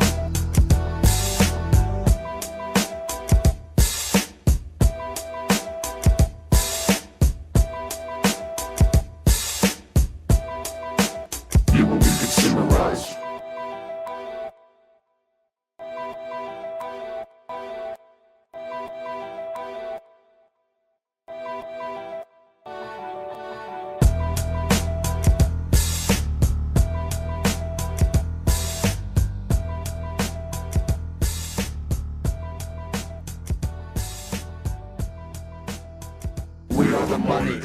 rights and surrender your resources. Your cultural and spiritual distinctiveness will be consumerized into our own. Resistance is futile. You will be consumerized.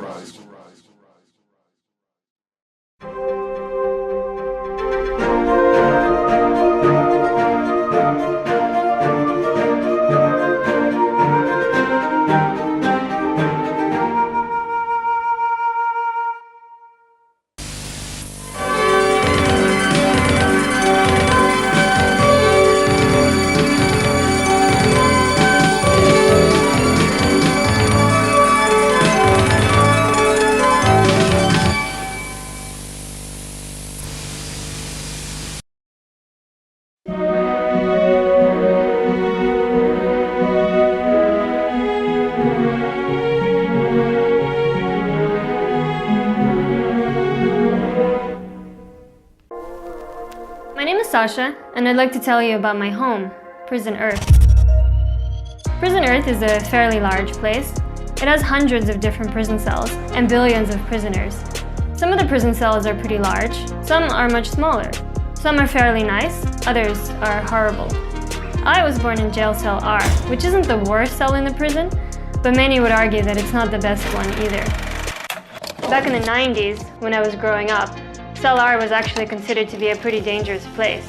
Because of that, my father worked hard to move my family and me to Cell U, which was considered to be a much better cell at the time. But it wasn't easy to make the move from Cell R to Cell U, or to go anywhere, in fact. You can't just move freely from one prison cell to another. All prison cells have very strict rules about who can enter and exit each cell and for how long. The walls between each prison cell are strictly patrolled by guards, and it's almost impossible to leave your own cell without granted permission. To be granted permission to leave your cell, you first need to get a small booklet that has your details written on it. It has your name, your date of birth, your inmate number, where you were born, and some other information. Most prisoners can leave their cells by showing this booklet to the guards, but some cannot. For most prisoners, getting out of their own jail cell is the easy part, though. The hard part is entering into a new cell. You see, there is no free or common area in the prison. The entire prison is strictly divided into jail cells, and each cell has its own rules that you have to follow. The booklet that I told you about dictates which cells you can enter and for how long. Since some jail cells are better than others, this means that some prisoners are more privileged than others. In some jail cells, people slave for livable wages and have access to healthcare and education. In other cells, a lot of people suffer. They slave in awful conditions and barely earn enough to eat. If you're born in a good jail cell, like the ones in Area E or Area A, you might be quite lucky. Not only because you'll have access to healthcare and some good services, but also because you can leave your jail cell and temporarily enter many other cells just by showing your booklet to the guards. But if you're born in one of the bad prison cells, you're quite unlucky because it will be very difficult for you to leave or to improve that cell. Most likely, you'll be very poor, and the prison guards won't let you into the good cells without additional special permission. To get additional special permission, it can be very difficult. Not only do you need to show the guards your booklet, but you also need to show them a special stamp called a visa that you can only get from the authorities. To get this stamp, you either have to have a lot of money or you have to sign into a contract to be a devoted slave for a company in the good jail cell. But that will only happen if you're very skilled. Sometimes you can also perform a ritual called marriage with someone from that jail cell. Once you have the documents and the stamp, the guards can still refuse you entry into their cell if they feel like it. And if you're poor, there's a good chance that you'll get denied.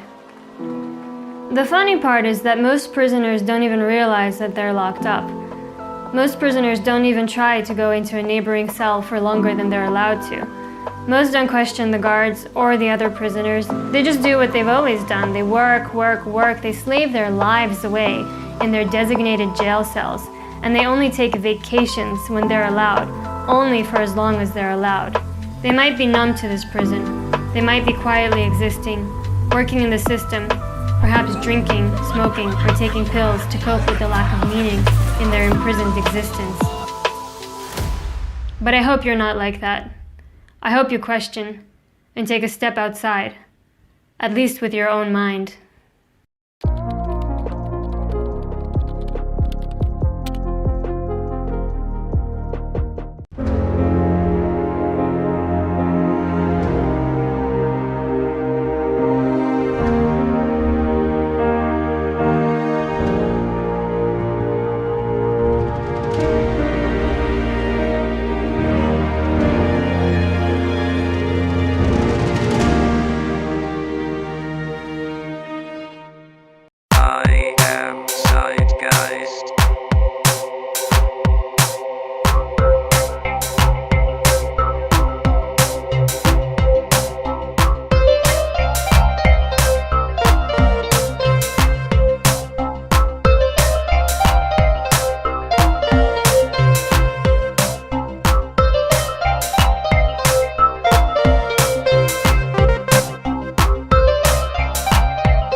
I am Zeitgeist.